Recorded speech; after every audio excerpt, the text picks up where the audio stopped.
Chapter 951, Space Spiderweb. Chapter 951, Space Spiderweb, _. As soon as he finished talking, Yin took action immediately. He crossed his hands in the void, slowly ripping it apart. Two space slits with dark light moved along with his arms, making a cross shape. Each of the two space splits was 1,000 meters long. Urging space power Upanishad, his soul altar spun rapidly. Energy in his body surged like a violent flood. The pure energy of essence, Chi, ancient tree, was consumed quickly. God power was the basis of all kinds of energy. It was magical and mysterious as it could activate all kinds of powers Upanishad. After the two space slits crossing each other appeared, Yin continued to tear more space slits, weaving them with each other. Many warriors on the two battleships emerging from the gray mist looked scared. In any high-level star area, space power was the heavenly power that was really hard to perceive. However, once they got it and cultivated it, space power Upanishad could always be an intimidatingly mighty power. As more space slits appeared, people standing on the battleships grimaced. They frowned as they were hesitating whether to attack him or not. The space saber was the space-class weapon that could defeat everything. Each of the space splits led to the chaotic space basin. If they got in there, they would never get out alive. Yin used the space spits to make the lines and build a spider web around him, which extended several hundred miles. If any warrior stormed into the web, they would be cut into pieces. Even if the ethereal god realm experts couldn't sway through the web, it could still mince them. Wulan and the black-scaled expert smiled, seeing him build a spider web. People who used space power Upanishad were that intimidating. The trap made by space slits would trouble even warriors with profound realms. Unless they all risked their lives to kill Yin, this space spider web couldn't be rendered useless. It would affect everyone. He's our master's nephew. If you dare to act rashly, don't blame my master for turning his back to you. Wulan stepped forward, shouting gracefully and arrogantly. I don't care what kind of disaster your Far West region has. Yin and our master are close anyway. If you dare to attack him, you'll become our enemies. The two muscular black-scaled experts grinned fiendishly and coldly at Niger and Defoe. Blood Devil's troops? Niger frowned, glaring coldly at Yin and speaking darkly. Blood Devil has never come to our Far West region. Why did I not know that he's interested in this rural area? As far as I was aware, Blood Devil didn't have a family. Do you think your fabricated reason could cover that, brat? We want him. It has nothing to do with Blood Devil. Please step away. Defong of Blood Halberd shouted, his eyes icy cold. Even Blood Devil himself, if he created such a catastrophe in Far West region, wouldn't dream of getting out of here intact. You have a lot of guts, Wulan sneered. Perhaps you do want to fight our demon clan. I also want to see if you have that competence. Kill, kill. Niger and Defong exchanged looks. They spat their orders in unison.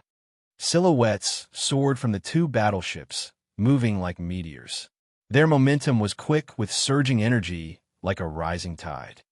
Those people knew how dangerous the space slits were. They didn't dare to use the battleships. In this operation, they scattered, swaying and weaving like beams of light. They tried to avoid the thick mesh space slits, moving between the narrow gaps. Instantly, energy shot out as each warrior urged his or her power Upanishad. Life, icicles, fire lines, thunderbolts, wind blades, and more swarmed over from their god bodies. They were like different branches of a flood, overflowing to the mainstream.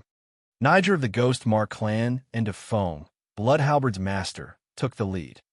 Wulan and the two black-scaled experts wore cold faces. They didn't expect the others to attack them. Oh, it seems like this rural area still has some passionate people. Tough then. One of the beefy men gave a low roar. He moved like light, confronting Niger in just a blink. He grinned, showing his teeth. The black scales on his body rattled as he stormed towards Defoe. The two black-scaled experts came from a famous area, an Agate Star area. They were much stronger than the warriors of the Far West region. Their powers generated ethereal extent, which was the world of ice and the world of earth. As soon as their ethereal extents appeared, they seemed to disorder the real world.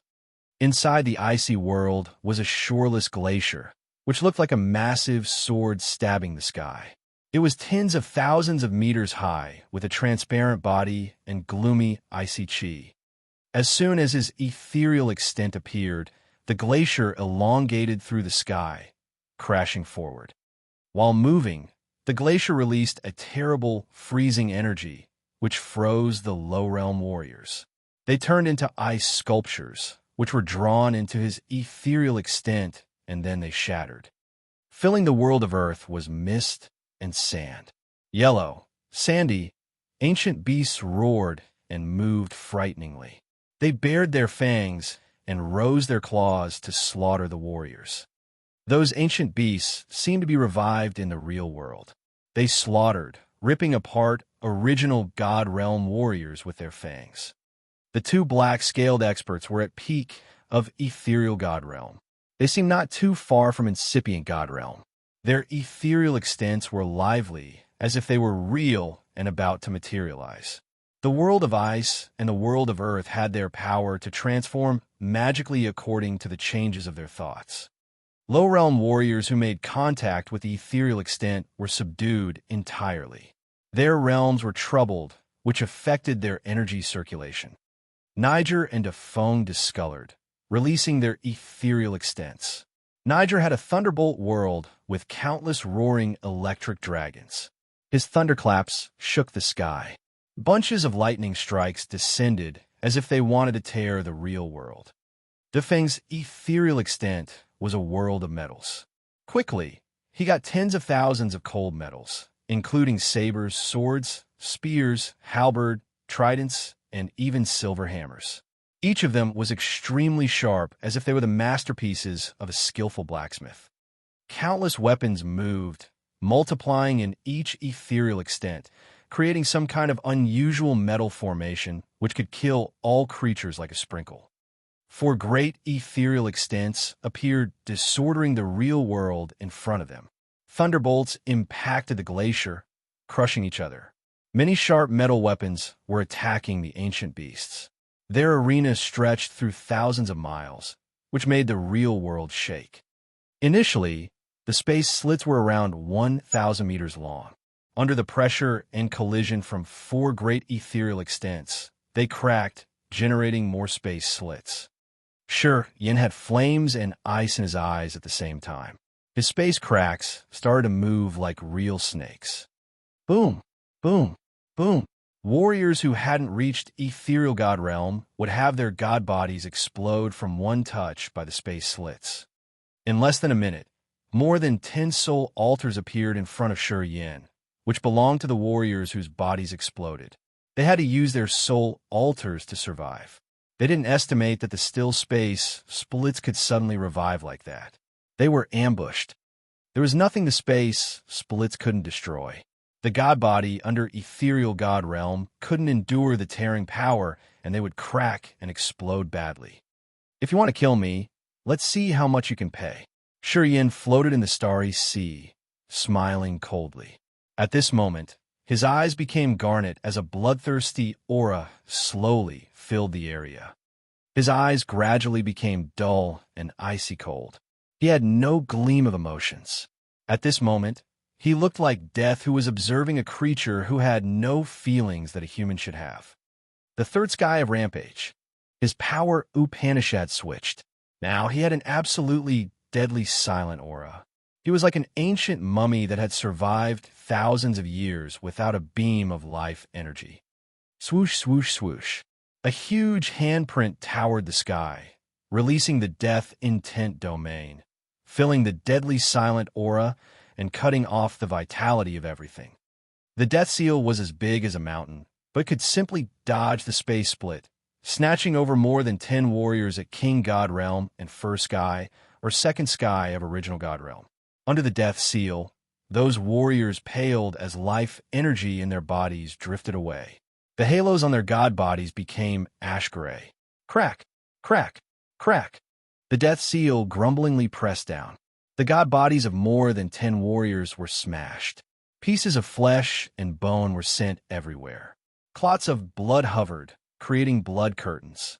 As the others wanted to kill him, Yin, at second sky of original god realm, had a good grasp of death and life power. Of course, he wouldn't stay idle. In his peak condition, his attack using his best abilities was unimaginably powerful. He hadn't urged immortal demon blood, which would have transformed his body. Yin just used third sky of rampage to urge negative energy in his acupuncture points, giving power to this massive death seal. Yin was shaken inwardly. His confidence was boosted to a level that he had never had before. He suddenly recognized that unless he was confronting an ethereal god realm expert, there was no chance that he would lose. He had absolute confidence in his competence and powers Upanishad. His blood eyes sparkled strangely. Yin had red veins visible on his face. He looked like a demon from hell, descended to this world, as he didn't have any beam of creature's emotions. He had only the pure thirst for blood and killing. A deadly will expanded from his god domain. The heavy, dead aura flooded, extending to any warrior coming close to him. Boom, boom, boom. After the poor warriors had exploded, their blood was guided, creating a sea of blood with a pungent, iron-like smell. This blood sea seethed, generating malicious energy fluctuations that affected souls. The supernatural ability of death and life power Upanishad, the blood soul sea. The blood sea surged, resonating with his god domain. Under the god domain's direction, it covered an area of 10 miles around Yin. No matter how high their realms were, warriors who fell into the blood soul sea lost their minds instantly. All became crazy. They started to attack everyone they saw, whether they were friends or enemies. They didn't care that even the opponents who were their brothers who had fought shoulder by shoulder with them for so many years. At this moment, they attacked each other madly, not recognizing that their consciousness had collapsed. Negative energy as thick as black ink gushed out from Yin's acupuncture points, pouring into the blood soul sea, which then strengthened the destructive power of the sea. This kind of energy could distort souls, running directly into warriors' souls and crossing their sea of consciousness and tier of powers Upanishad in their soul altar to reach their god soul. Swoosh! Yin turned into a bloodlight flying swiftly above the blood sea. Tens of thousands of light dots, which carried life energy, disappeared into his god body like rain gathered from the vast sea. The soul burial ground ability of death and life Upanishad had cut off all vitality, taking it away. It contributed towards the taken energy into Yin's body, giving him more energy to control everything. At this moment, Yin at his second sky of original god realm looked like the sole god of this world. He had used his will and supernatural ability to change space, bring up death, and take away life. He was harvesting pure energy for himself. He was slaughtering, enjoying himself to the utmost. Chapter 952, Vicious Natural Instincts. Chapter 952, Vicious Natural Instincts, _ Warriors from different areas of Broken Star Field gradually emerged, surrounding Yin. Thousands of them came by hordes. Those people were from different forces and different races, but they had the same goal. They wanted to capture or kill Yin. The anomaly of Broken Star Field would bring an unpredictable catastrophe to the far west region. Pieces of broken stars would bombard many life stars, wreaking havoc. Those warriors would lose their shelters if their homeland got destroyed. Yin was the originator. Through different channels, they had confirmed this information from AI Fu. AI Fu was the heavenly eye in Broken Star Field. He had ears and eyes everywhere. No one doubted AI Fu's intelligence. AI Fu made people believe him by the credit he had built for hundreds of years. Battleships appeared one after another. They emerged like wild beasts of ancient time, showing their fangs. They slowly approached the battle site. Each battleship carried experts of different clans. All of them looked stern. While those battleships were moving towards this area, they slowed down, not daring to join the battle site directly. The space spiderweb had stretched over thousands of miles, creating a horrible death trap. Those space splits were the most dangerous things that could cut off any matter. The battleships weren't designed to resist something like that. Is that kid really its second sky of original God realm? How can he sweep out everywhere? How could he kill the warriors whose realms were higher than his? This man is terrifying. At this realm, he can do such things. When he breaks through the original God realm, would we be able to confront him? Be careful. Don't let your anger make you a sacrifice for the others. Do not act rashly and get out there. Be watchful. Each battleship had a commander, and most of them were at ethereal God realm. They belonged to powerful clans of different forces. However, after observing for a while, they all became severe. The competence of Yin was showing how much was beyond their estimation. The space sabers weaved with each other, creating a vast spider web. The red blood sea in the center of the spider web was emitting evil. Red mist where the murderous aura that terrified people rolled. Death energy fluctuated, covering the whole sky. Yin and the blood sea merged into one. The blood soul sea was formed by the blood of dead warriors. It had become part of his god body, a world of his own. In this world, he was the soul god. On the blood sea, warriors under Niger and Afong looked like they were insane. Their consciousness collapsed. Their eyes filled with their basic instincts of killing. They blindly slaughtered all warriors around them. They seemed to have forgotten who they are. Dozens of warriors who were their blood comrades were killing each other in that blood soul sea. They used their best powers Upanishad to make the whole world discolor. Their powers were like the thunderstorm cleaning up the entire place. Yin was now like a drop of blood, blending and disappearing into the blood soul sea. However, the space sabers were encircling the blood soul sea. They were like dragons or snakes slithering around, but their power was enough to tear the whole sky. Outer space light shot out dazzlingly from those sabers. Those brilliant lights moved directly into the most mysterious space basin, the space-time crack. The two peak of ethereal god realm warriors of the Black Scale tribe, Niger and Afong, sometimes flashed into the real world. Their ethereal extents were pressing the real world, trying to break it. Although the ethereal extent wasn't an incipient extent, as soon as an ethereal god realm expert had enough energy, the world he created using his power Upanishad could be strong enough to crush the world. It would make all the creatures return to their origin, shattering every matter. The four great existences at peak of ethereal god realm were performing their ethereal extents in the sky, attacking and defending each other using the power of the ethereal extent. They made the whole place an etherealized world where the ethereal extents they created were real. No one dared to intrude that area. Niger's and Defeng's subordinates and the other hotshots from the other forces instinctively avoided that area. They would rather go through the spider web than get directly through their ethereal extent. The space spider web wasn't still. It was moving gently as Yin had changed his thoughts. It looked like a beautiful place of weaving lights. It swayed and moved from time to time. Every time it moved, the space sabers would elongate, crushing some warriors and leaving only the soul altars. Around the blood soul sea inside the space spider web, almost 100 soul altars were floating, which looked like magnificent lotuses. They sparkled and five-colored with different powers, Upanishad surging. The souls bobbing above the soul altar were marvelously beautiful like the flame of life. Yin's god body was dark red. He emerged for a short time in the blood soul sea, looking at the soul altars floating around with great greed. He was struggling hard in his mind. He hesitated, but didn't dare to take action. He disappeared into the blood soul sea one more time. He still remembered what the blood vein ring asked him to do. He should try his best to swallow more soul altars using his black hole. It was the best support for the ring spirit to complete its soul fusion.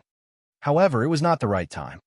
In front of many warriors, If he let the black hole in his soul altar appear and swallow the soul altar, his biggest secret would be revealed. The master of Bloodthirsty's cortege of 8 was the wicked demon that people didn't want to be alive. His soul altar-devouring power Upanishad was the most taboo power. If he disclosed it, he would never have a shelter in Agate Star area. All the races would hunt him down. He knew this clearly. Thus, he could only stare greedily at those soul altars while trying to restrain the avarice in his heart. The essence chi of the dead rolled massively into the blood-soul sea, disappearing into his acupuncture points. The essence chi of those who had only the soul altars hovering hadn't dispersed into earth and heaven yet.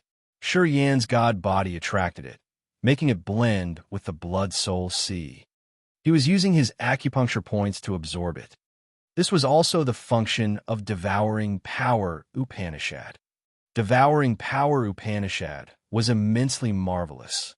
It could swallow essence chi and the soul altars of warriors. This was a taboo power that shouldn't exist in this world. It was the forbidden area that even gods didn't dare to touch. However, on the date he descended to Grace Mainland, at the moment he jumped into the blood pond, he had touched God's forbidden area. From that day onward, he was destined to be the foreigner, walking on the thorny path.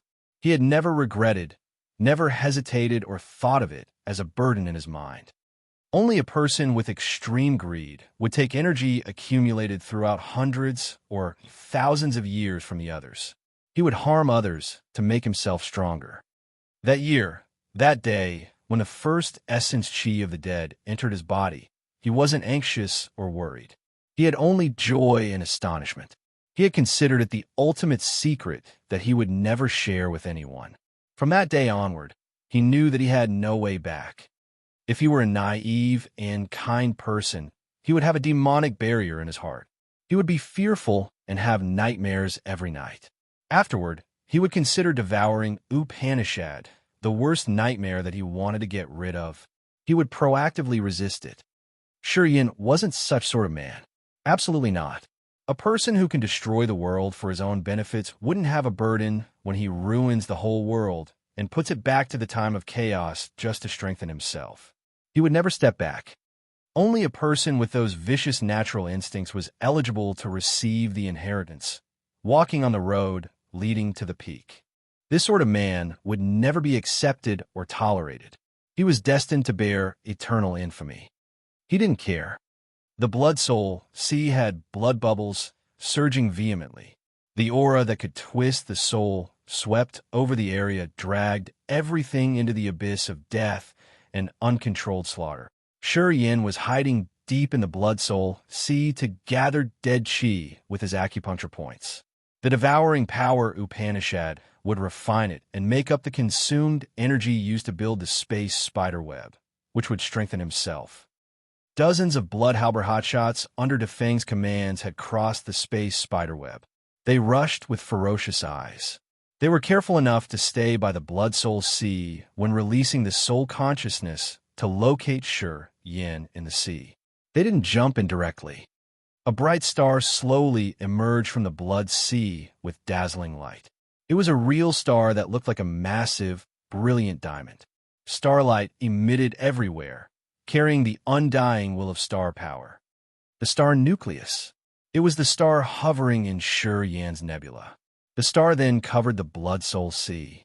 Billions of starlight beams extended like a river flowing from the nine-tiered sky. Congregating at the star nucleus enlarged rapidly, emitting countless starlight beams crossing everywhere. Sizzle, sizzle, sizzle. Dozens of hot shots of blood halberd were hit directly. They looked like they were crystallized with starlight on their bodies. They seemed to become the stars. Blood halberd's warriors became idle. Their faces slowly turned ash-gray. Starlight started to radiate from them, as their soul altars were also filled with starlight. Swoosh! Orange-red flames soared, drawing the marvelous but evil curves in the sky like meteors. Those flames aimed precisely at blood halberd warriors who were crystallized. A flow of blood-like flames shot out from their bodies while their bodies melted like lava. They died without having time to wiggle. Wulan stayed by a corner of the Blood Soul Sea. She didn't take action from the beginning, just observing. She had a gleam of fear deep in her beautiful eyes. Her mind flickered unsteadily as if someone had thrown a stone into the lake of her heart, a small stone that rose a tsunami. She was frightened by Yan's series of actions. This young man from the same tribe with their master had only second sky of original God realm, but the momentum he had created out of his efforts could compare to that of a first sky of ethereal God realm expert, and his coverage was even more extensive. Wulan was frightened, but her eyes were sparkling with dark light. Her ample bosom bounced slightly as she breathed. She realized that this young man could be fiercer than their master at such an age. Their master did have the competence to skip one level and battle others, but this man, he couldn't help but skip 2 levels. She must bring him out of here alive. Wulan made up her mind, her eyes resolute. She had prepared to do her best at the critical moment. Even if she got hurt, she had to get Yin out of this besiege. She had recognized Yan's great potential. She knew that he would become the most dazzling new outstanding warrior of the demon clan in the future. He would become a more prominent character than her master. Eventually, he could hold the entire Agate Star area in his hands. Chapter 953, The World of Shadows. Chapter 953, The World of Shadows, _ Dozens of battleships hovered around the space spiderweb. Thousands of warriors were waiting in silence, observing the fierce battle. Until this moment, only Niger's and Defeng's forces had participated in this battle. Many other forces from different clans were still watching indifferently. On one hand, they seemed to be afraid of Blood Devil. On the other hand, they also just didn't want to lose their troops. At least before the situation was clear, they didn't want to get involved in the mess. The space spiderweb was still moving. Warriors continued to go into the Blood Sea. The 4/3 sky of ethereal God realm warriors were still attacking each other. Their ethereal extents were still colliding and bombarding each other. They pushed the real world to the edge of being demolished. Sure, Ian hid in the Blood Sea. He hadn't shown himself until now. However, those who dared to enter the Blood Sea had their soul altars collapse. They lost their minds and started to attack everyone else. A brilliant star had flown up, radiating dozens of starlight beams above the Blood Soul Sea. Its light had made the brave warriors who dared to get into the Blood Sea turn to look at an asteroid, which melted from the scorching flame in the next moment. Wu Lan's visage changed. Her beautiful eyes became severe for the first time. Tu Fei had stormed over and released his tornadoes, hovering in front of the Blood Soul Sea. Accompanying him were 3 other ethereal God realm warriors, 1 at second sky and 2 at first sky. These were the hotshots under Niger's and Defeng's commands. It's time to end this farce. At this moment, Tu Fei was quite lucid. He wasn't quite his usual loony self. No matter how strong Blood Devil is, this place is the Far West region. You can't decide on our business. Wulan frowned. If you stop now, we won't hold any grudge, even though you killed our blood halberd warriors. Tu Fei seemed to have confirmed something with the phone, speaking coldly. If you poke your nose in our Far West region's business, then don't blame us for giving no face for Blood Devil. The 3 ethereal god realm experts scattered quietly surrounding Wulan. Wulan had only the first sky of ethereal god realm cultivation base. As the 3 ethereal god realm experts had her surrounded, if they wanted to kill her, it was very unlikely that she would escape. She could have chosen to ignore Yin and retreated. With Blood Devil's reputation, no one would have dared to stop them. But if Wulan wanted to be involved, it was going to be hard to protect herself. Tu Fei kept silent, coldly looked at Wulan and waiting for her final decision. A bloodlight emerged on the Blood Soul Sea. Yan's cold and harsh visage appeared in that light as he looked at Wulan in the distance. He spoke calmly. My matter has nothing to do with you guys originally. I won't say a word if you leave. You shouldn't shoulder it for me. Wulan suddenly smiled as she was happy. Deliberately, she thinned her lips, whispering, Seems like everybody thinks that I can't afford to join this battle. Then Wulan's black wings opened, flapping gently. A strange world grew from above her head. It was a gray, gloomy area like a shadow of the real world. They could see everything from the real world in there. They saw Shi Yin, two Fae, and the three ethereal god realm experts surrounding Wulan. Just like an image in the water, it reflected the real world. This was Wulan's power Upanishad, shadow. Wulan rose her slender fingers. Tu Fei in her world was bound by dark light. Just like a shadow, Tu Fei in the real world seemed to be restrained too. In the real world, Tu Fei discolored. He suddenly felt an unknown force binding him entirely. He couldn't even move. The tornadoes, which were swaggering around, halted and then vanished. Wulan had a weak smile on her face. Her eyebrows were like a picture. Her fingers emitted beams of light, shooting towards the shadow ethereal extent above her head, aiming at the three ethereal god realm experts in there. The three warriors in the world of shadows were tied by the light, as if they were bound by their own shadows. The warriors in the real world were also bound. The shadow power Upanishad restrained them, preventing them from urging their energy. Wulan was still smiling tenderly.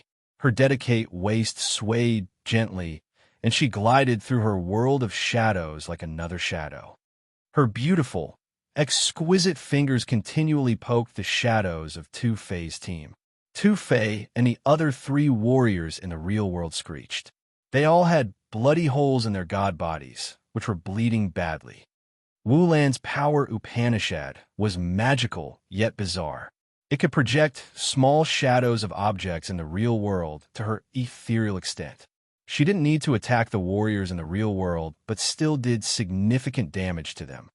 This kind of power Upanishad was eccentric. They didn't know how she had cultivated it to such a profound level. She could even generate a world of shadows, which was truly powerful and terrifying. What a fierce woman! Shi Yin was astounded. At this moment, he was looking at her seriously for the first time. He now realized that Wulan was afraid of him and Fei Lan, so she had to move away in Broken Star Field. She just wanted to see if he knew how to use the immortal grass or not. If she had attacked them with her best abilities, Fei Lan wouldn't have been able to defend herself. Wulan also has the competence to fight warriors at higher realms than hers. Among the four ethereal god realm experts, two were at the same realm as Wulan, and the other two were one level higher than her, at second sky of ethereal god realm. However, when Wulan released her power Upanishad, her world of shadows appeared. She gained the upper hand in just a blink. Tu Fei and the others were subdued before they could seize the time to generate their ethereal extents. You better seize this chance and escape. I only have the energy to bind them for 1 hour. Wulan said softly in her ethereal extent, her eyes serious. The four of them are at ethereal god realm. Even though I did as much as I can't kill them all. Also, more and more experts will come. I can only spare you 1 hour. Shi Yin darkened his face. He said, "Thank you." He knew how dangerous the situation was. At this moment, only Niger's and Defeng's forces had joined the battle. The other forces of Broken Star Field were still indifferent. He knew he endured until this moment thanks to the space spiderweb. If he let more ethereal god realm warriors approach, he wouldn't be able to resist such forces. They would smash his soul quickly. The reason why he was persistent and didn't flee was to gain the utmost benefits from the others' deaths, to fill his energy. Since you've cultivated space power Upanishad, you should have a way to get out of here. Wulan mulled over the situation for a while and then said sincerely, "If you leave, remember to visit our territory. We've done so many things just so that you can meet our master." "How can I find your master?" Shi Yin was surprised. "Come to Devil Bloodstar. As long as you can get to Devil Bloodstar, my master will be there. I'm sure that no one from the far west region will dare to pursue you." "I will remember." Nodding, Shi Yin's thought changed. A flow of space energy emitted from his body. Space slits appeared thickly in front of him. "Kill." All of a sudden, hotshots standing on the battleships out of the battle site suddenly thundered. They could see that Shi Yin was planning to run away. Warriors cultivating space power Upanishad were the most slippery warriors in the world of martial arts. When they activated space slits and went through it, no one would stop them. Instantly, several thousand icicles, thunderbolts, fire columns, and electric dragons created from different powers moved agilely through the space slits, attacking Shi Yin like lances thrusting into the bone. Boom, boom, boom. His space exploded. Space energy that Shi Yin was urging disordered. He couldn't build the space bridge. The Blood Soul Sea was destroyed by several thousand powers Upanishad. It was torn apart, creating clusters of blood clouds. The wicked intent domain was ruined. Tui, Shi Yin spat out blood. Those powers Upanishads had affected his mind, distorting his will. Although he was fast enough to sway his body and dodge the icicles, electro dragons, and lightning snakes, he couldn't protect his body completely. Although his god body was as hard as heavenly rock, it couldn't endure the bombarding of different energies from the hotshots. The fierce energies seeped into his blood and flesh, damaging his bones and muscles. His god body was now wounded severely.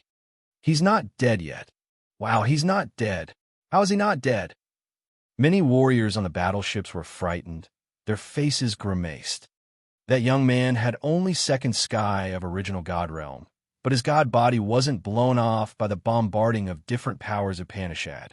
His soul altar didn't fly out. It was beyond their imagination. This man is scary.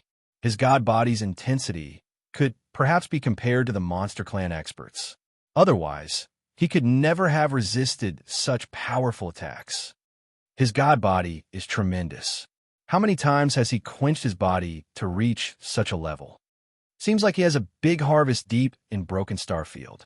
We have to capture his soul altar to extract his memory to get the truth of what had happened back there. Right. The reasons why they came here for sure, Yin didn't include just asking him to pay for what he'd done, but also know what he had gotten in Broken Star Field. The Broken Star Field had existed for tens of thousands of years in the Far West region. The extremely marvelous ability it had was attracting pieces of broken stars. People thought that it had a secret and that it was a whole new world.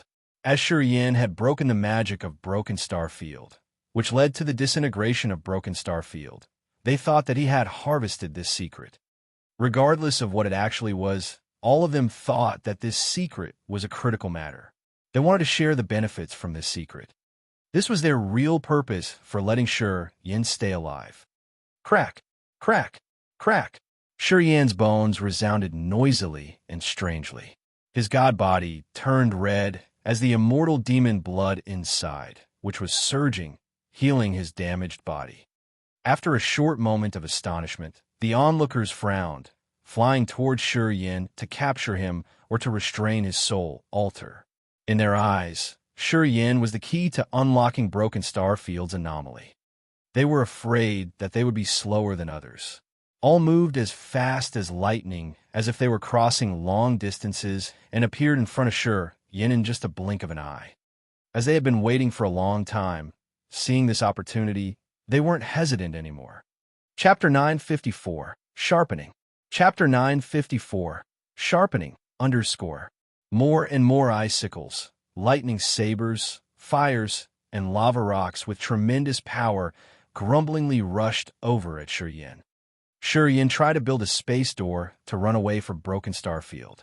However, after he had been hit the first time, the second wave had come before he could steady his body. Rumble, rumble, rumble. Shi Yin felt like hundreds of giant hammers pounded him. His body was smashed and bleeding. His eyes became dispirited. Holy S*T. His soul altar hasn't been destroyed yet. This brat is like a cockroach that we can't beat up. If the soul altar hasn't left the body, that means his god body hasn't been smashed yet. How much did he quench his body? Monster. Morbid. After Broken Star Field's hotshots begun their operation, they screamed as they saw that they couldn't destroy Shi Yin's god body after the second wave of attack. All of them were astounded. A warrior with only second sky of original god realm had a tenacious god body that was beyond their imagination. Wulon helped Shi Yin hold two phase team down. Seeing Shi Yin being attacked continuously, her face became cold. She shouted, "Shameless!" Those who were attacking Shi Yin had not only King God Realm and Original God Realm. Some of them were at Ethereal God Realm. Due to the far distance, they couldn't release as much energy as they wanted to. However, their powers were still intimidating. Many hotshots were attacking only one warrior. They didn't know shame. Wulan was infuriated. More shadows appeared in her world of shadows, which reflected the warriors who were striking Shi Yin. Wulan gritted her teeth and snorted. Her delicate fingers continued to poke shadows of the hotshots in her world of shadows. Puff, puff, puff. The oncoming warriors of Broken Star Field had their bodies explode on the way. Blood splashed as bleeding holes appeared in their chests. The High Realm warriors had their power Upanishad restrained for the moment. They couldn't urge their energy. All looked at Wu Lan with rage and resentment. Wu Lan was hiding in the world of shadows. Her face turned as pale as a sheet of paper. She had consumed a lot of energy. She looked at Shi Yin in the distance, speaking weakly. Quick! Dispirited, Shi Yin was awakened by her call. Immortal demon blood seethed in his body. Boom! Boom! Boom! His bones sounded crisp. A new flow of newly generated energy turbulently shot out. Shi Yan's eyes became garnet. He used a lot of energy to condense and connect a space door. Layers of light doors appeared in front of him. He gritted his teeth and turned his head to check for the last time before jumping directly into the life door. Shi Yin flashed and then disappeared. The light door closed. Marvelous and unpredictable space energy faded away. The regular atmosphere resumed. The space slits blurred and vanished as his aura and god body disappeared entirely. Tui, Wulan spat out a mouthful of blood.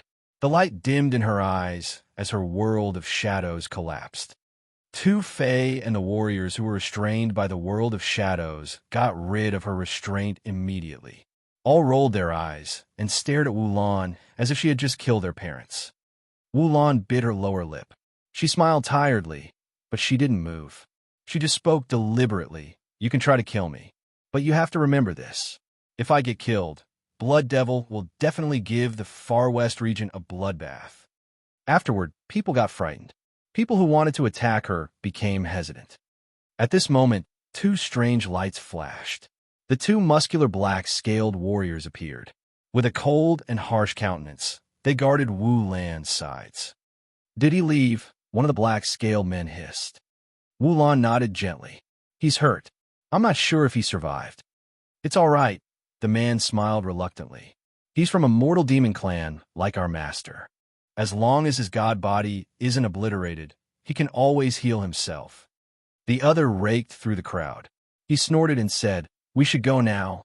I also want to see if those people of the Far West dare to kill us." The two black-scaled experts covered Wu Lan, flying away.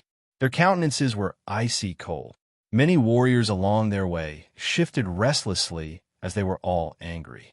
However, when Wu Lan's team passed them, they didn't dare to do anything rashly. Even Niger and Defong kept silent at this moment. They just coldly looked at Wu Lan's team flying away. They weren't afraid of the three in Wu Lan's team. They were afraid of Blood Devil. They didn't want to cause any grudges against Blood Devil, which would drown the Far West region in blood. After Wu Lan and the others left, they immediately used their special powers. They turned into 3 beams of light and disappeared. Although many experts of the Far West region were watching them, no one dared to attack them at this moment.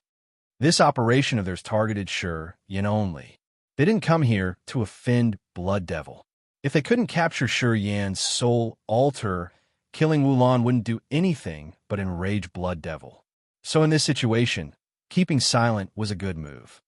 Niger and Defong quietly moved to the area where Shi Yin had disappeared, releasing their soul consciousness to investigate. After a while, they sighed begrudgingly, shaking their heads. Warriors who cultivate space power Upanishad are the toughest ones to kill. Niger forced a smile, speaking to Gate. I have no solution now. It's not that I don't want to take revenge for Feng Ro. We don't know where that brat has gone. It would be difficult to hunt him down. Master, please help me investigate where he has gone, replied Gate respectfully. Niger nodded. Don't worry. Feng Ro was also my subordinate. I will seek justice for her. I will try my best to find that brat. According to you, he's not alone here. He went with an old woman and a muscular man. Where are they? De Feng of Blood Halberd came to ask Tu Fei. Tu Fei shook his head. I don't know. I didn't see the other two. Suddenly, an old man stepped out of the crowd, walking to Niger and De Feng. He was one of the two who helped AI Fu watch over his treasury. He was sent to Broken Star Field to seek information about the thousand-fold lotus from Shi Yin. However, as he got another instruction from his master, he changed his approach. They should be an old orchid star, the old man frowned. Our heaven, I saw them disappear using the mother and child sky linking formation. They should reappear in old orchid star where the giants are staying. Old orchid star? De Feng's eyes became colder. As the giants have formed a relationship with them, they court death themselves.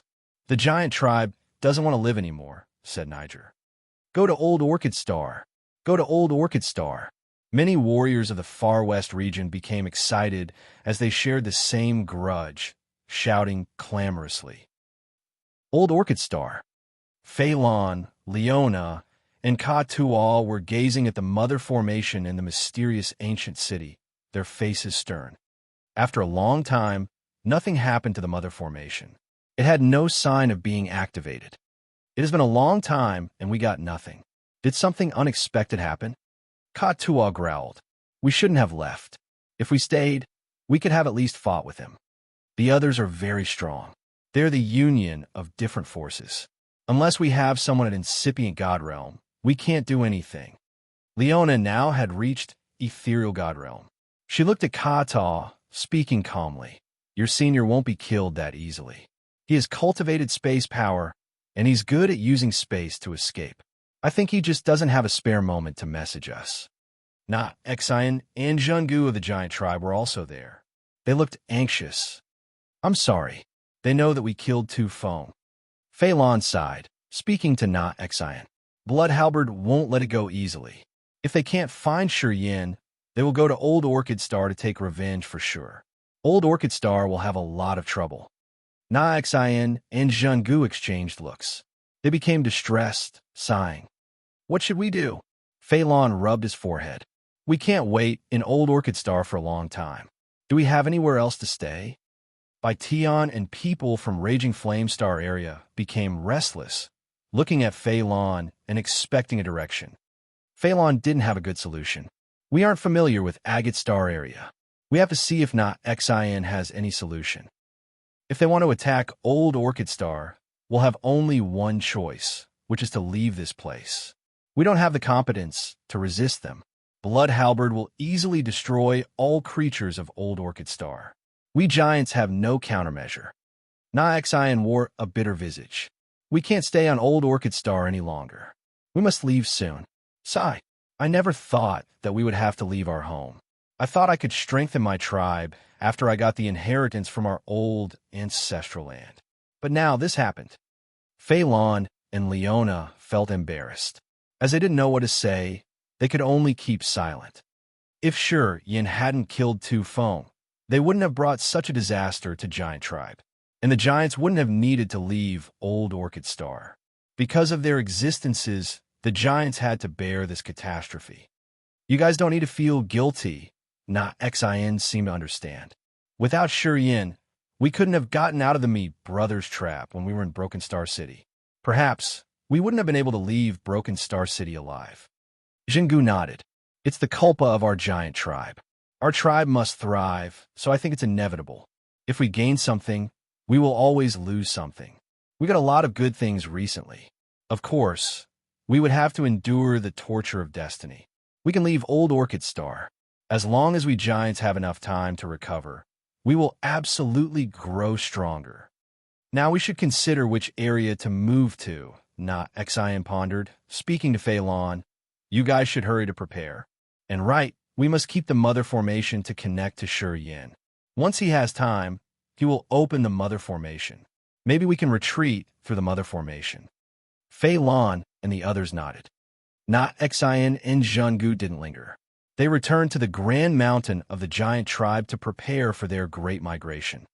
Fei Lan, Long Zhu, and Yin Hao from Grace Mainland had ordered their fellows to prepare everything and wait for Shi Yin. If Shi Yin didn't activate the Mother Formation, they could only leave Old Orchid Star. Chapter 955, An Eccentric Man.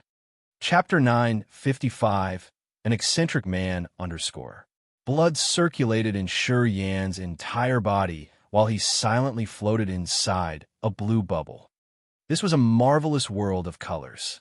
However, it didn't have a bit of earth and heaven energy besides the blue bubbles. Those bubbles emitted an immense blue light like some kind of barrier.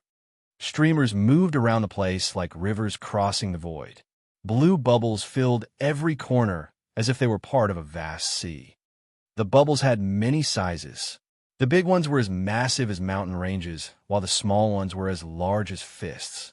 Shi Yin was staying inside a bubble big enough to cover him entirely. Blue bubbles floated, slowly moving in a direction. Inside the bubble, Shi Yin gradually healed his badly wounded god body. Under the magical effects of immortal demon blood, his broken bones and vessels grew and connected to each other.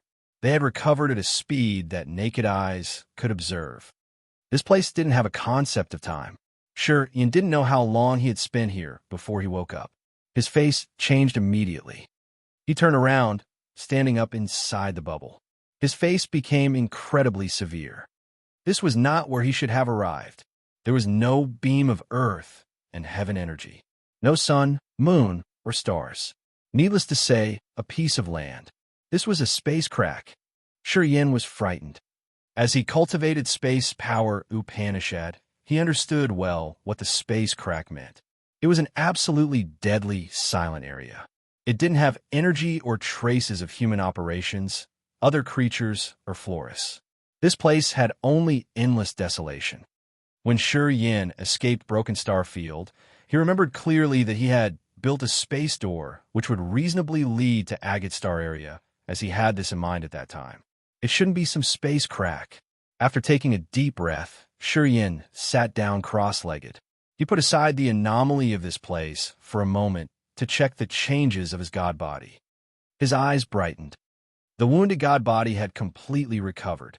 Not only that, the essence chi ancient tree in his body was filled to the brim. His power had reached a new height.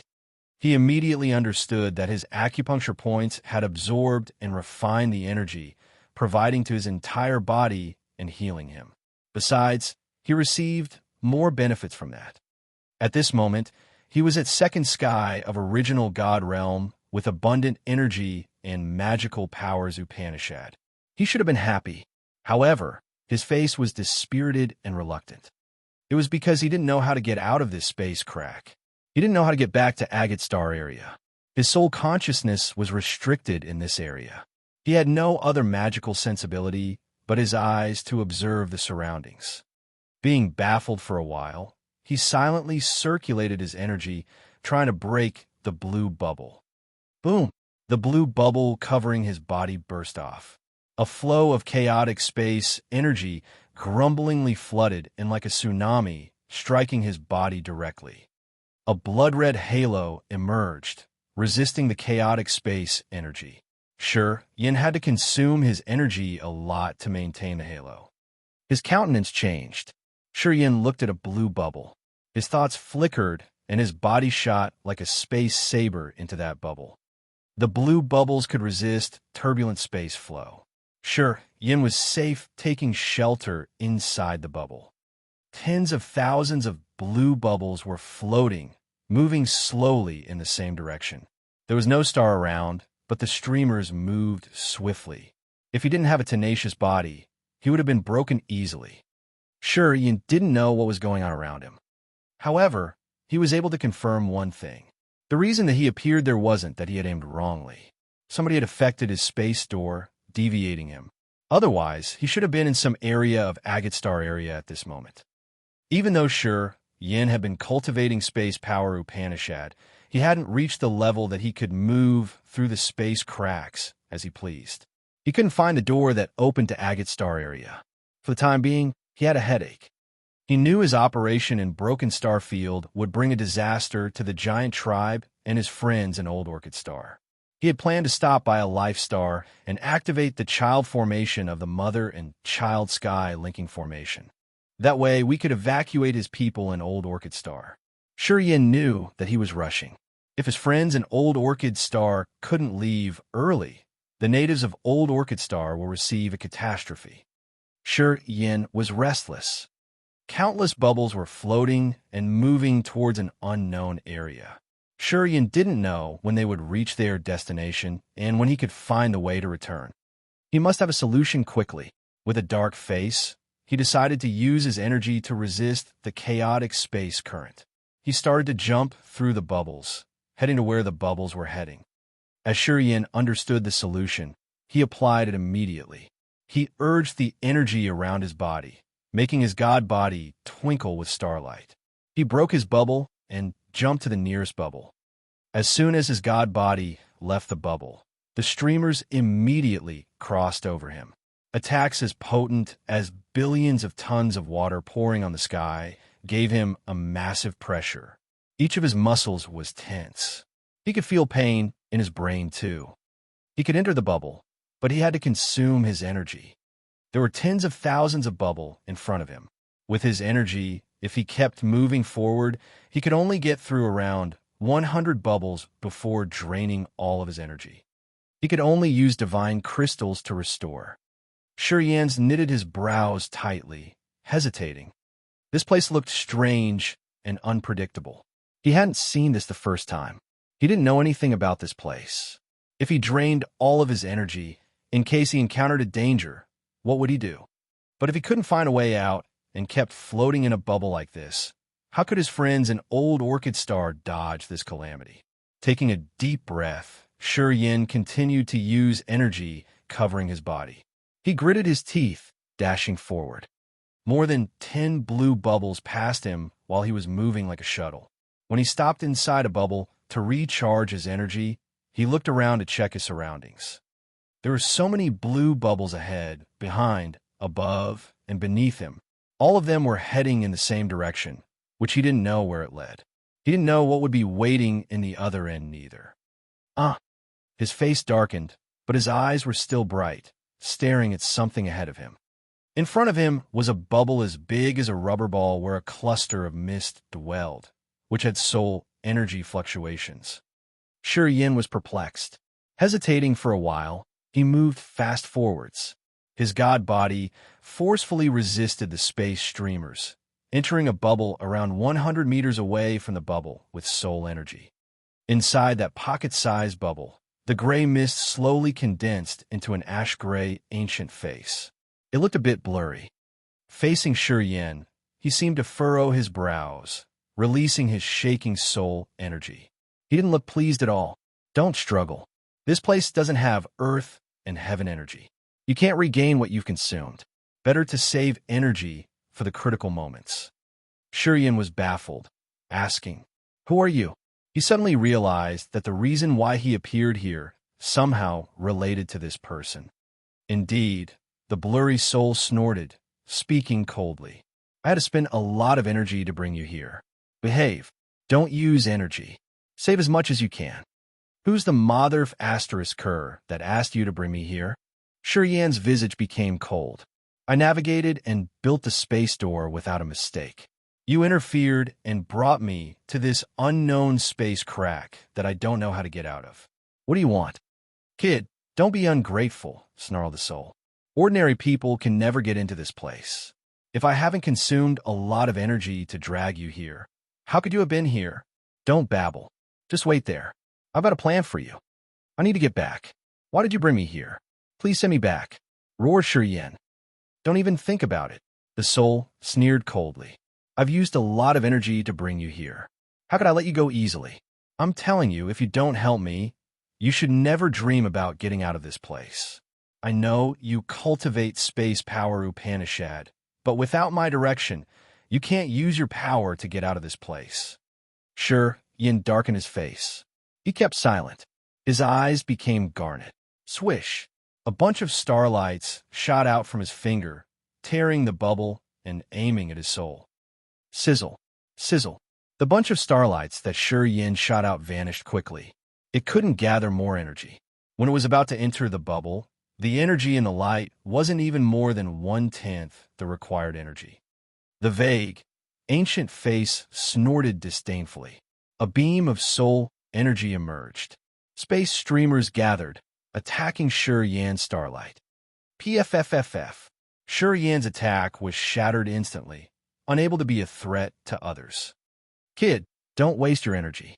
I understand that this place is much better than you. As you have only second sky of original God realm, I wouldn't take you here if you could attack me. The old man grinned fiendishly. Better to behave. If you help me with this, I will bring you back. I'll even give you a big gift too. If you keep that stupid thought in mind, you'll stay here for the rest of your life with me. I've been so lonely for several thousands of years. It's good that I have someone to talk to. Who are you? What do you need me to help you with? Yin frowned, calming his mind. You want me to work for you, right? At least you have to tell me my scope of work. Mwahaha. When we get there, I'll tell you.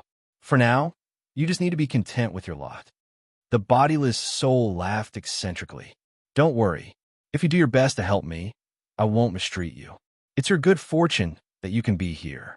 You don't know how many warriors have tried to explore this place, but they never found the door. Kid, you're lucky. Chapter 956. Thorough Comprehension. Chapter 956. Thorough Comprehension. _ Inside the mysterious space crack, Yin couldn't figure out what the time was. He didn't know that time was flying fast. However, he knew that it must have been a long time already. His mood became heavier. He couldn't rest, as he didn't want to stay cluelessly in this place without any idea on how to escape. How long has it been?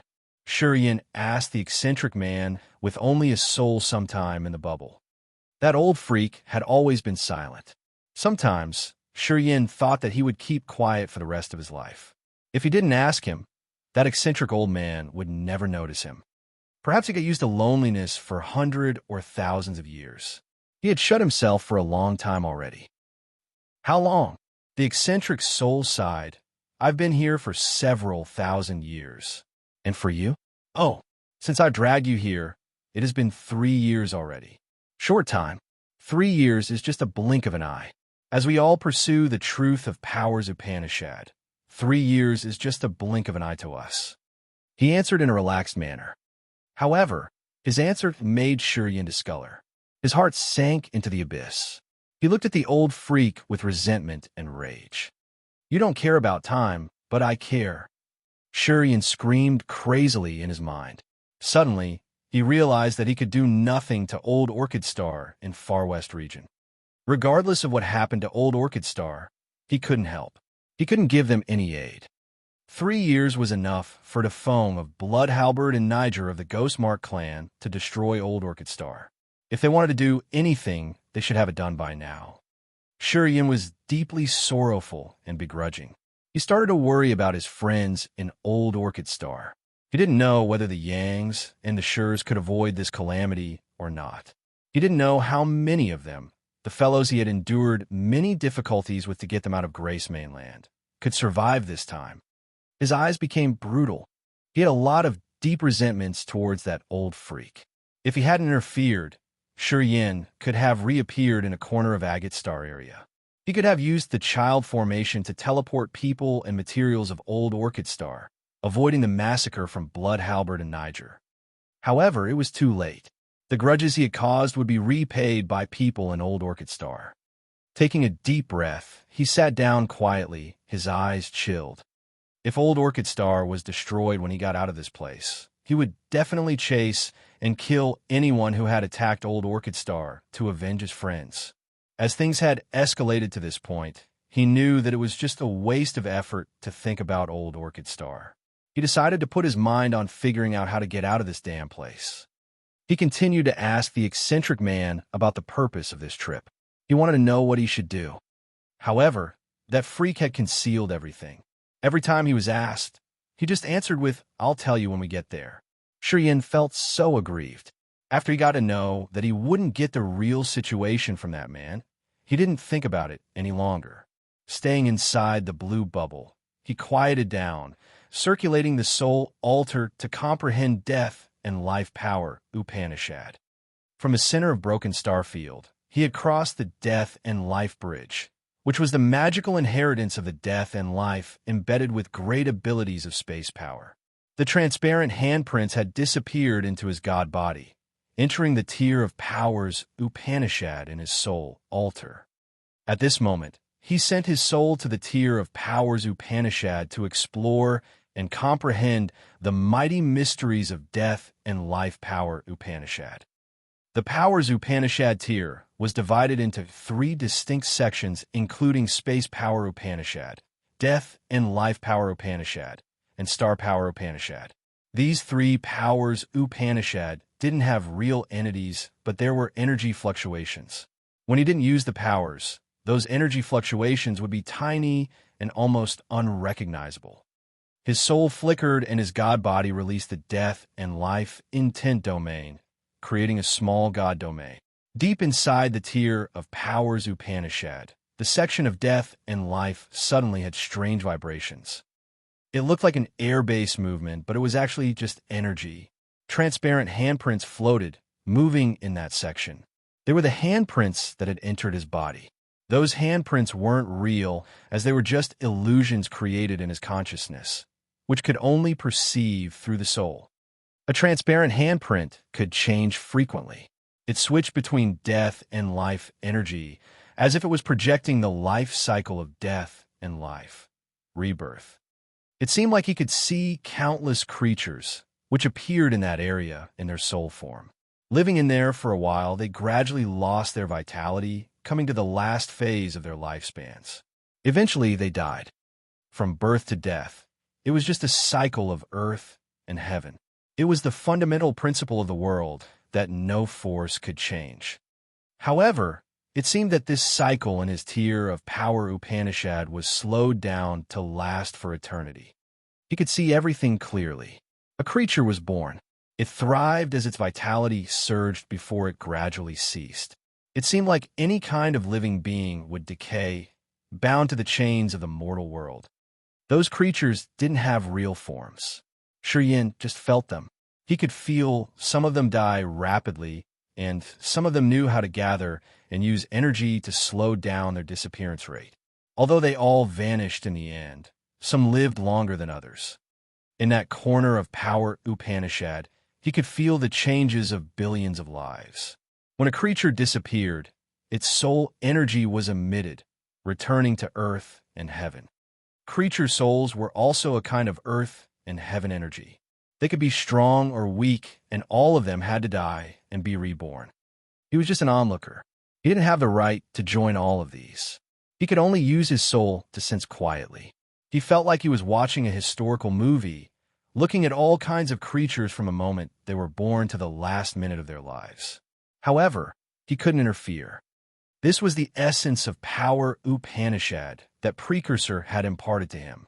That expert seemed to have an unimaginable comprehension of death and life power Upanishad. He could use his power to project deaths of creatures in the world. Although Yin also cultivated death and life power Upanishad, he hadn't reached such a level yet. He had a feeling that his precursor could join the life cycle of a creature from birth to death. He seemed to be able to control everything discreetly.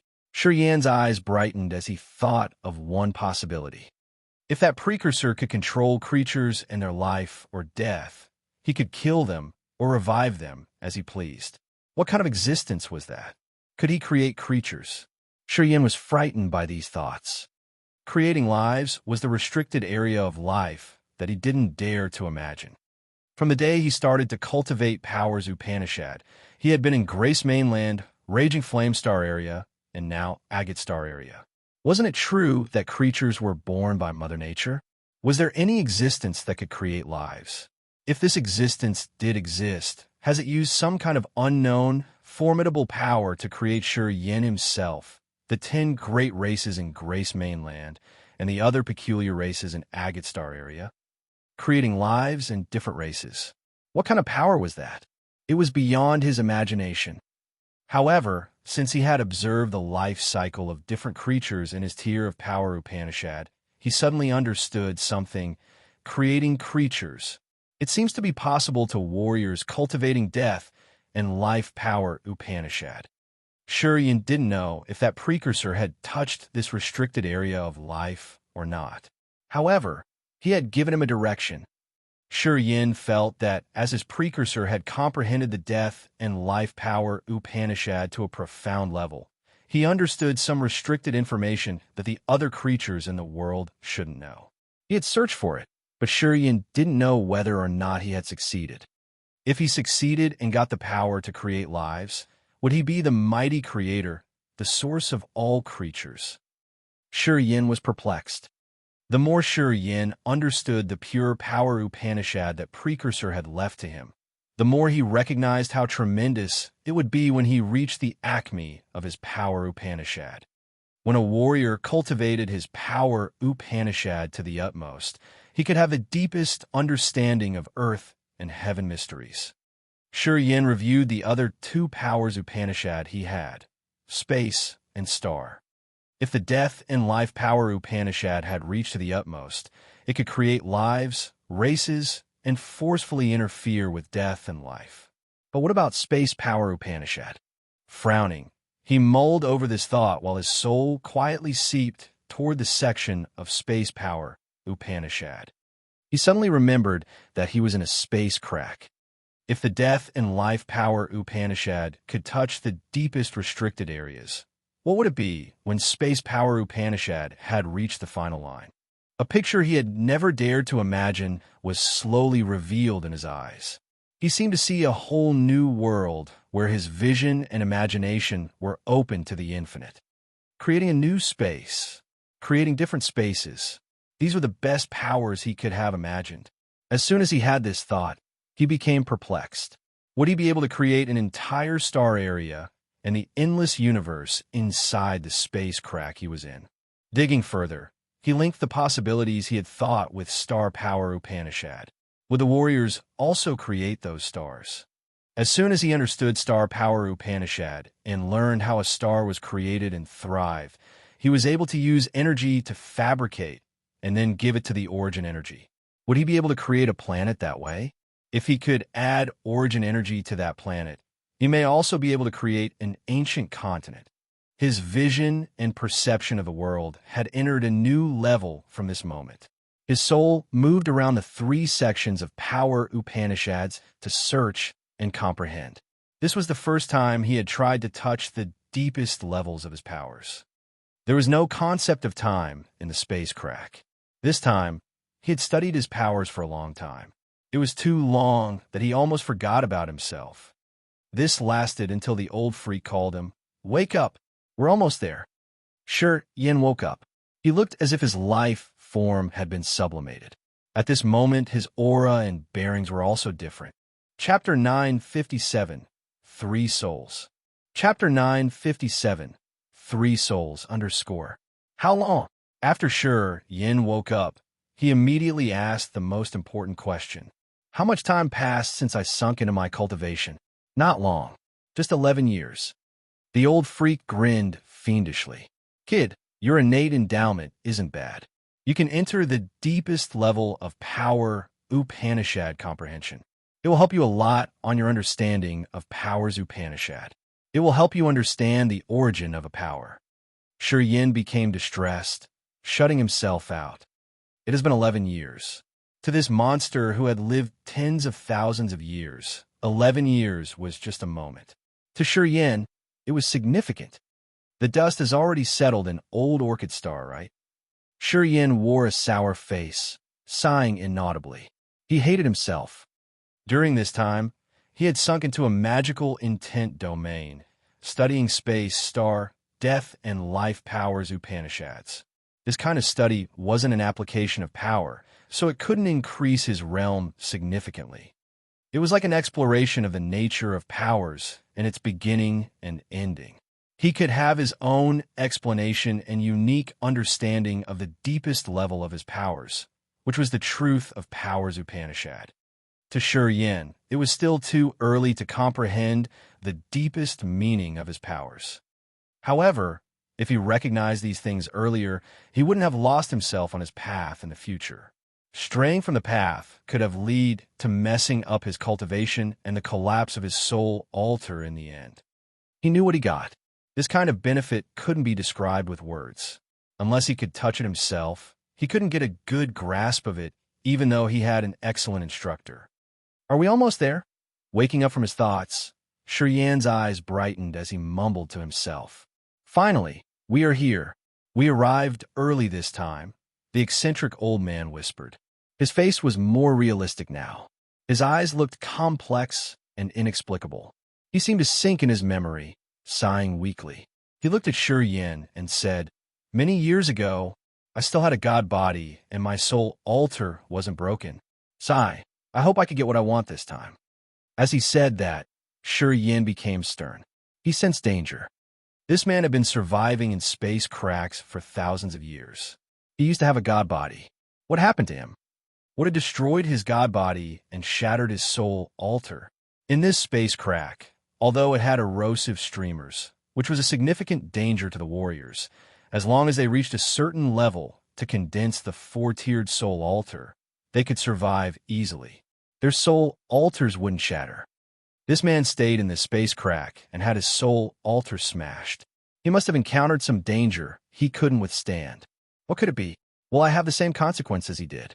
Shi Yan's mood got heavier. Tens of thousands of bubbles in his sight slowly moved forward. It was just what he could see with his limited vision. There were likely countless, similar bubbles in the areas that he couldn't see. Shi Yan didn't know what those bubbles were or how many of them presented here. He didn't know where they were heading to either. However, he was sensitive enough to realize that those bubbles were speeding up. It looked like the closer they were to the destination, the force that attracted them got stronger and made them move faster. The other end where the bubbles were heading to should have some kind of energy which was silently affecting and guiding all of these bubbles to gather at that point. While he was absorbed in his thoughts, the old freak suddenly frowned. He had a gleam of annoyance in his eyes. He cursed, "He's not died yet. Well, if you can survive here, why would I die?" Then, a cold voice arose from a distant area. Shi Yan discolored slightly. This was the second time he heard someone else talking in this space crack. That voice was as cold as ice. It felt chilly like icy mist shrouding his body, making him irritated. Right after that, he saw a bunch of cold light, which dragged along a big blue bubble and was moving fast towards him. That cold light was just a chunk of cold air. It was a soul of a warrior. However, it didn't generate facial features as it was just a congregated mass of cold air. Inside the blue bubble by that cold light was a woman, an Ice Clan woman. At first glance, Shi Yan knew that this woman was from the Ice Clan of Agate Star area. They cultivated ice power Upanishad, so their physique was cold and quiet. They didn't look very different from humans aside from their snow-white skin. It seemed like they were ice skeletons, which made them extremely elegant, chilly, and distant. That woman looked to be around 20. She wore snow-white armor and a phoenix coronet. Her skin was the color of snow that outlined her exquisite, beautiful face. She was long-limbed with a generous bosom.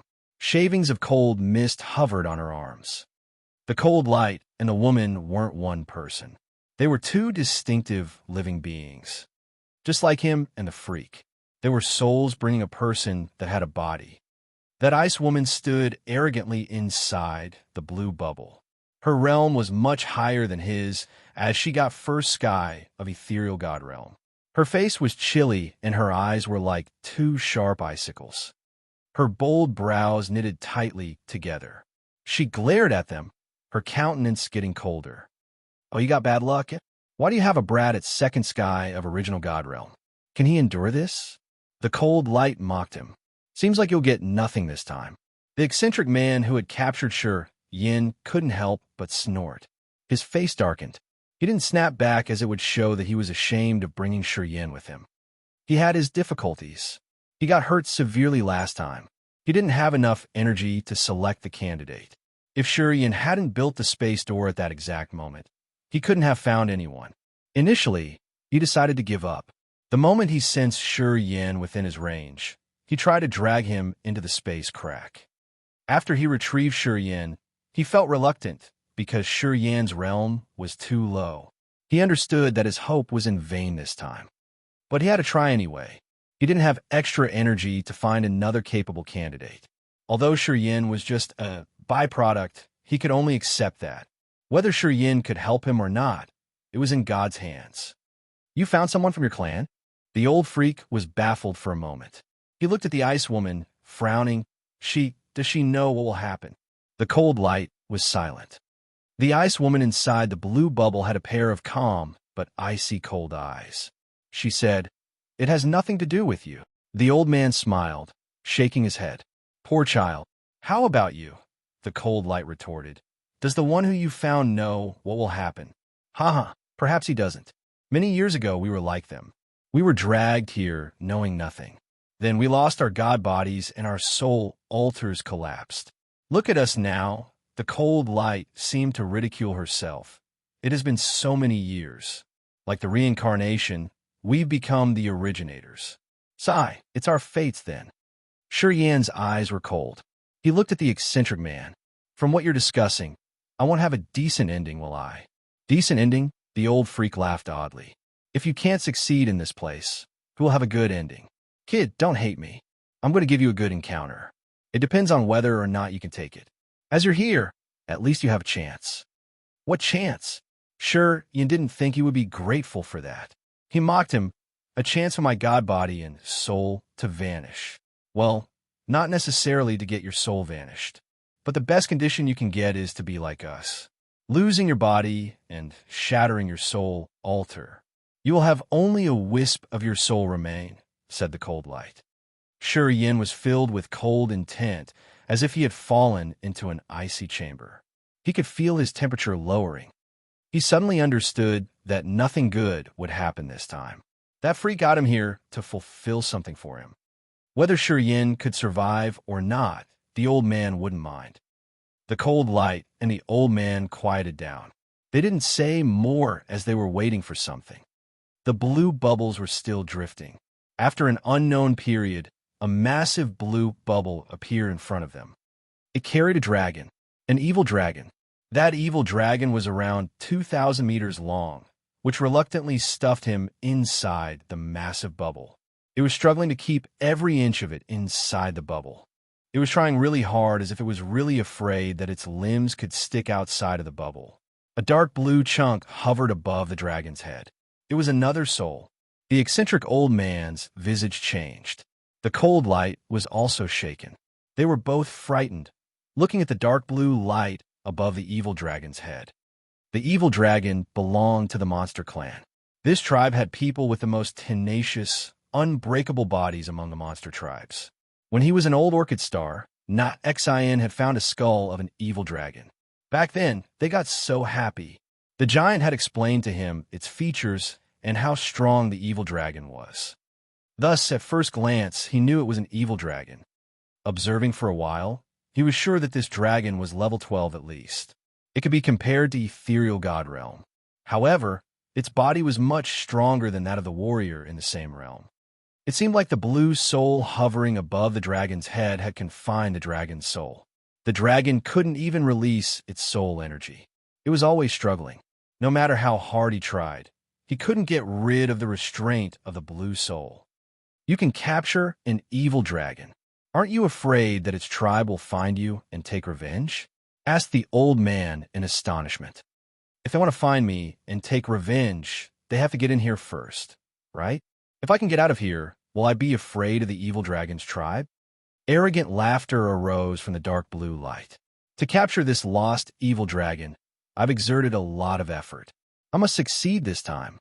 The eccentric old man's face darkened. He glanced at Yin, sighing begrudgingly. He knew his chance wasn't great this time. Living beings with real entities were something that could assure their success. The stronger their bodies were, the more significant opportunities they could have. Since the Ice Clan had unique physiques, their bodies were also tenacious. The evil dragons of the monster clan were indeed famous existences throughout Big Star areas thanks to their imposingly tenacious bodies. The freak man thought that Yin wasn't worth mentioning compared to the Ice Woman and the evil dragon. Chapter 958, Metal. Chapter 958, Metal _ The three distinctive souls were in three different blue bubbles, moving forward quickly. Yin, the Ice Woman, and an evil devil were also with them inside a bubble. After a while, the eccentric man, the precursor of the Ice Clan, and the man who appeared last discussed using their souls. Then, they used force all of a sudden. Yan's and the Ice Woman's bubbles flew fast forward, merging with the massive bubble that carried the evil dragon. "Stay put. We're going to arrange something." The old man informed Yin and laughed before leaving with the two other souls. Yin, the Ice Woman, and the evil dragon were put together inside the massive bubble. The three souls had done something, so that Yin's bubble stopped drifting away. Different sized bubbles were still moving around them, heading somewhere ahead, while their bubble seemed to get rid of some suction force from the other end. The evil dragon's soul was struggling hard, as if it had been trying to wiggle. However, they didn't know what kind of soul restriction the man who came last had cast on him. No matter how hard the dragon tried to condense its soul energy, it couldn't escape this restraint. Its huge body shivered, wiggling hopelessly. It looked desperate and distressed. "Do you know what's going on? Those two didn't have bodies. What's their purpose in bringing us here?" Yin was cold and stern, asking the Ice Woman right after the other three had left. Yin could see that this Ice Woman was obedient to the others. She seemed to know something. Yin didn't want to be plotted against. He wanted to know the situation first so that he could strategize against the freak man. Unfortunately, the Ice Woman disdained him. Her clear and cold eyes glanced at him once and then turned away. She didn't want to talk to him.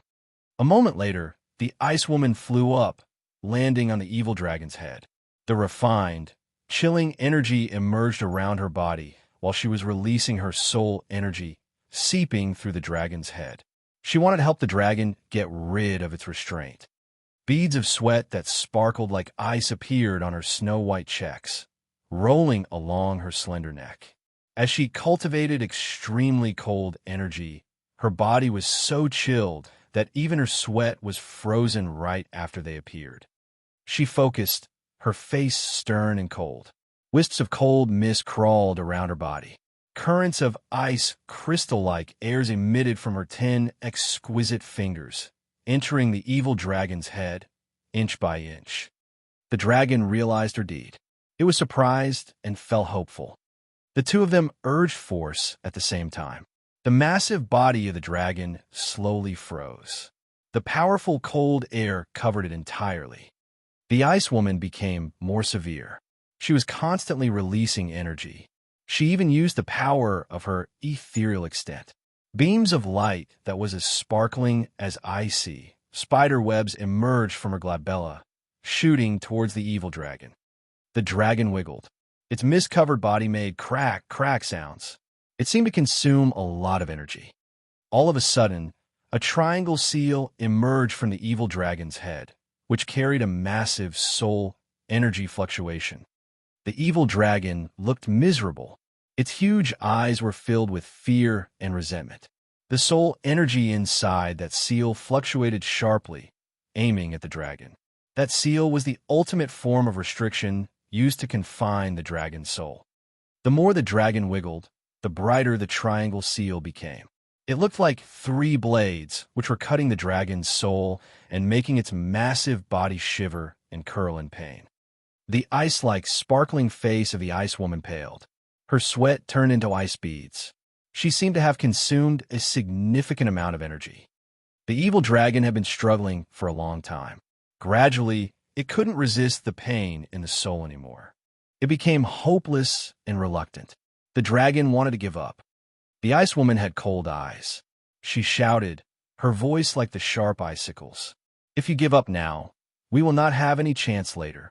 As the dragon's soul was restrained, it didn't have the energy to talk. The giant pupils of the dragon showed its distress and pain. It seemed like the seal had blocked its ability to use the soul to communicate. The dragon situation was much worse than Yan's and the Ice Woman's. Being shouted at, the devil dragon pulled itself together. They started to urge more energy. The dragon continued to wiggle. The massive body, over 2,000 meters long, had blood trickle from its scales. This was the sign that the monster had forced its energy to the utmost. To get rid of this restraint, the dragon seemed to want to risk its life. The Ice Woman and the evil dragon seemed to know their destiny. To break this harsh destiny, they were trying to escape the restraint of the three souls. However, none of them had informed Yin about anything. They didn't consider Yin as someone in the same place as them, someone who could help. They knew Yan's cultivation base. In their eyes, Yin had only second sky of original God realm. It wasn't worth mentioning. He couldn't help them at all. Thus, it didn't bother explaining to him or acknowledging him with a look. In the blue bubble, Yin frowned, his face dark and cold. He quietly assessed the Ice Woman and the evil dragon. After a long time, he swiftly glided like the Ice Woman to reach the dragon. Looking at the woman whose skin was like snow and as beautiful and elegant as a snowflake, he spoke deliberately. "Do you need help?" The evil dragon couldn't see him, but it could hear him. It stopped wiggling for a moment. The Ice Woman knitted her brows, her cold eyes looking at him. "You can't help us. You just need to stay put. Don't talk, don't disturb or distract us. That's how you can help us." Yin was surprised. Pondering for a while, Yin continued, "You want to help the evil dragon get rid of the soul restraint, right?" The Ice Woman had a gleam of disdain in her eyes, as if talking to him would affect her concentration. She neither turned around nor answered him, and just continued releasing more energy. She was using her soul energy to assist the dragon in resisting the triangle soul seal. The soul seal came from that imposing soul. It was like an inexplicable, magical lock that locked up the dragon's soul. If they wanted to free the dragon, they needed to unlock it or destroy it forcefully. The Ice Woman and the dragon were using the latter method. They wanted to destroy the seal and free the dragon. Seeing the Ice Woman and the dragon ignore him, Yin stood at his spot and extended his left hand, placing it on the dragon's head. "Don't meddle, or else we will get the reverse effect." The Ice Woman shouted ear-splittingly. She turned to him, her eyes like icicles. "If you do something rash, don't blame me for not showing any mercy." The evil dragon wiggled harder. It even sprayed blood from its scales. It looked so worried, as if it wasn't pleased to let Yin, a low-realm expert, meddle in its struggling situation. They all thought that Yin could only disturb the dragon. However, at the moment it was about to stop him, its giant eyes showed its confusion. After 5 seconds, the massive body of the evil dragon shivered, as it was very happy. After Yin had put his hand on the dragon's head, she could feel a new, immense vitality moving in the dragon's body. That vitality was dense, carrying the power of earth and heaven and giving a great tonic to the dragon. He was using the ability to give away vitality, which was beyond her common knowledge. Receiving the surging life energy, the tired dragon was boosted up. It roared inaudibly and started to struggle again. Her clear but cold eyes of the Ice Woman brightened quietly. She nodded, speaking indifferently to Yin. "Just pump more life energy. Don't stop." She was bossy, giving orders.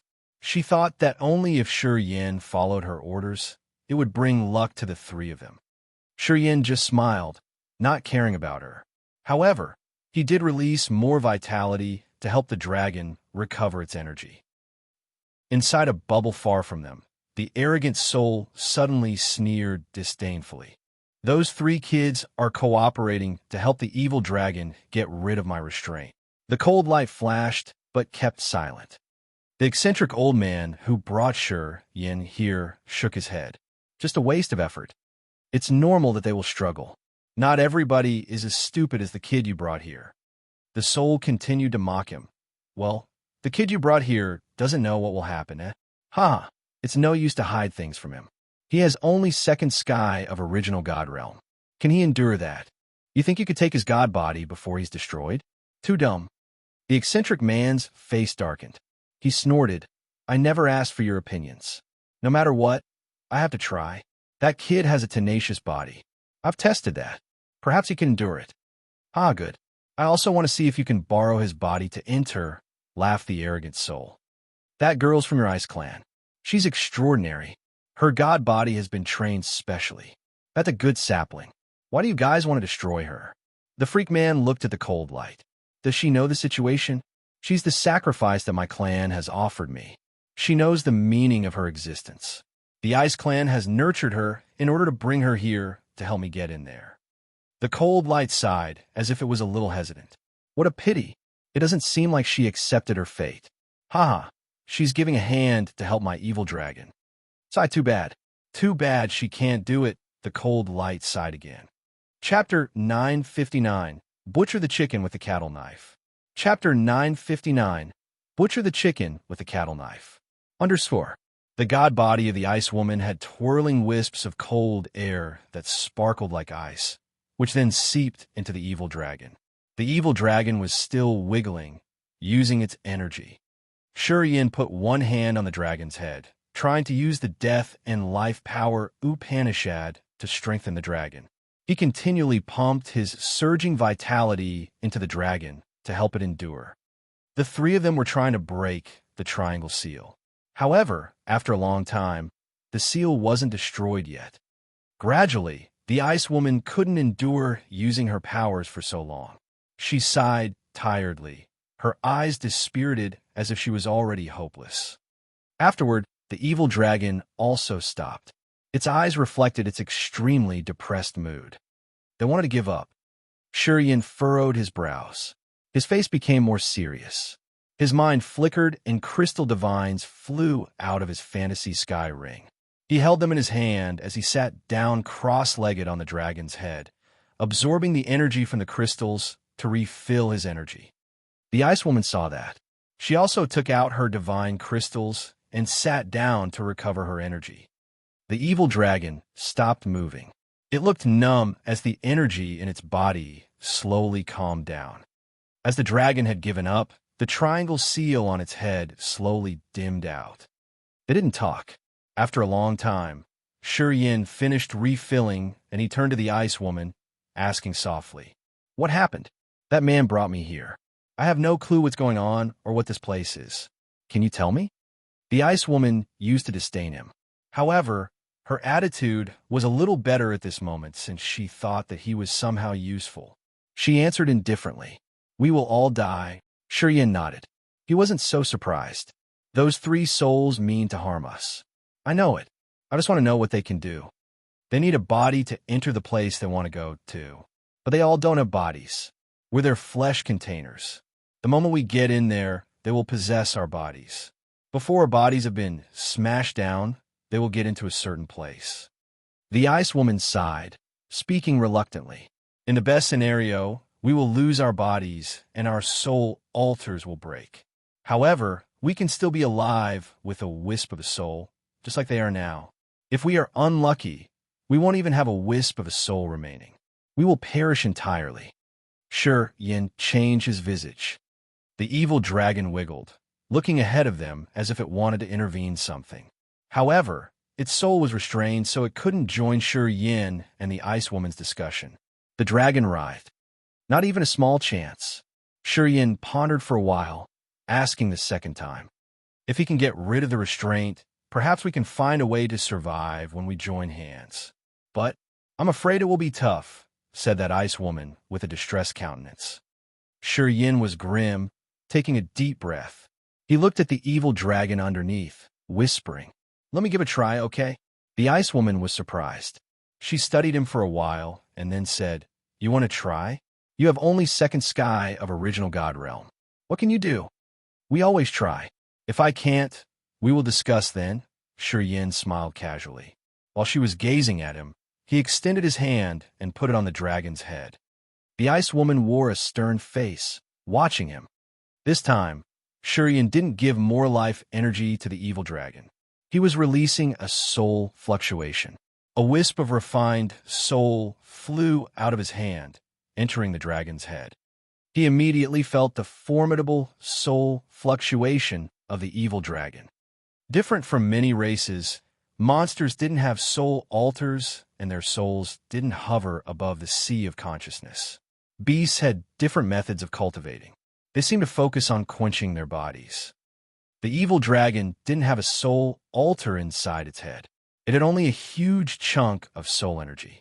It looked like an opaque ball moving continually. At this moment, that soul ball didn't spin as a triangle seal tied it down.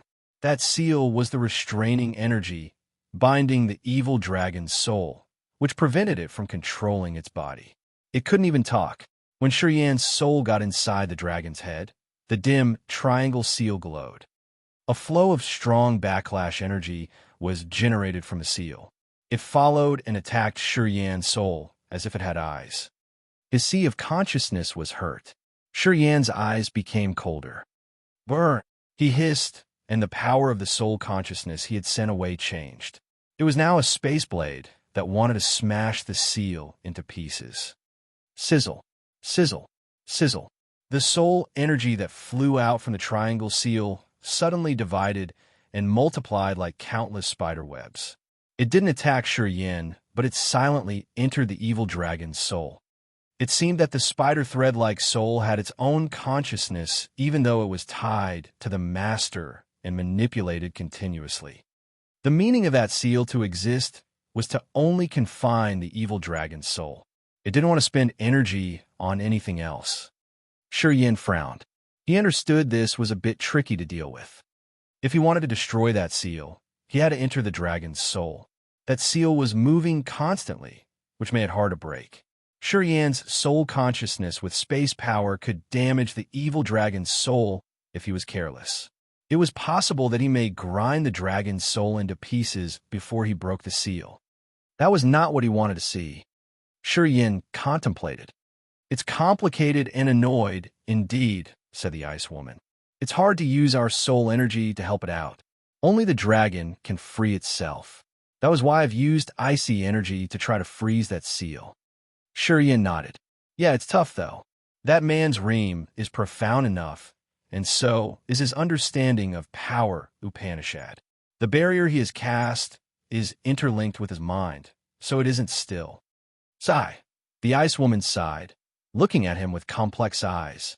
She thought he had wasted his efforts. She then sank into silence. Shiyan hadn't stopped here. He was thinking of a possible solution. After a while, his eyes brightened as an idea rose in his mind. In the next moment, his other soul quietly changed in his sea of consciousness. The soul created by the Origin and Heaven Flames of Grace mainland had turned into a scorching flame, burning fiercely. The result of the Heaven Flames and Origin's fusion was that they became part of his soul. The characteristics of the Heaven Flames were also his soul's. He could control them and switch them as he pleased. When he thought something in his mind, his soul would change accordingly.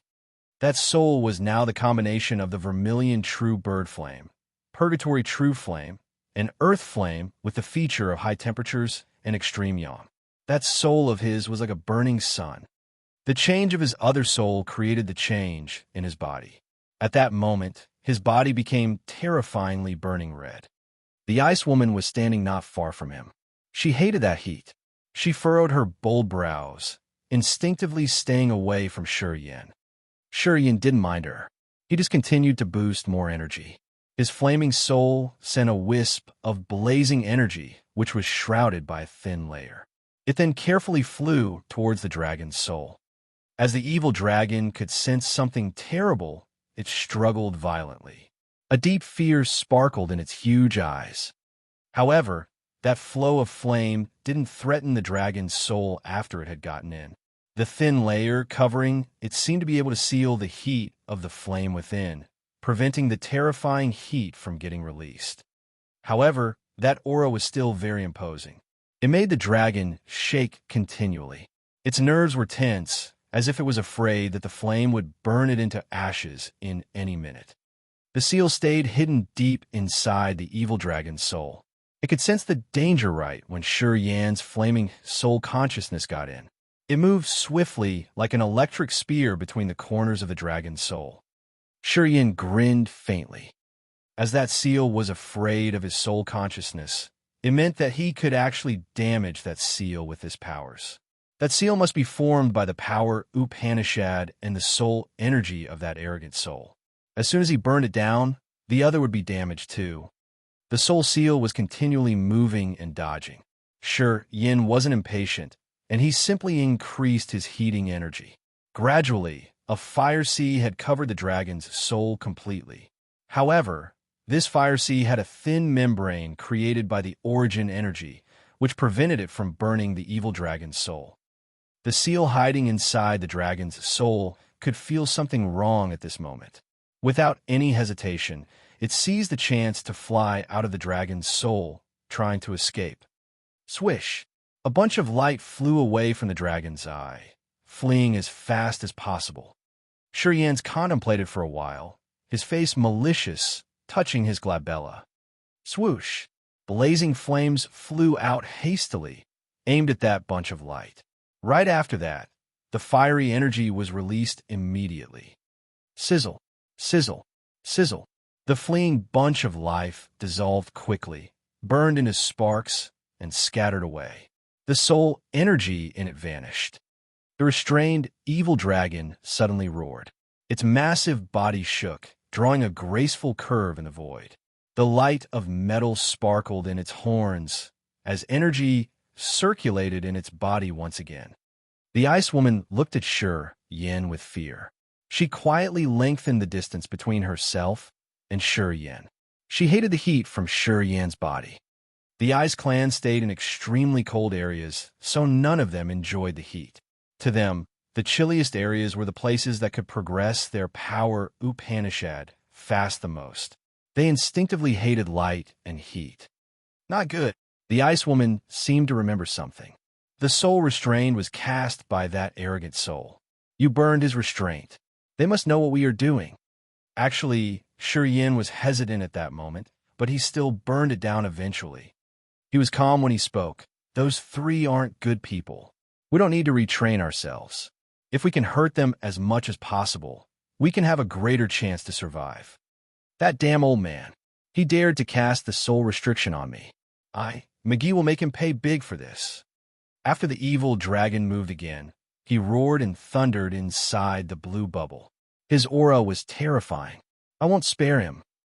Chapter 960, Evil Dragon McGee. Chapter 960, Evil Dragon McGee, _. The space crack where streamers moved had a place where lights congregated.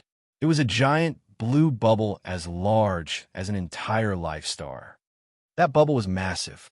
It had countless flaming streamers gathering. Bubbles that came from everywhere disappeared into that big blue bubble. This place seemed to be one end of this chaotic space basin. The three souls also stopped here. Then, the arrogant soul shook violently, as if he was severely hit.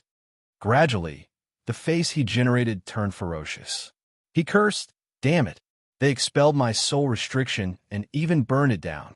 The cold light twisted for a while before turning into a cold, human face that frowned at him. Didn't you say that the evil dragon couldn't get rid of it? The eccentric old man who had brought Shi Yan also changed his face. Seems like the situation has changed. I didn't expect any unexpected event to happen at this moment. It was your man, roared the arrogant soul. Carlos, does the kid you brought cultivate firepower, Upanishad? No, it's not true. His fire has the aura of heaven flames. He fused with the origin.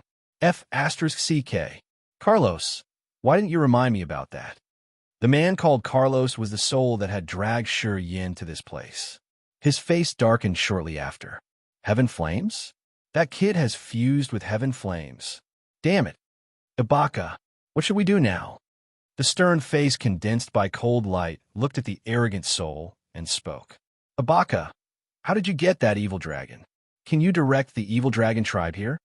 As he mentioned the evil dragon tribe, the three souls' faces darkened. They all knew how dangerous the evil dragon tribe was. Evil Dragon Tribe?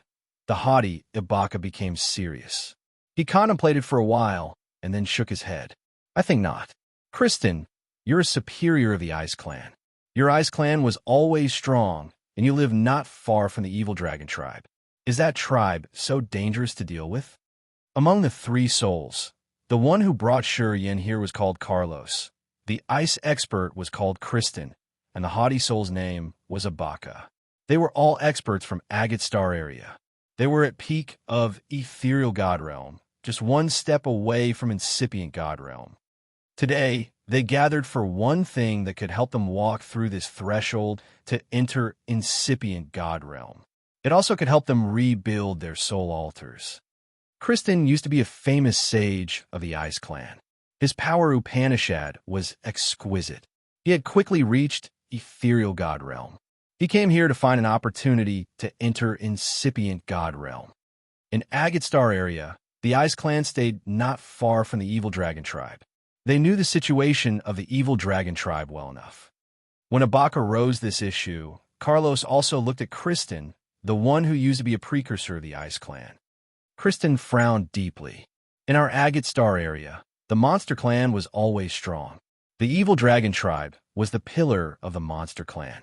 They're the best fighters of the Monster Clan. Since our Ice Clan lives not far from the Evil Dragon Tribe, we don't want to cause any grudge against this powerful tribe. The Evil Dragon Tribe likes to cover their members' mistakes. They will seek revenge for even the most minor grudges. If they know that you capture their member, they will never spare you. Ibaka listened to him, his face ferocious. Wait until I've reached incipient god realm. I won't be afraid of them. We can't let them escape at any cost, Ibaka hissed. Or else, none of us can dodge the flame of anger of the Evil Dragon Tribe. Can they get out of this place? Carlos laughed evilly. Although the brat I brought cultivates space power Upanishad, unless he finds a space crack mouth, he will stay here forever. Pausing for a while, he continued, just ignore them for now. After we finished our preparation, we'll capture them. Kristen nodded, trying to comfort the others.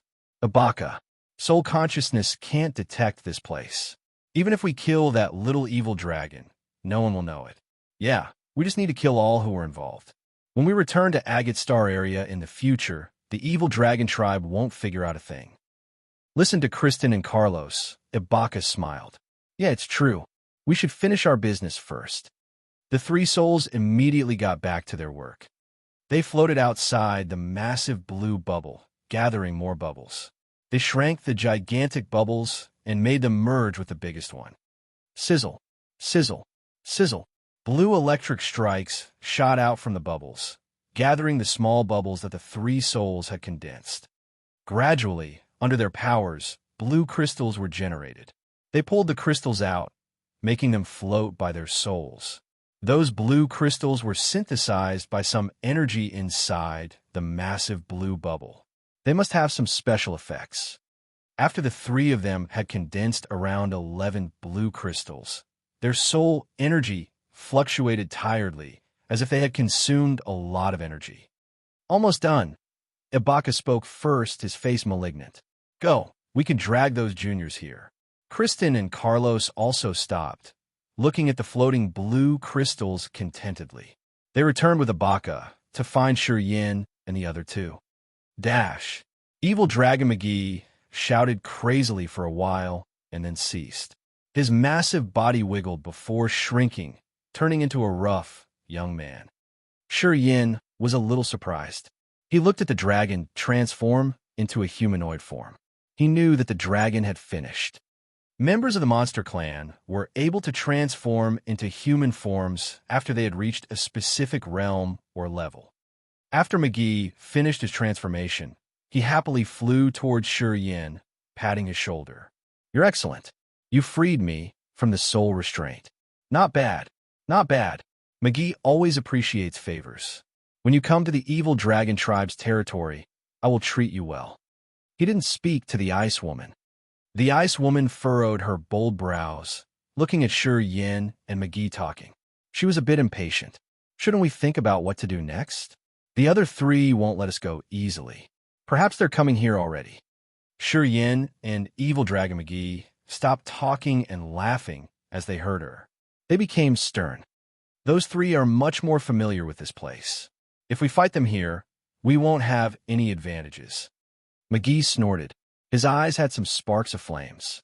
I've tried. From the day I met that man, I've always been struggling hard. I'm not his equal opponent. He knows that I won't follow him. That was why he restrained my soul to prevent me from troubling him more. Pausing for a while, he looked at Sure Yin and the Ice Woman. He said, "How about you? Are you sure you could defeat them?" The beautiful, snow-white face of the Ice Woman twitched as she sighed reluctantly. "I'm not like you guys. I came here intentionally." Sure Yin and McGee were skeptical. That man used to be the pride of our Ice Clan. He reached Ethereal God Realm pretty early. To enter Incipient God Realm, he came here. I don't know what is good about this place, nor what could help him enter Incipient God Realm. However, I'm the sacrifice that our clan's seniors have sent to him. They want to have an Incipient God Realm expert for the Ice Clan. I'm just a supporting rock for his breakthrough, said the Ice Woman with a lonesome face.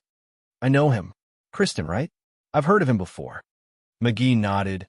Our evil dragon tribe lives not far from the Ice Clan. We know you're experts. Kristen has disappeared for many years. I didn't think that I would meet him here. I used to hear about you two. The Ice Woman looked at McGee. You're the last son of the evil dragon tribe's patriarch. You're haughty indeed. You like to swagger around and bully people. Nothing said about you is good. McGee looked embarrassed. He opened his hands, explaining to Sure Yin. The Ice Clan and our tribe are somehow opponents. This is how they've tried to insult and shame me. I have a good reputation.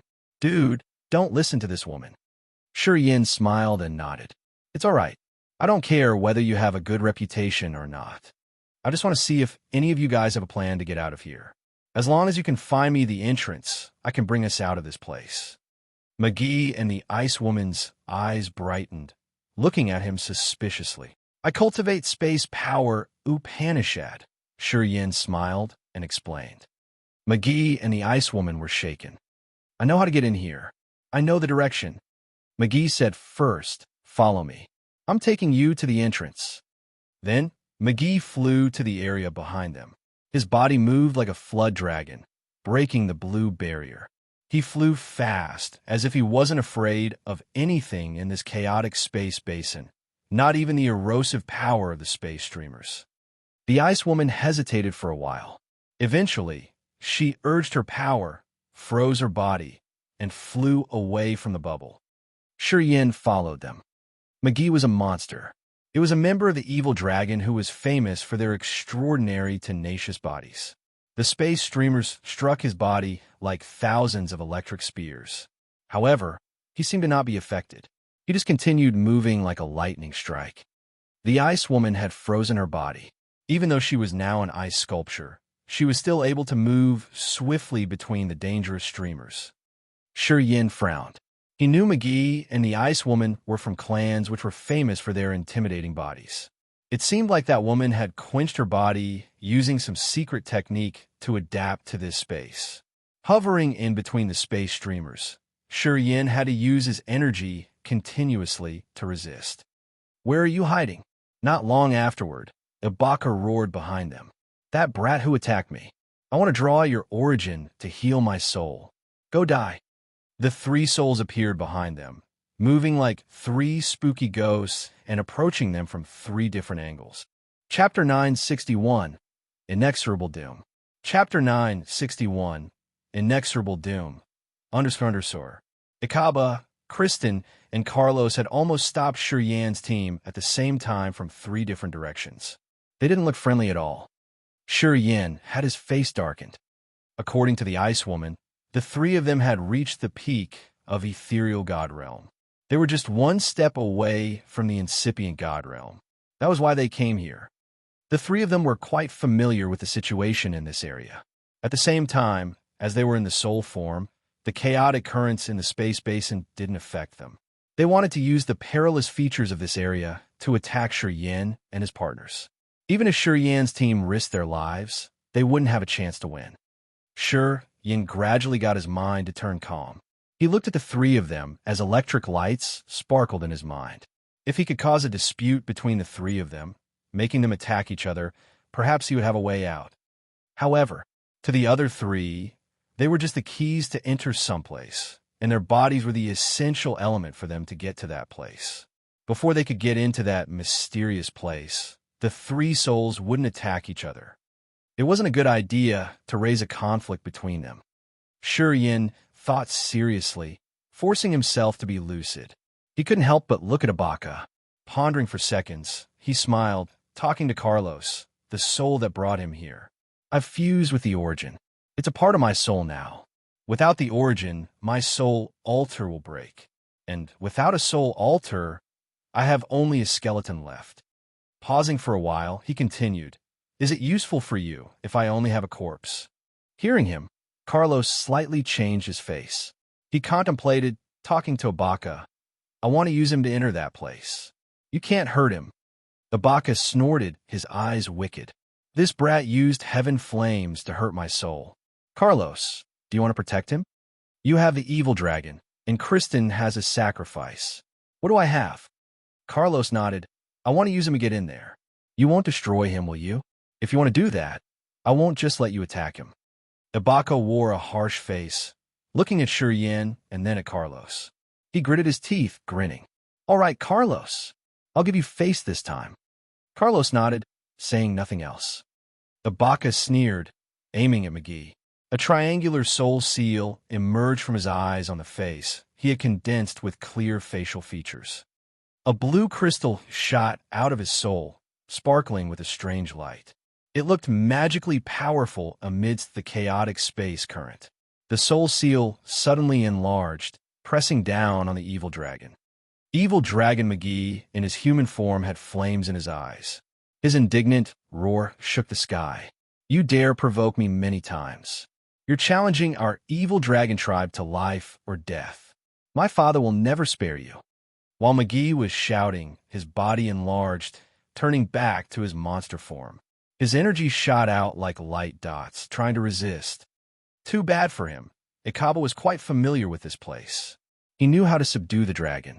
The soul seal he created could combine with the erosive power of the chaotic space current.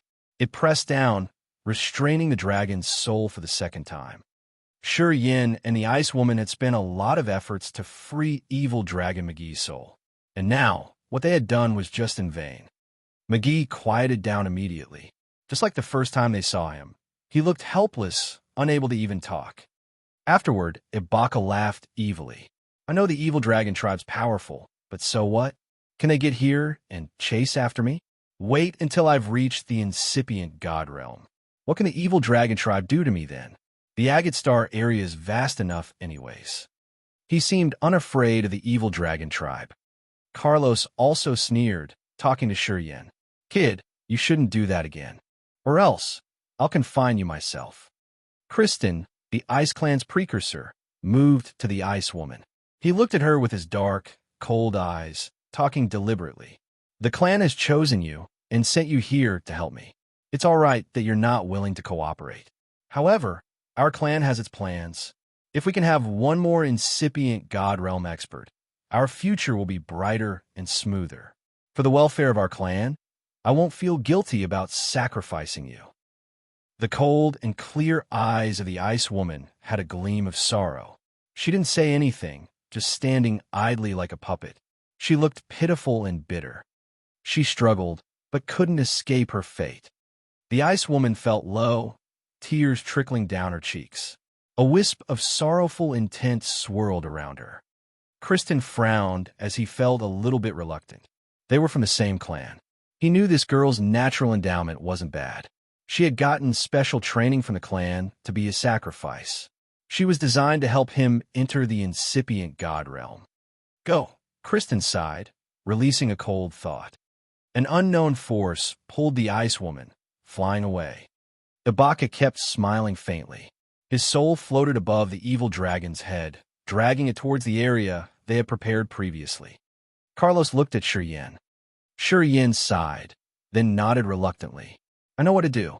You don't need to urge me. Then, he flew after the Ice Woman and the evil dragon, moving to their destination.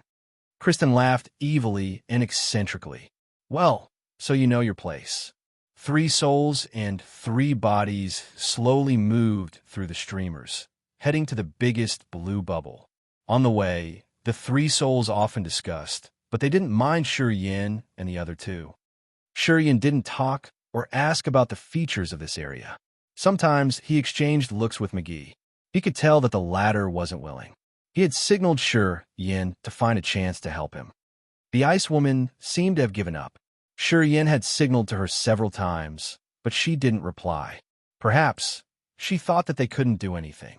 For the sake of her clan, she decided to follow Kristen and help him reach the incipient god realm. Yin was indifferent. Although it looked like he had done things in vain to release McGee, he did harvest something. He knew what he would encounter. McGee and the Ice Woman had recognized his performance. They thought he could be a help now. On the way to their target, Yin had always been contemplating. He pondered what he should do next. He could confirm one thing. Carlos would take his body to enter some place. He would let his soul enter Yin's head. Then, using Yin's body, he could dodge some kinds of attacks. In other words, before that event, Yin and Carlos would combat in the former's sea of consciousness. Yin looked natural, but he was chilled, discreetly waiting for the right chance. After an unknown time, the 6 strange existences arrived by a massive bubble, which was as big as an entire life star. It had a powerful suction force. The rainbow streamers of the chaotic space current and different size bubbles were congregating at that biggest blue bubble, becoming a part of it. Kristen and the other 2 halted outside the bubble, waiting for something in silence. Yin, the Ice Woman, and the Evil Dragon were watched by 3 different souls. They floated in different corners of the place, looking at the big blue bubble, as Yin silently released his soul consciousness. Sizzle. His wisp of soul consciousness scattered as if it got electrocuted right when it touched the blue bubble. His soul consciousness vanished, causing Yin's expression to change thinking. He couldn't help but observe the 3 souls. This planet-sized bubble had electric beams moving around, which were powerful and intimidating enough to crush all energies and souls without a tangible entity. In other words, those 3 souls couldn't get inside the bubble with their powers.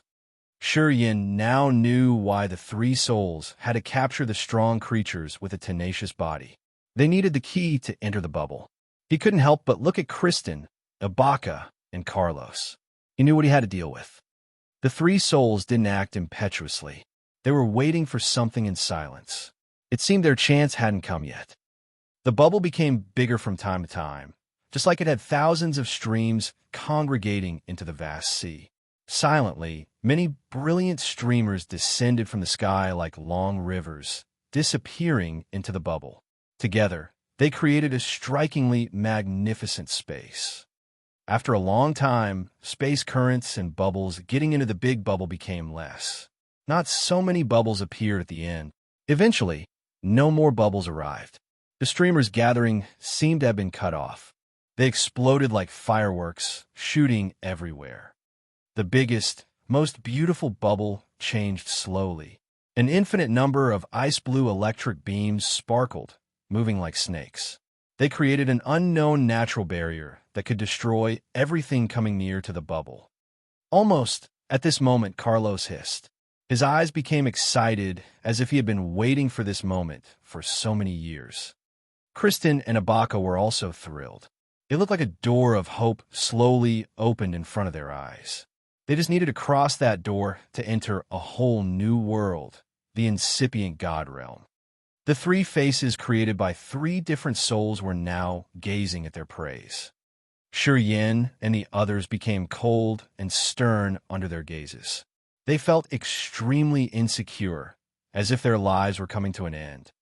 The other 3 looked so excited, as though Yin's group were ready to sacrifices whose blood and flesh were needed by them to get the recognition of the mighty heaven. Mwahaha! The 3 souls laughed evilly while dashing out, heading toward Yin, McGee, and the Ice Woman. They wanted to enter their praise sea of consciousness and take control of the body. Chapter 962. Soul Changing. Chapter 962. Soul Changing, underscore underscore. The three souls moved swiftly. At that moment, Yin, McGee, and the Ice Woman faced a huge trouble as the three souls brutally entered their body.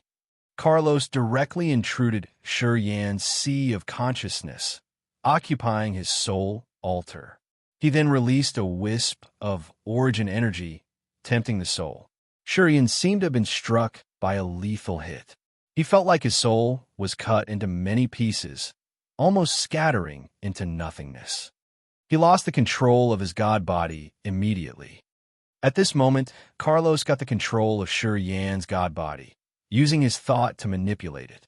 He urged Yan's body to move towards that blue bubble. At the same time, Evil Dragon McGee and the Ice Woman were also invaded.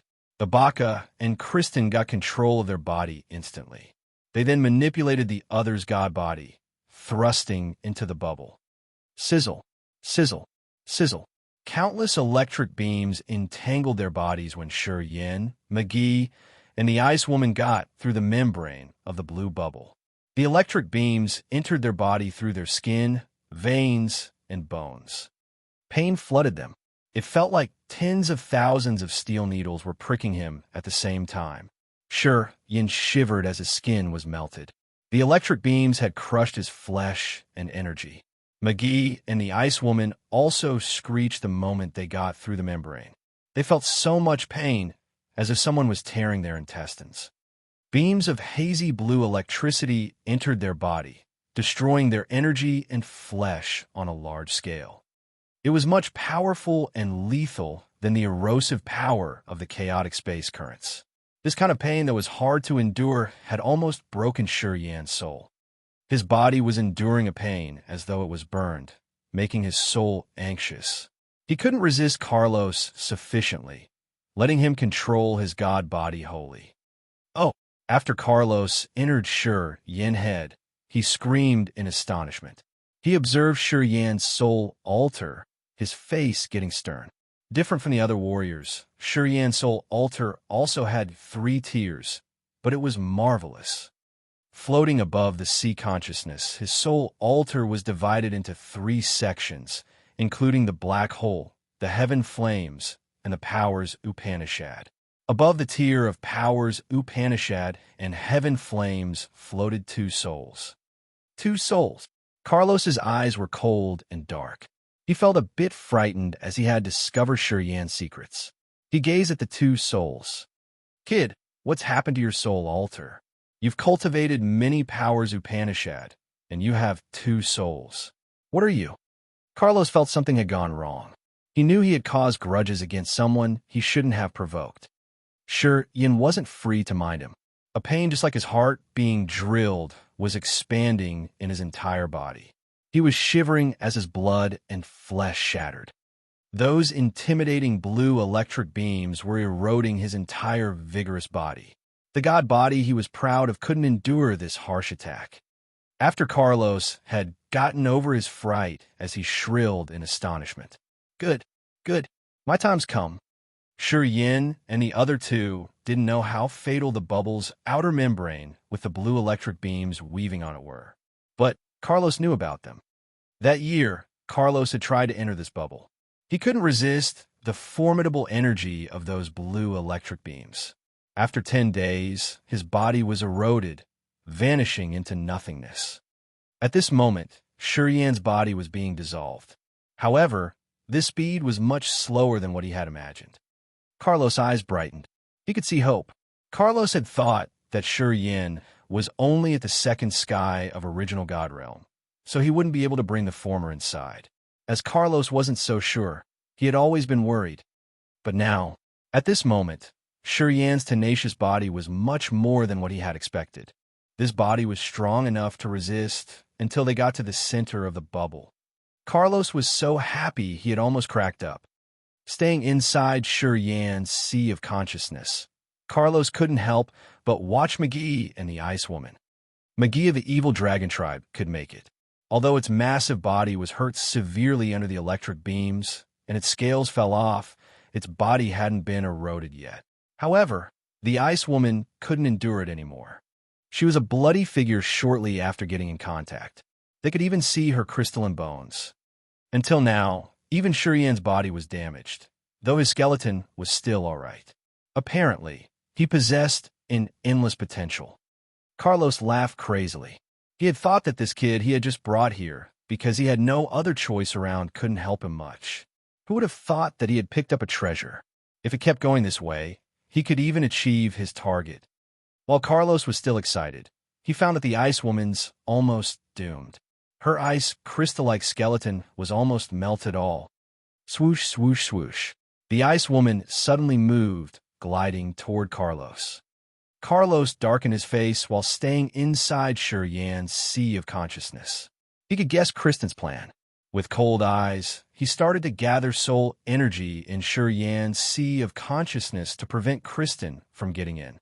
Kristen knew that this sacrifice from the Ice Clan wasn't enough to aid him to get what he wanted. Seeing Shurian's tenacious body, he had another plan. He wanted to share Shurian's body with Carlos. If he hid his soul in Shurian's body, he could get to that place. Swoosh! A cold light flew out, entering Shurian's body like an icicle.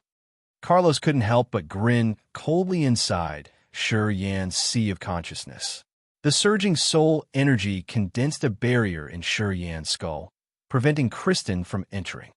The two of them used to cooperate well, but now they attacked each other at the critical moment. Boom, boom, boom. After Kristen flew out, the Ice Woman's body exploded. It turned into nothingness in this world of blue electric beams. A soul altar emerged. It was the Ice Woman.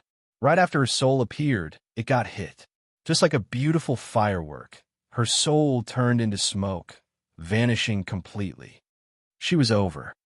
Let me in, Kristen roared angrily. The ice blue crystals covered his soul, moving around him. These crystals could prevent the electric beams from corroding his soul. He had condensed those ice blue crystals to resist the electric beams in this place for a short while. But they couldn't give a long-lasting protection. Kristen was hurried. He knew he would be doomed if he exposed himself for a long time. As Carlos and Kristen were at the same realm and not much different in terms of competence, they understood the dangers of this place. Carlos had soon set up a soul barrier in Shurian's skull. He successfully stopped Kristen from entering Shurian's head. While he was still screaming, Kristen's spinning blue crystals were slowly dissolved. The energy in the crystals was draining, and they could only resist for a short moment. Kristen, you go find a Bacchus flesh host. That evil dragon strong enough to bear the two of you at the same time. Carlos objected fiercely. This kid can endure only me alone. Don't mess up with me. Otherwise, don't blame me. Would Ibaka let me in? Kristen shouted. I'm too far from him. I don't have enough time. Let me in quick. Get lost, Carlos thundered. I'll risk my life with you. The cold light gathered its sharp energy like an icicle, shooting towards Shurian's skull. You cur. You'll break his soul. Carlos shouted, his face worried. At the moment he was confronting Kristen, his control of Shurian's soul weakened a little bit. Shurian's consciousness had been confined, losing his control of the god body. He could only stare at his body being eroded little by little. He was worried, as if he had a flame burning his heart. As Kristen appeared, the pressure he had to bear was reduced. His soul could get the control of his body back. Although the energy that bound his soul had halted for a moment, this moment was enough for him to do many things. Arg! Inside the terrifying area of the bubble's membrane, Shurian roared like an enraged wild beast, forcefully urging the immortal demon blood. Drops of dark red blood that looked like jewels burned like a fiery flame, flowing through his god body. An extreme, surging energy flooded his body instantly. His god body turned into a mess of torn flesh and blood, releasing sounds like firecrackers. His veins bulged like snakes under his skin. Each muscle of his was like an erupting volcano. Energy surged powerfully in his body, rocketing his energy to an unimaginable level. As his body was still transforming into the perfect form of the immortal demon tribe, energy ran unceasingly deep inside his head. At this moment, he touched his forehead. Sizzle. His other soul changed all of a sudden, turning into a scorching flame. The formidable heating energy increased without limits, aiming at Carlos. It was the pure heaven flame generated by the origin, which could burn down any creature. In his sea of consciousness, except for himself, everyone else would be a target. When the binding that tied his soul was lifted, Yin could control his body as he pleased. His eyes became garnet, and the blood-red halo glowed on the mark on his soul's forehead. That kind of red light rippled, expanding like water waves. Carlos felt like he was encountering a spooky ghost in this place. He was so uneasy and baffled, looking at the fire sea snatching over him and the red halo coming closer. He didn't know why he was so panic-stricken. He felt the extreme fear deep in his soul. He knew that the fire sea and the blood-red light were enough to extinguish him. This kind of threat was much more terrifying than the blue electric beams out there. Carlos' soul in Yan's sea of consciousness screeched. He didn't dare to try to face the attacks from the soul-destroying powers. He ran away from Yan's brain as fast as possible. Swish! Carlos flew out, full of fear and uneasy feelings. In the next moment, he found that the barrier he had set up in Yan's skull, the one that was supposed to block out Kristen, was swept away completely. He was so scared, his eyes reflecting his extreme fright. He looked at Yin disbelievingly. He felt that he had brought a hungry wolf from outer space to this place. Chapter 963, Expel. Chapter 963, Expel. __. Carlos escaped from Yan's god body. He was so worried and uneasy. The ice-blue crystals surrounding his soul gradually cracked. Blue electric beams struck over like snakes, trying to intrude his soul. Just like Kristen, Carlos had no place to go. The two souls surrounded Yin, preparing to attack his soul and occupy his body. What happened? What are you doing? Kristen communicated with him via soul messaging. You had subdued his soul. Why did you fly out? You mother asterisk cur. It's because of you. Carlos thundered. If you didn't mess things up, how could that kid get rid of my soul bind? Now, we're over. None of us can get in there again. While the two souls were communicating, more blue electric beams shot towards them. They were as big as ropes, slowly tying their souls up. Their blue crystals couldn't help it anymore. They could explode at any moment. That blue crystals needed a flesh body to promote its effect the most. Without a body to protect the crystals when they were exposed, they couldn't resist for a long time. Carlos was afraid of Yin. He pondered, then said, I've just used up a lot of energy. I need a break. You go for it. You intrude his sea of consciousness. As long as you can subdue his soul, we can take over his body. Carlos didn't know how strong Yin was, but he did know that Yan's soul was somehow marvelous. The energy released by the latter's soul had terrified him badly. He wanted Kristen to scout out Yan's special powers. Kristen didn't doubt him. He figured that the other had really consumed a lot of his soul energy. As he didn't know how Yan's soul was, he hesitated for a while before forcefully entering Yan's sea of consciousness. Kristen made up his mind. He immediately turned into a bunch of cold light, aiming at Yan's forehead and trying to get into his sea of consciousness. Boom, boom, boom. Yan's god body had the cracking resounding from his bones. Under the power of the immortal demon blood, his damaged flesh and vessels were healed. A garnet halo glowed from his body. Under the effect of the immortal demon blood, his god body transformed quickly. Sharp and pointy barbs emerged from Yan's shoulders, elbows, and knees. They jutted out as if they grew directly from his bones, giving him a ferocious look. His transformation was aimed towards the perfect form of warriors of the immortal demon tribe, and his blood chi became thicker in his body. Blood chi and essence chi were surging inside Yin, which both threatened and thrilled Kristen. He suddenly recognized that with this level of intensity, Yan's body could hold both Carlos and himself to get into the center of the bubble. Kristen didn't hesitate anymore. Swoosh! A big beam of cold light with the icy aura drilled into Yan's glabella, trying to get into his sea of consciousness. Sizzle, sizzle, sizzle. Scarlet flames burst out of Yan's eyes, covering his face. As soon as Kristen touched this flame, he faced a lethal attack. His soul energy was melted, dissolving rapidly. The mournful screeching arose from deep inside his soul. Kristen's cold and stern face became blurry, as if making clear facial features was now really difficult for him. It was just a short moment, but Kristen was hurt severely, which had even affected his soul's foundation. At this moment, there was no chaotic current of space energy. Kristen and Carlos couldn't use external forces to attack Yan.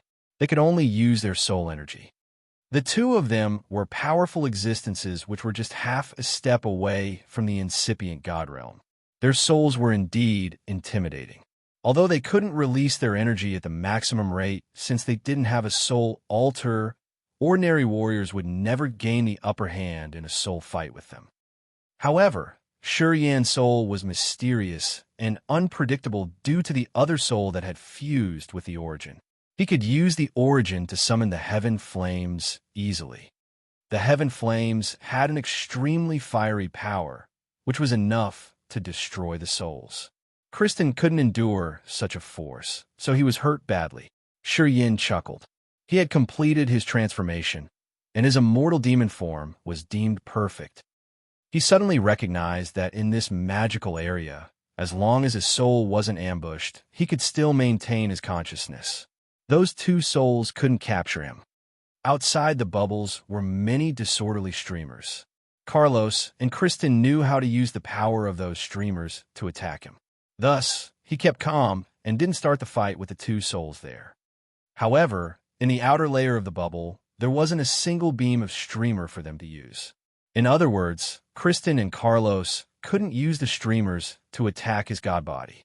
Unless they attacked his sea of consciousness and occupied his soul altar, enchanting his consciousness, he didn't need to be afraid of them.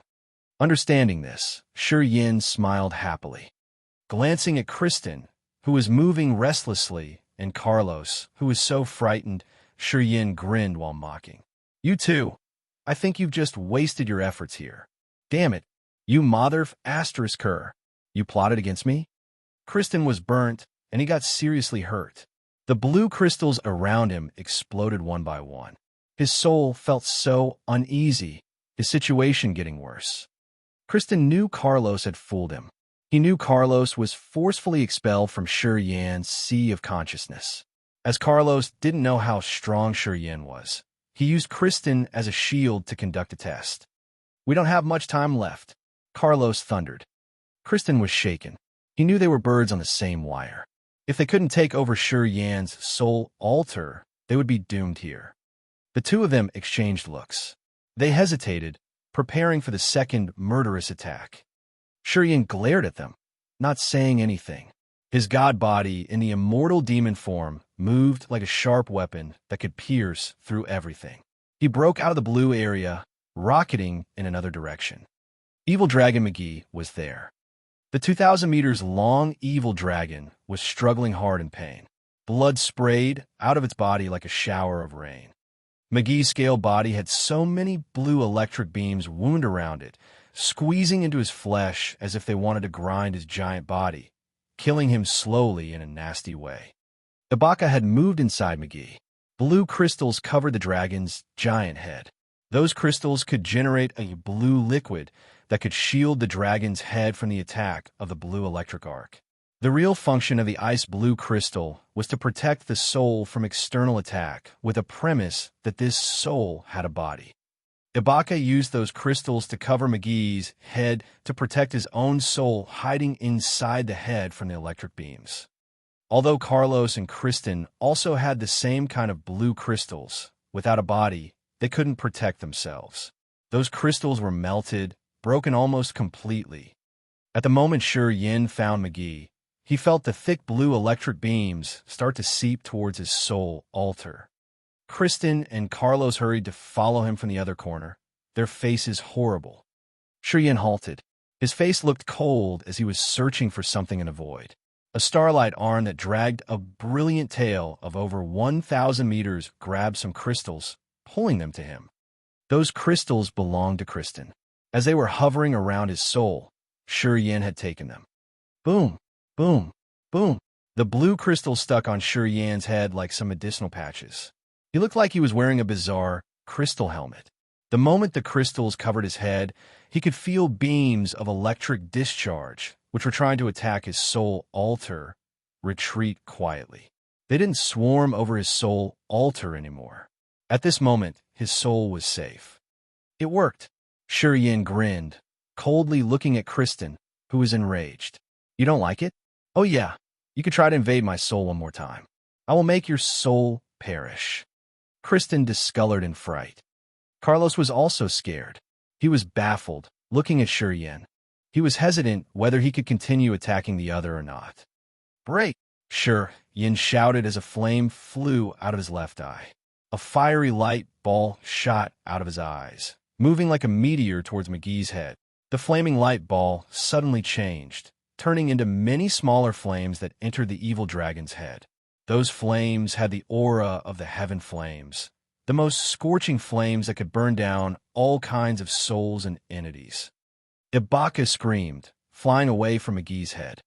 He knew that the origin flame could destroy both his and McGee's soul. He thought that Yin wanted to kill him and McGee at the same time. He didn't dare to linger. Seeing the incoming danger, Ibaka immediately flew away, avoiding the burning flame. With wild schemes, those three souls had dragged Yin, Evil Dragon McGee, and the Ice Woman here in an attempt to take their body to enter someplace. Up till now, the Ice Woman had perished, and her soul and body had both vanished. Yin and McGee were still safe, relatively. At this moment, the three souls were forcefully expelled. They didn't have a flesh host anymore. The three souls formed a formation, silently surrounding Yin. Their clear or blurry faces were filled with bone-deep resentment. You're just three soul remnants. You can use the space streamers to attack us. But in this place, you're just three ghosts. Without a god body or a soul altar, you can't use the power Upanishad. Dare to fight with me? Do you want to die? Yin was calm and unafraid, just talking coldly and harshly. If you retreat now, you can escape this place before your soul vanishes. If you want to attack me, don't blame me for striking at your soul until you have nothing left. Evil Dragon McGee panted hard. He was still bleeding. He seemed to be enduring a terrible pain. However, his big eyes, which were filled with resentment, were gazing at Ibaka without blinking. I will remember you. If I survive this time, I will show you how intimidating our evil dragon tribe can be. Ibaka's face became chilled. Chapter 964. I'm sure I'll handle it. Chapter 964. I'm sure I'll handle it. __. Then, I have to kill you here. Deep in Ibaka's eyes was a chilling, cold intent. He shouted, then attempted to attack one more time. Carlos and Kristen were on his left and right. Hearing him, they screamed hurriedly. Be watchful of that kid. He's not easy to deal with. Don't get into his soul. Ibaka studied Yin. His soul alters strange. It's tough. We've had bad experiences. Kristen said, we must kill him first, and we have to unite to do so. Ibaka, don't be impetuous. Ibaka was baffled. He turned to Carlos, who nodded with a cold and dark expression. All right, we'll kill this brat first. Ibaka was cold. He hated Yin and wanted to kill him out there. If Carlos hadn't stopped him, Yin would have been executed already. From Kristen and Carlos' attitude, Ibaka knew Yin wasn't ordinary. He didn't dare to act rashly, exchanging looks with the other two. They planned to join hands to knock down Yin's soul altar first. You should leave. Yin suddenly turned to McGee, who was still bleeding. He hesitated for a while and then muttered, if you can endure it furthermore, will you move forward to see what's in the center of this place? Evil Dragon McGee was surprised. He He didn't know why Shi Yin had rescued him many times. He could explain that Shi Yin had helped him when they were out there, because he wanted to use his power to deal with Ibaka's team. However, when it got inside the membrane of the bubble, Shi Yin seemed unafraid of the dangers. Apparently, he wasn't afraid of Ibaka's team. McGee didn't know why Shi Yin wanted more troubles to rescue him.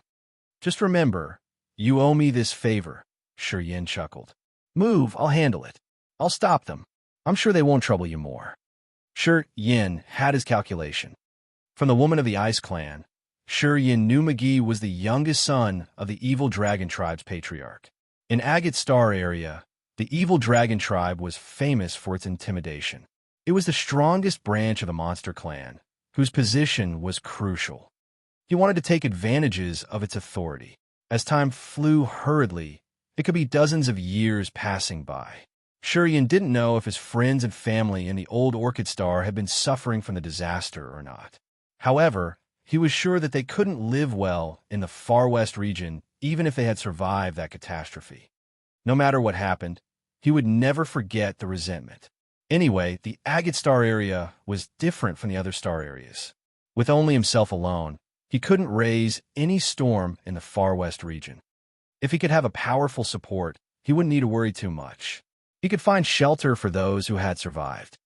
Since the Evil Dragon Tribe was a mighty force, it could be a force he could count on. If he had a good relationship with McGee by helping him escape this area, it would be easier for him in the future. Sure, Yin was trying to create a good relationship with McGee. Are you sure you can handle it? McGee didn't believe in him.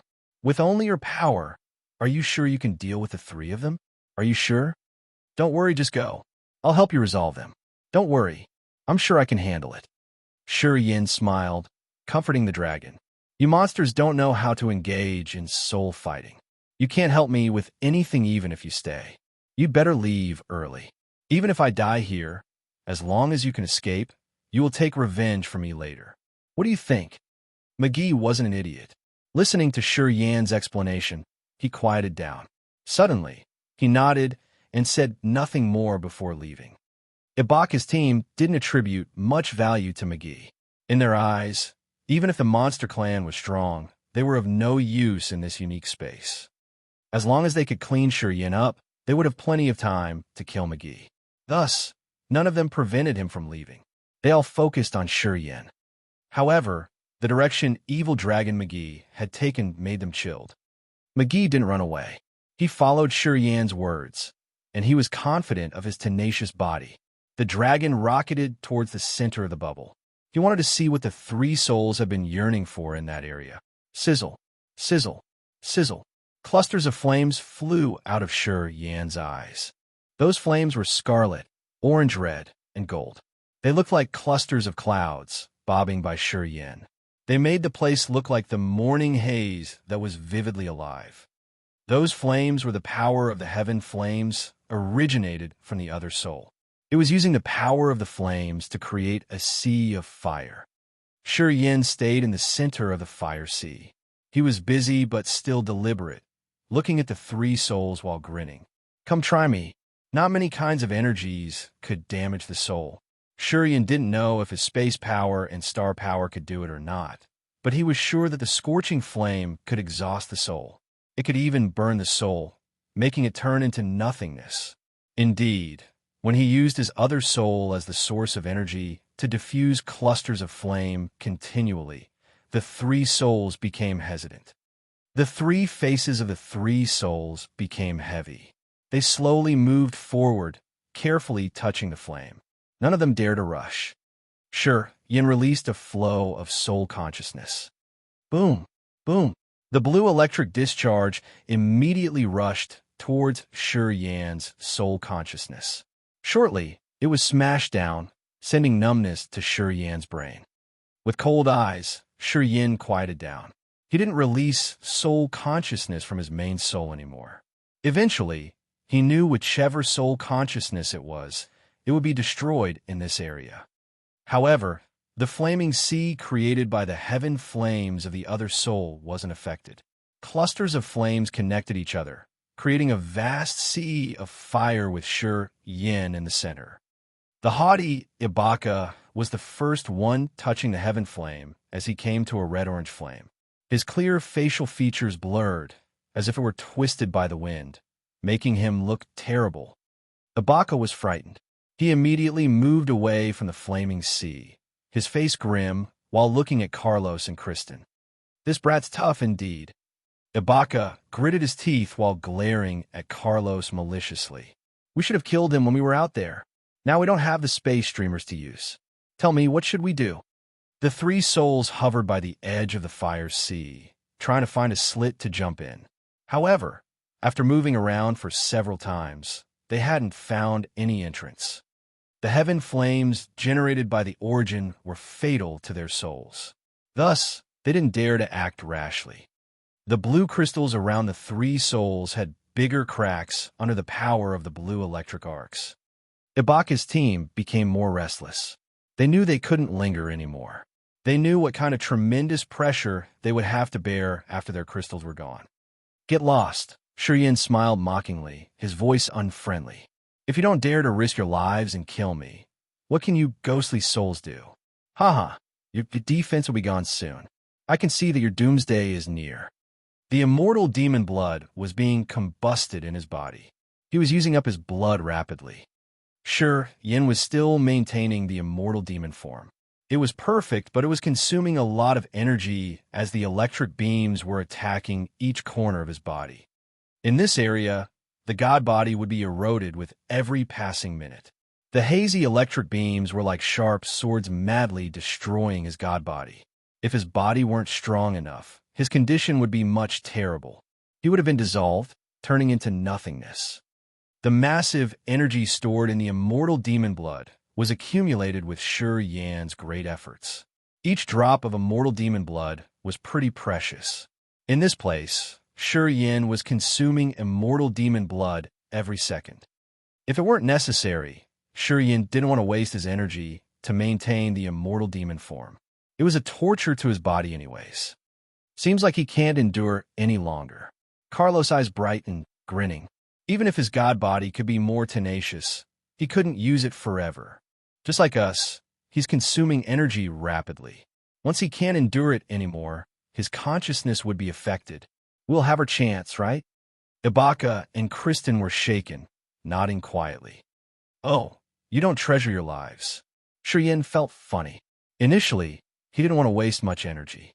Anyway, the other three, the ones that were like the arrow at the end of its flight, thought that he would soon finish the energy of his god body. Swoosh, swoosh, swoosh. Surging flames gushed out of Shur Yan's eyes. The fiery power of the flame was scorching hot, covering the entire place as if it wanted to burn down everything else. The clusters of flame hovering around his body were revived by his other soul. They formed 3 different rivers, extending towards Carlos, Ibaka, and Kristen respectively. He attacked proactively. Carlos's team discolored in fright. They were helplessly frightened. As they were scared of the fire's sea, they hurried to move away. Shur Yan laughed coldly while his god body gradually disappeared into the fire sea. However, the 3 flaming rivers were still moving as though they had eyes, following the 3 souls closely. Ibaka and the other 2 could only run for their lives. Boom, boom, boom. Their blue crystals all exploded. While the fire rivers were chasing after them, their souls were exposed. The blue electric beams seized the chance and entangled them all. Their thought of killing Shur Yan vanished. They were way too frightened, returning using the old track. They didn't dare to enter further. The 3 of them were filled with sorrow and despair. Their chance, which could appear only after several thousand years, was available to the others. They were so bitter that they wanted to vomit blood. The electric beams moved like sharp knives in their souls, as a drilling heart pain flooded their soul. Kristen faced the worst damage.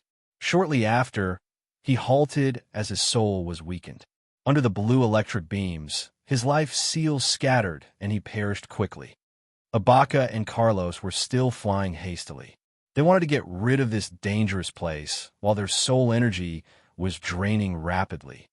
Shur Yan had retrieved the heaven flame energy flying at his max speed towards the deeper place inside the bubble.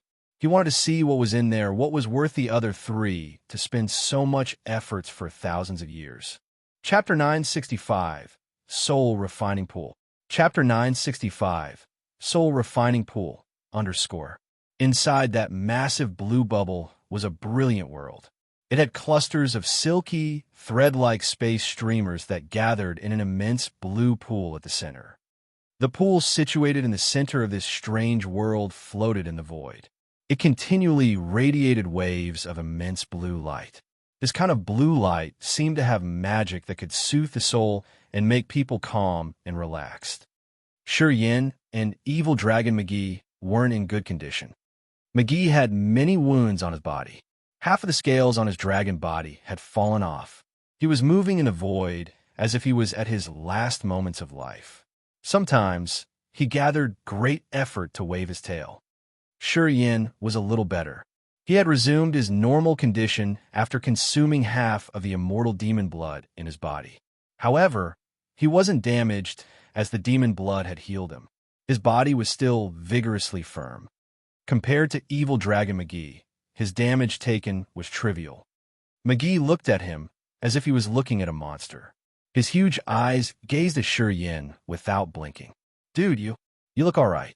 Your body is much more tenacious than mine, isn't it? Yin beamed a reluctant smile. It has been so many years, and I haven't dared to relax. The efforts I've made in training my body wouldn't be less than your efforts. Do you know the Immortal Demon Tribe? Evil Dragon McGee's eyes brightened. He suddenly laughed. You are from the same tribe as Blood Devil? Impossible. Haha, we are predestined indeed. You know Blood Devil? Yin was surprised. Of course. McGee nodded continually, smiling cheerfully. Blood Devil has a good relationship with my father. The Monster Clan and the Demon Clans are allies in Agate Star area. Blood Devil's territory isn't far from our Evil Dragon Tribe's land. I've been there before. Seems like we're predestined. Listening to him, Yin also smiled. Are you Blood Devil's illegitimate son? Evil Dragon McGee's eyes twinkled. He spoke with surprise. Not possible, though. I didn't know that Blood Devil still had some relatives. Yeah, bro. How are you related to Blood Devil? Why have I never heard about your title before? Pausing for a while, McGee cried again. No wonder why Blood Devil has an extremely tenacious body. Although I've never met him before, I know that his body isn't less tough than my father's. No wonder why you were able to get in here. Do you know where we are? Yin contemplated for a while and then asked, How can we get out of here? I don't know. McGee beamed a forced smile. I brought us here unconsciously. Ibaka captured me. I got here from a forbidden land of the Evil Dragon Tribe. It's a space crack of Agate Star area. It doesn't have Earth and heaven energy, solar, moon, or any other stars. I only know the place I got through to get to this place. We can start from there. Yin quieted down, feeling hopeless. Splash, splash. As they heard the water splashing, the immense blue pool in the center was releasing waves of blue light. Those ripples calmed down Yin's soul, immersing him in a magical sea, which gave him an indescribably pleasant feeling. He couldn't help but look at the immense blue pool. His eyes concentrated, asking, That blue pool seems to have a magical power that can clean the soul. Do you feel the same thing? Yes, I do. McGee nodded continually. I feel so comfortable under those blue ripples. My soul feels cozy and refreshed. It feels like my soul is washed up. It's wonderful. I think it has something marvelous out there. Should we check it out? How are your wounds? There is no problem. As soon as I have enough energy to recover, my wounds will heal soon. The recovery ability of the Evil Dragon is well known in the entire Agate Star area. Okay, we'll get to that pool and check it out. Yin and Evil Dragon McGee sauntered towards the hazy blue pool. The closer they got to the pool, the more pacific and refreshed they felt in their souls. This level of soul satisfaction was hard to describe. Waves of blue light rippling from the pool had the marvelous power of cleaning the soul. Yin felt all impurities in his mind and soul clean up. He felt very relaxed and revitalized. Soul, refining fluid. A weak but surprised voice reached Shi Yin from the blood vein ring. The ring spirit seemed to be very happy. You found a place where there is soul refining fluid. The ring spirit sounded thrilled.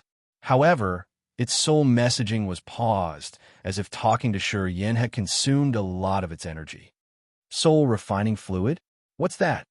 Shi Yin knitted his brows. He hesitated for a while before asking, "How are you?" "Still fusing the memory. I need more time and more energy." The ring spirit replied fast. Then it explained excitedly. The soul refining fluid is the god water used to refine the soul altar. It's marvelous indeed. It's the most precious treasure in the big star areas. This is original incipient grade water. It's so magical. Explained simply. Okay, when a warrior creates the soul altar, his soul altar is contaminated. As his power was increasing along with his understanding of power Upanishad and training of the soul altar will become more impure. In fact, the cultivation of the soul altar has the same method and principles with the cultivation of the God body. We need to discharge the impurities to maintain the crystal clear soul altar.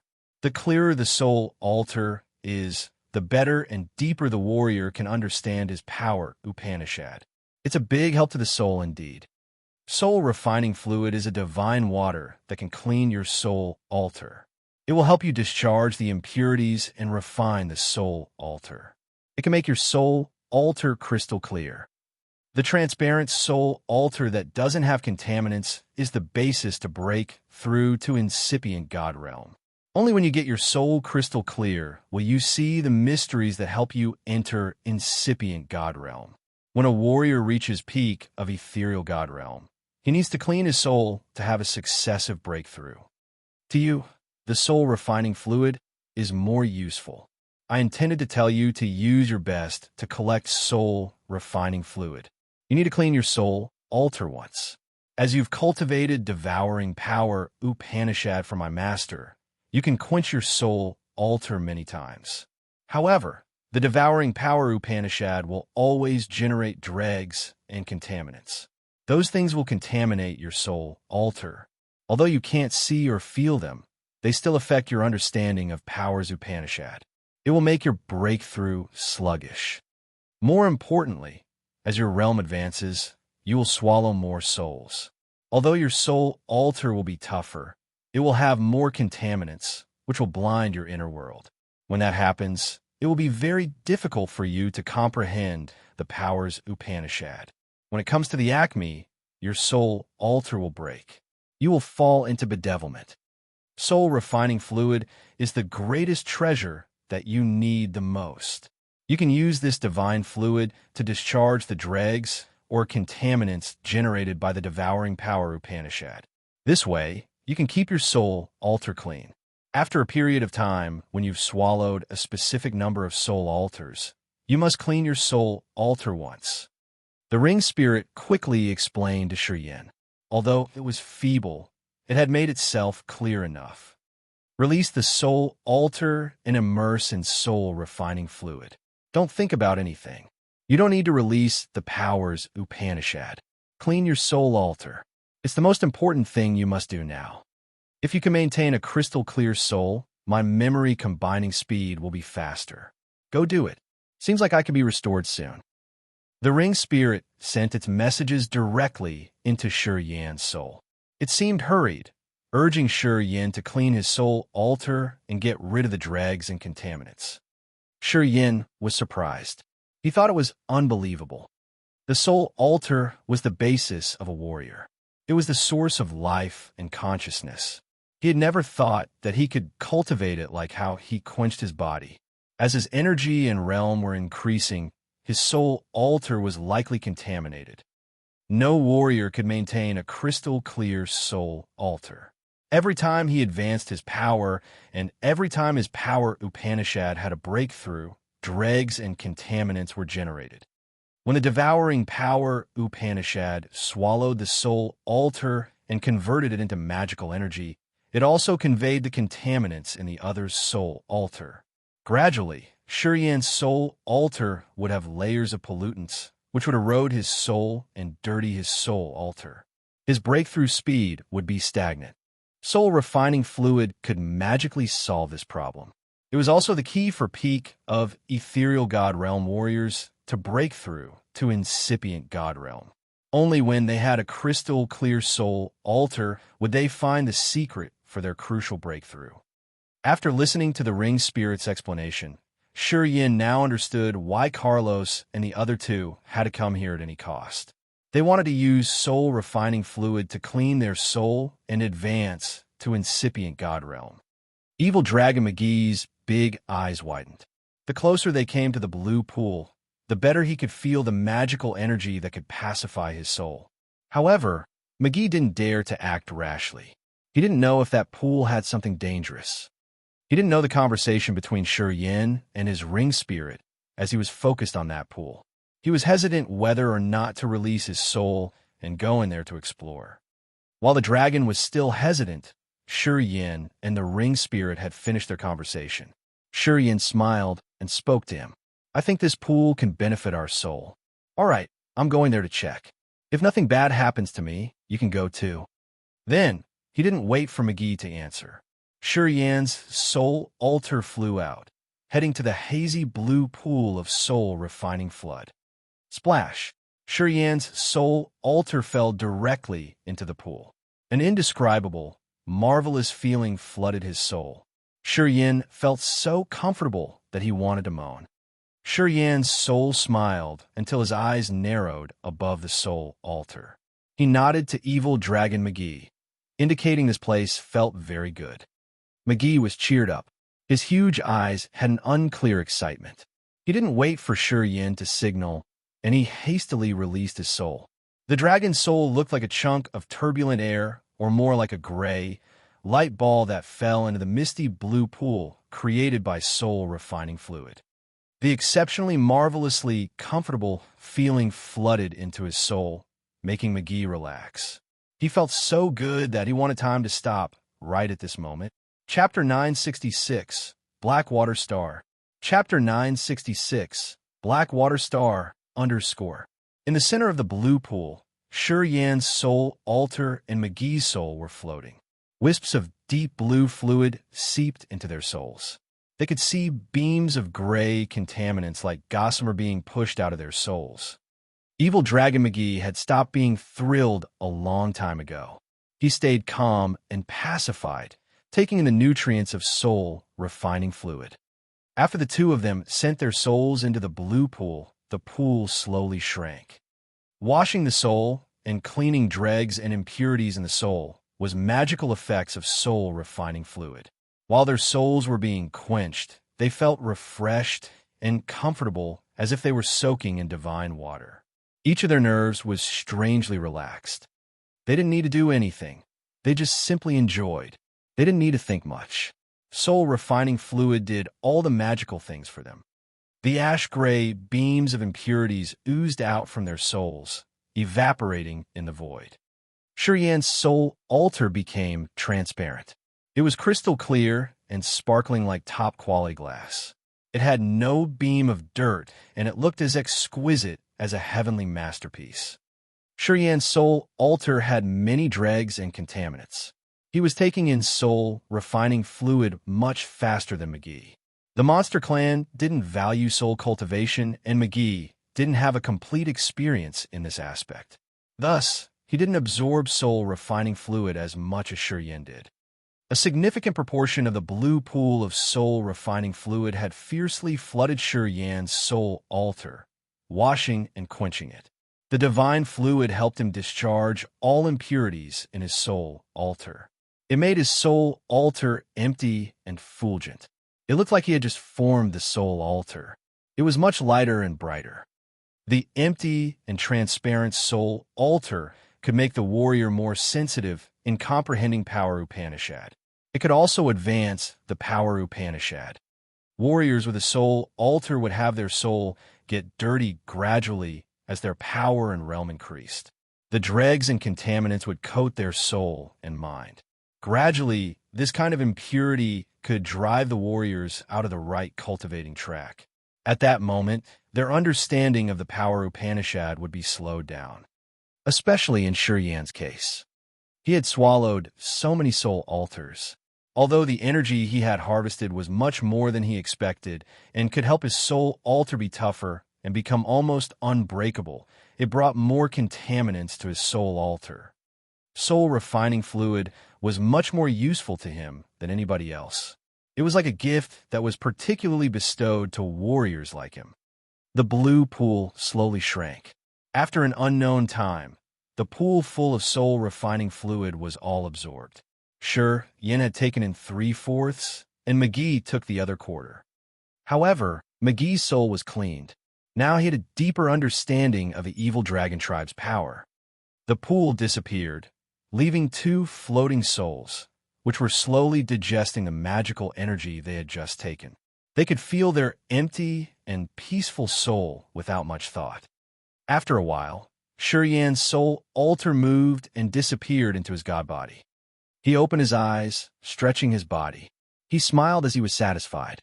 McGee's soul swayed, flying back to his 2,000 meters body. Right after that, McGee moved his body. His bones sounded like metal clanging.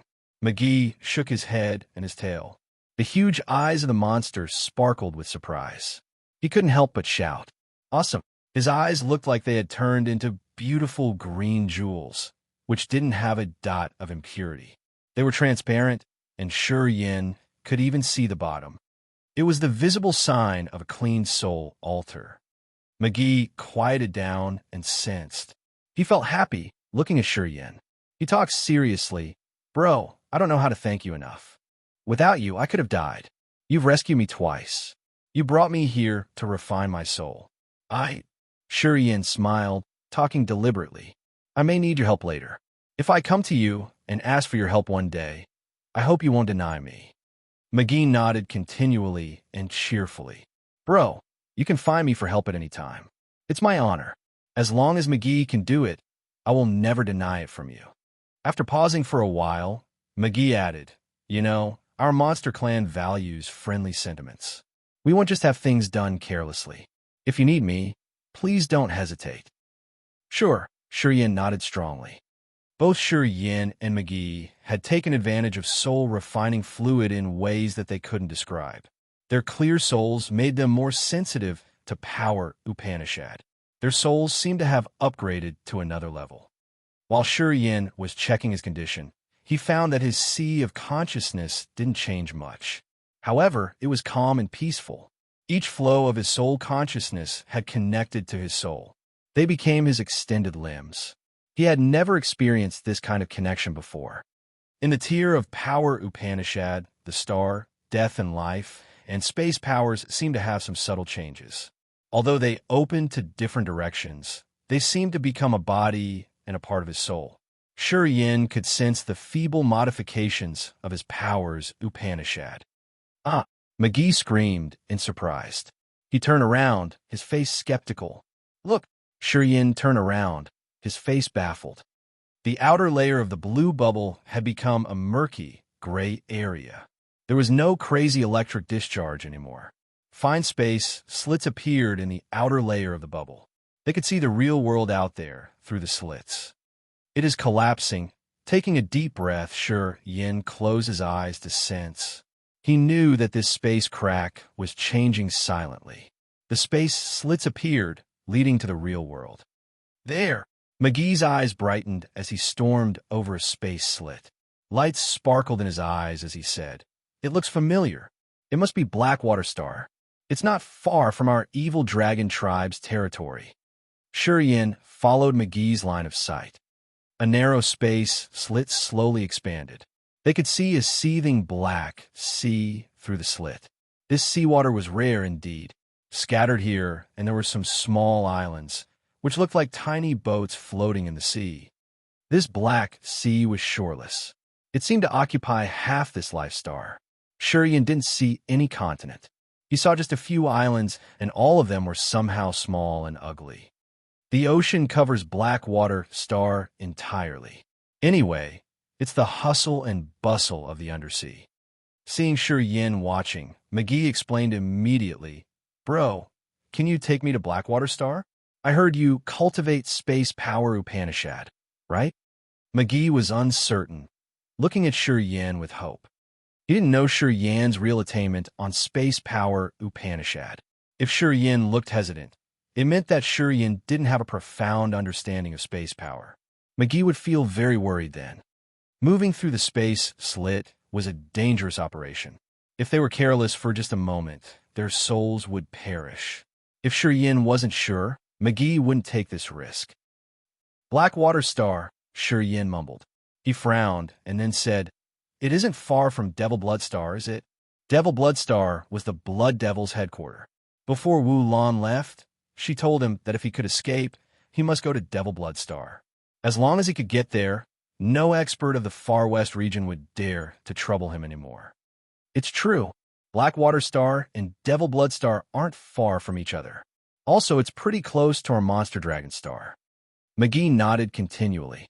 "All right, then we'll go there," Yin chuckled. He looked at the enlarging space slit, urging his powers.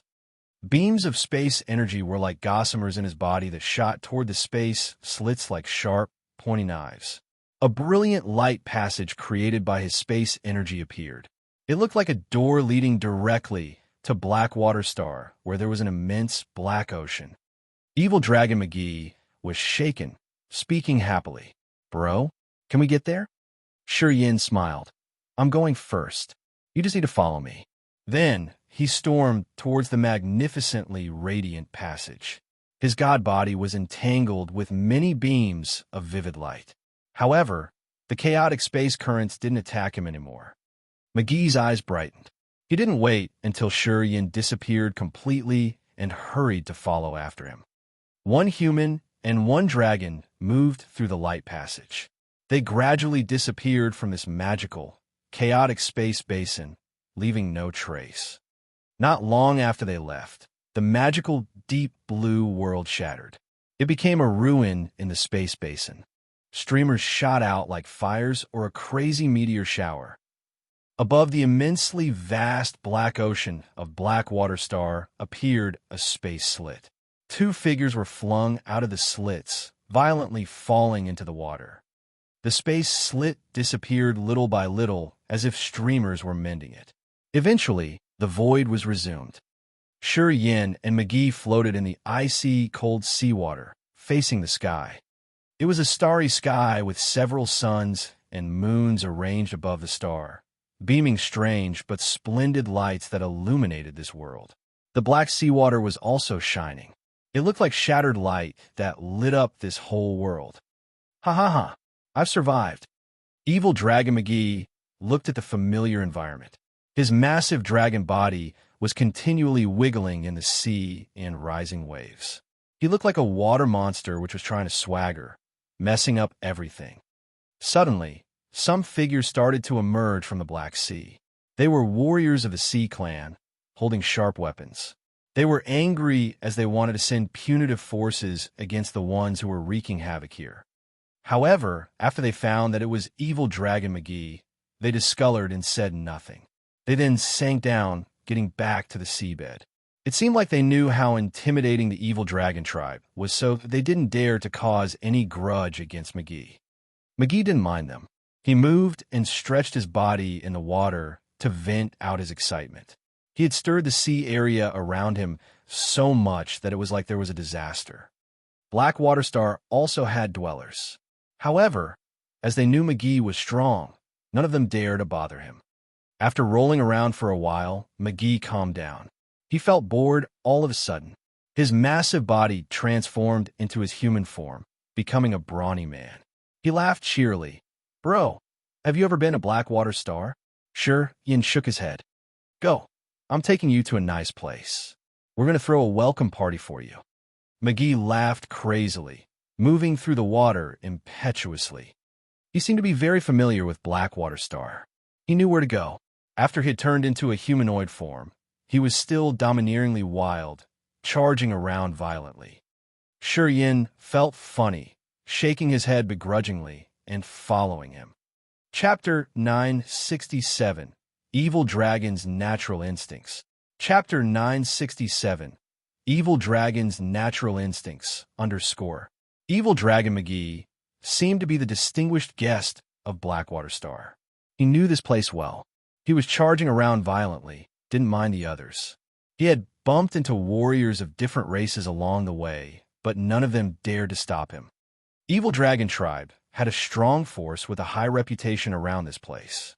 McGee was the youngest son of the Evil Dragon Tribe's patriarch. He was usually stubborn and domineering. He belonged to a small group of people on the top of the pyramid. However, the target McGee was looking for seemed to be very far away. They had run for a long time, but hadn't reached the place yet. Sure Yin became impatient. They had gone through a lot of struggles to get out of that space crack.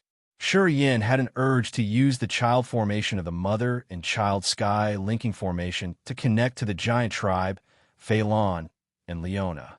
He wanted to know what was happening to them lately. Dozens of years were perpetual to the warriors who could live for several thousands of years. It was just a blink of an eye. However, it was like an endless amount of time to Sure Yin. A couple dozens of years were enough for the giant tribe to undergo tremendous changes. He didn't know if his fellows could get over that challenge safely. He felt very worried and hurried. Thus, he halted, frowning and talking to McGee. I want to find a rest stop. I need to do something. McGee also stopped, turning his head to look at Sure Yin and smiling. Don't rush. We're almost there. We'll get there in 2 hours max. It's a small island, but it's the center of Blackwater Star, which is the most bustling area. Frowning, Sure Yin nodded. After 2 hours, they saw an island in the middle of the shoreless black ocean. The ground of this island was as black and tough as iron. However, this place still had some bizarre florists and members of different races working on it. Most of them belonged to the Monster Clan, Sea Clan, Human Clan, and Demon Clan. It looked like they came here to trade for materials. This island was called Blackstone Island. It had many buildings, which looked more like grand palaces. Those buildings were really tall.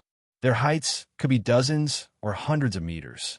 Sure Yin could see many people from different races, including the Sea Clan, Monster Clan, Demon Clan, Human Clan, and some other clans move around in Blackstone Island. Strange battleships anchored in the sea area by Blackstone Island. They looked like ancient beasts lying underwater. All looked huge and ferocious. People were transporting brilliant and colorful cultivating materials from the battleships to the buildings in this small island. Blackwater Star is the territory of the Sea Clan. This life star doesn't have land, but there's an immensely vast ocean. Anyway, there are many marvelous cultivating materials undersea, which can't be found in any other stars. The Sea Clan exploits those materials and trades with other warriors in the surrounding life stars. McGee smiled and explained. Blackstone Island is the market. You can enjoy many things here. We can find a lot of beauties in different clans. You saved me twice. I'll make you more comfortable here. McGee laughed, heading to the most luxurious palaces in the center of Blackstone Island. Sure Yin was surprised, smiling bitterly inwardly. He hesitated but still followed McGee. When they walked to a palace, a Sea Clan guard shouted all of a sudden, his eyes brightening. Young Master McGee, is that you? McGee laughed as if he had cracked and was going crazy. Give me the most luxurious and expensive place for me. I want to treat my distinguished guest. Let the girls in. I want the best for my bro. Young Master McGee, your father has been looking for you. Haven't you gone missing? The guard looked at him, trying to find his words. McGee was baffled for a while, scratching his head and mumbling. Oh, I forgot this. Right? It's been dozens of years since he's seen me. He should be worried. However, he forgot this shortly after, speaking deliberately. I'm heading back to Monster Dragon Star soon. You shouldn't mind my business. Give me the room. The guard smiled happily and nodded his head continually while leading the way. This place was a palace made of glistening, five-colored stone. It was lit up by the suns, moons, and stars everywhere in the sky. The splendid lights made this place stunningly luxurious. The palace was divided into many blocks, and the best places were behind the palace with different villas. Each villa had a hot pond, which was directed from the hot spring. The water's temperature here was warm and comfortable year-round. With many precious stones and mineral substances, it had a magical effect on the warriors when they cultivated here. Each of the villas was built with different and rare materials. They looked luxurious and elegant. They had miniatures of mountains, streams, and bridges. The walls of these villas had formations that could gather earth and heaven energy. McGee took Yin directly to a villa behind the palace. After he found a seat, he called loudly for good food and liquors. Shortly after, beautiful women in opulent clothes arrived beaming. Their exquisite, jade-like hands were holding trays of fruits and wine, their eyes twinkling. Yin could see mere people of the Sea Clan, fox race women of the Monster Clan, charming race women of the Demon Clan in this group. Those clans were famous for their significant number of beautiful and charming ladies. Those ladies wore flimsy, silky clothes, flashing their snow-white skin. They giggled, leaning on McGee and massaging his shoulders and his legs. Their delicate, charming faces looked servile as they were trying to win his favor. McGee had a constant smile on his face. After those women came, his hands were too busy lingering on their ample bosoms and rear ends. His eyes were lustful, and he laughed constantly. Some beautiful ladies of the charming race and the fox race around 20 years old approached Yin. They looked vivid and fresh like newly grown flowers. Yin frowned discreetly, glancing at McGee and his lecherous behavior. He thought that the evil dragon tribe lived up to their lustful infamy. Besides their tremendous combat competence, they were also infamous for their licentious behaviors in the entire Agate Star area. McGee's bearings were the natural instincts of the evil dragon tribe. Staying in Agate Star area for a long time, Yin knew that this high-level, vast star area had many races which didn't originate from Grace Mainland. He knew there were evil dragon tribe, Ice Clan, Wood Clan, Fire Clan, and other bizarre clans. Agate Star area had Human Clan, Demon Clan, and Sea Clan. He understood that the 10 ancient clans of Grace Mainland didn't exist only in Grace Mainland. Outer space was infinite indeed. With countless star areas, there were as many life stars as grains of sand. Different races originated and derived into different shapes. Perhaps the 10 ancient clans of Grace Mainland appeared for a long time in other star areas. Also, it was possible that the 10 ancient clans in Grace Mainland had come from other star areas through some space channels or some magical inheritances. In short, Grace Mainland wasn't the central star area. Although it was an ancient continent, it wasn't unique. Agate Star area had more than 100 races, including the known 10 ancient races. Moreover, they weren't from Grace Mainland. Of course, there should be some clans that had departed from Grace Mainland and settled down in Agate Star area, like the Giant Tribe. However, those clans from Grace Mainland weren't critical forces of Agate Star area. They were even weaker. McGee and the famous beauties of the pagan tribes were still drinking and teasing each other. They wanted Yin to enjoy this time with them. Yin's smile was reluctant and faint. As he was worried, he couldn't be in a good mood. McGee could see that he was down. He was bewildered for a while, and he pushed the fox girl in his lap away with a frown. Bro, what makes you down? If McGee can help, I won't refuse. You can be honest with me. Yin smiled, finished half of his glass in just one gulp. I'm from the far west region. I have many friends. I don't know where they are now. I'm worried a lot. McGee was baffled. He contemplated for a while and then waved his hand, dismissing the ladies. Get out now. The beauties had gone, leaving only McGee and Yin in the spacious villa. How may I help you? McGee said seriously when there were only the two of them in the room. As long as I'm capable, I will definitely help you. You tell me. How can I help you? Is it safe here? Will we be disturbed? Yin was hesitant. He released his soul consciousness skeptically. His eyes brightened. It can prevent soul detecting. He looked at the walls as he found that he couldn't get through the barriers unless he used his space power Upanishad. Yin suddenly realized that this place wasn't just simply a luxury tavern. The one who had designed this palace should have some background or attainment. Don't worry. No one could disturb us here. I know the owner of this place. Members of the Sea Dragon tribe of the Sea Clan built this place. You can tell me anything here." McGee nodded. Sure Yin smiled. He got up, walking to the center of this grand villa. The fantasy sky ring flashed, and the child formation of the mother and child sky linking formation emerged beautifully like a precious lotus throne. It descended to the ground. Divine crystals were immediately inlaid neatly on the formation. All of a sudden, the child formation glowed. Space energy diffused shortly after. McGee was astounded, hissing, "Bro, you're not ordinary at all. This kind of linking formation is priceless." Sure Yin nodded. His face became stern. He extended his left hand, shaking. He didn't dare to create the connection. He didn't know whether the mother formation in the old orchid star was taken or not. It has been dozens of years. He didn't know if the giant tribe, Fei Lon, Leona, and the others were able to escape. He was scared. He was scared that he would get nothing after he connected the formation. He was afraid that he would see something he didn't want to see.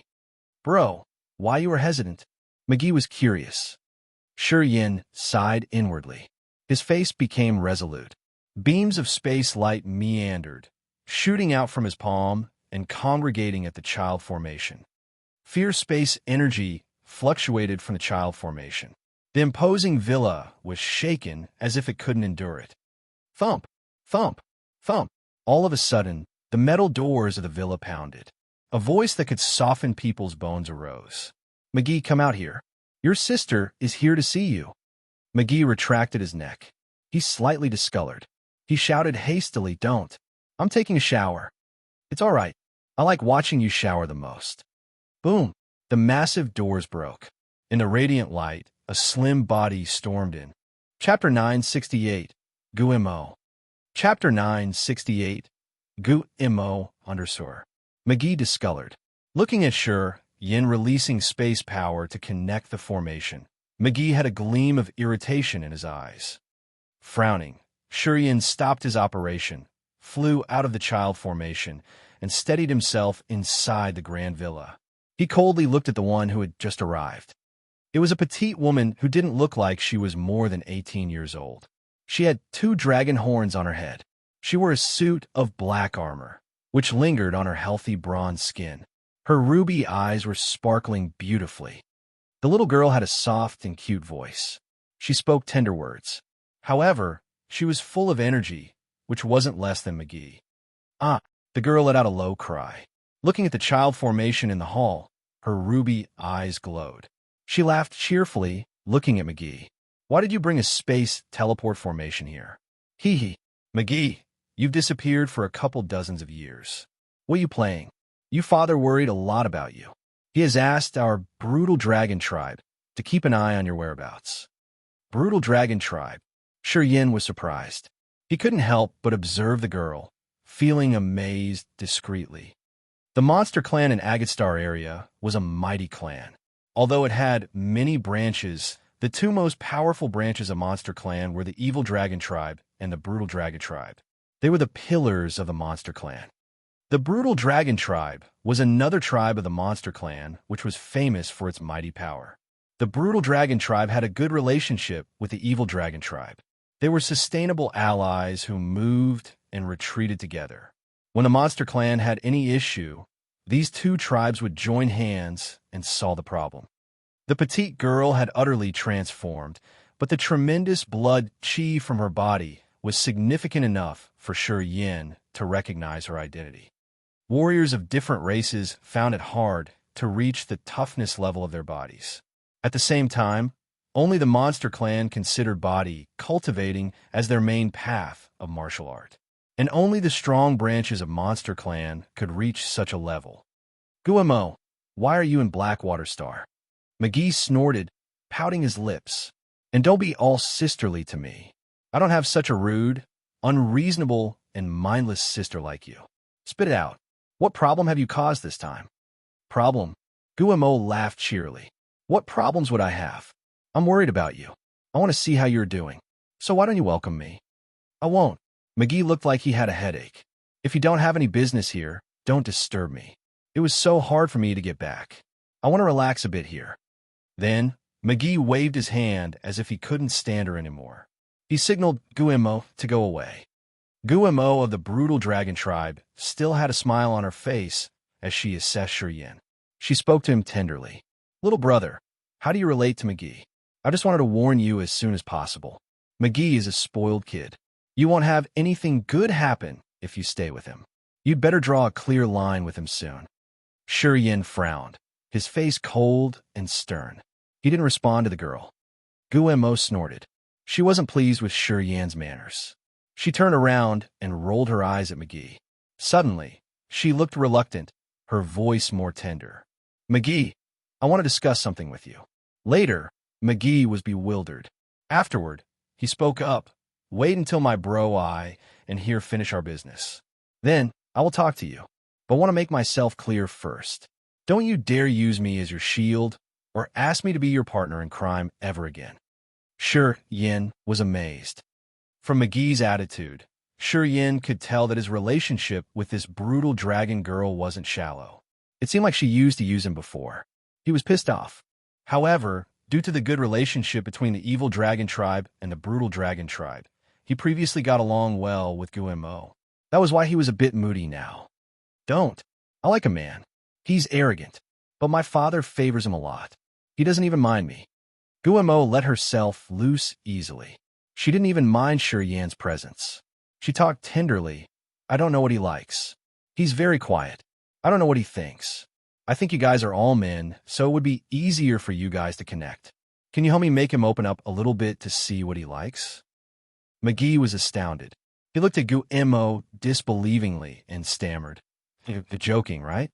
I have never seen your face like this before. Do you really like him? Impossible. The savage little girl of the brutal dragon tribe, like someone? You never favored any man. Is he? Is he from Monster Clan too?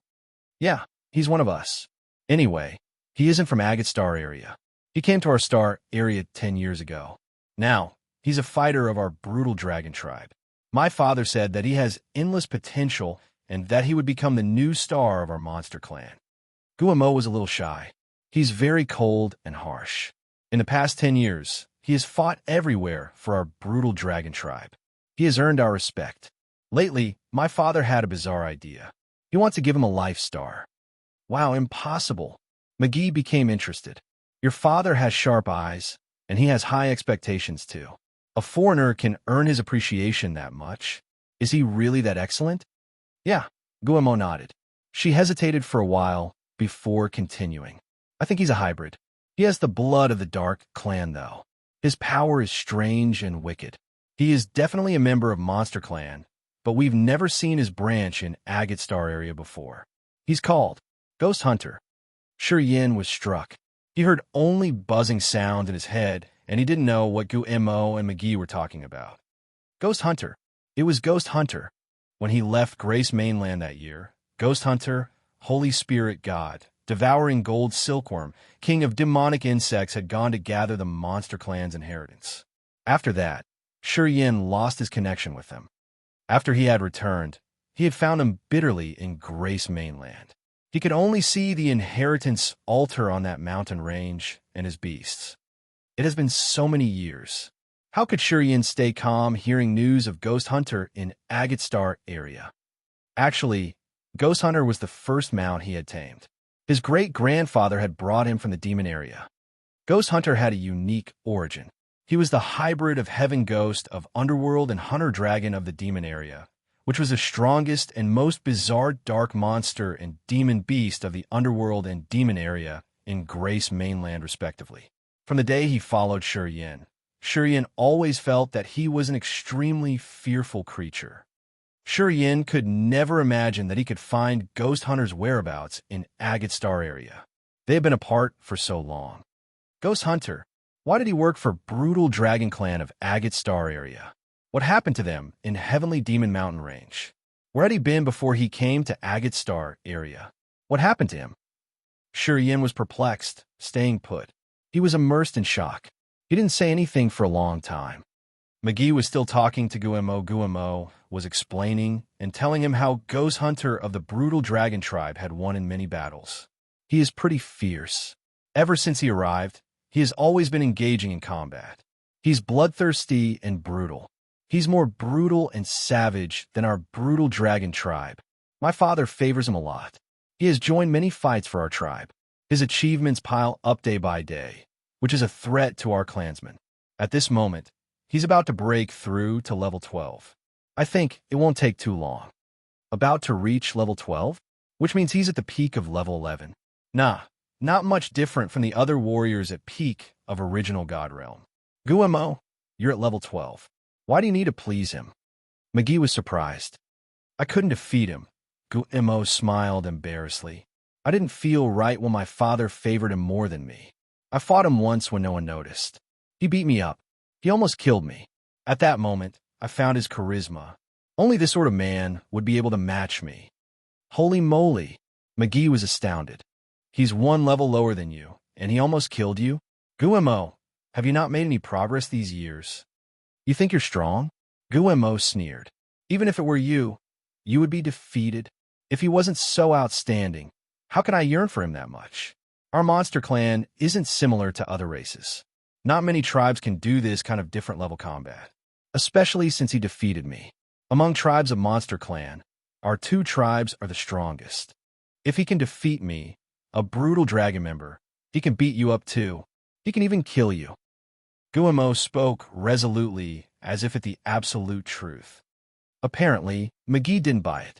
He sneered, shaking his head. He's from a small, unknown tribe. You think he could defeat me? What kind of joke is that? I think that since you like him, you didn't use your full power. That was how he defeated you. Oh, women, you will do everything your heart tells you to do. Bring it on. Guillermo was enraged. She smiled coldly. He's in Blackstone Island. Do you need to test him? If you can defeat him, I'm sure I won't trouble you anymore. And I will cover your ass for those dirty things you've done. Are you sure? Sure. Deal. McGee was boosted. He rubbed his hands, grinning. Since you have my tail, you often threaten me that you will report me. I'm so irritated. Well, I can teach your loved one a lesson. You will see how strong I am. Later on, you won't babble and tag along anymore. McGee shot up. He was excited about having a fight. However, he seemed to recall something, turning to Yin embarrassedly. Bro, you stay here. I'll get back to you soon. Don't worry. No one will disturb you here. I will tell them and take care of you. Guillermo of the brutal dragon tribe didn't mind Yin. She just glanced at him and then turned around. In Guillermo's eyes, Yin was just a warrior at second sky of original God Realm. Evidently, he wasn't worth mentioning. As one of the strongest branches of the monster clan in Agate Star area, the brutal dragon tribe was famous. They had keen eyesight. I'm going with you. As McGee and Guillermo were still baffled, Yin put the child formation back into his fantasy sky ring. He followed them quietly, speaking deliberately. I also want to widen my knowledge. Hey boy, remember to stay far away from them. The man I like is very strong. He won't care about killing you. As you are McGee's friend, I'm kind enough to remind you. You shouldn't court yourself death. Guillermo frowned, kindly giving him advice. Yin nodded nonchalantly. McGee, your friend's realm isn't high. How did you meet him? Guillermo didn't care about Yin's feelings, speaking to McGee casually. You should be careful. Don't infuriate him. Otherwise, even I won't be able to stop him. He doesn't listen to me. He doesn't listen to anybody. Sometimes, he even goes against my father's orders. This man is very haughty, but I really like him. Guillermo was infatuated with the man, as if she had been sinking deep into the sea of affection that she couldn't control. Chapter 969, Ghost Hunter at this moment. Chapter 969, Ghost Hunter at this moment. Under her, a slender, flying bird battleship anchored on the black stone south of Blackstone Island. This battleship was more than 2,000 meters long. It looked like a bird that had spread its wings and was flying. This battleship was sleek and slender with a small head, small tail, and broad wings. It was made of some snow-white, jade-like bone. A beautiful halo was moving along the battleship as if it had magical water murmuring. Experts of the Monster Clan in their human forms were sitting neatly on that battleship. They looked strange and eccentric indeed.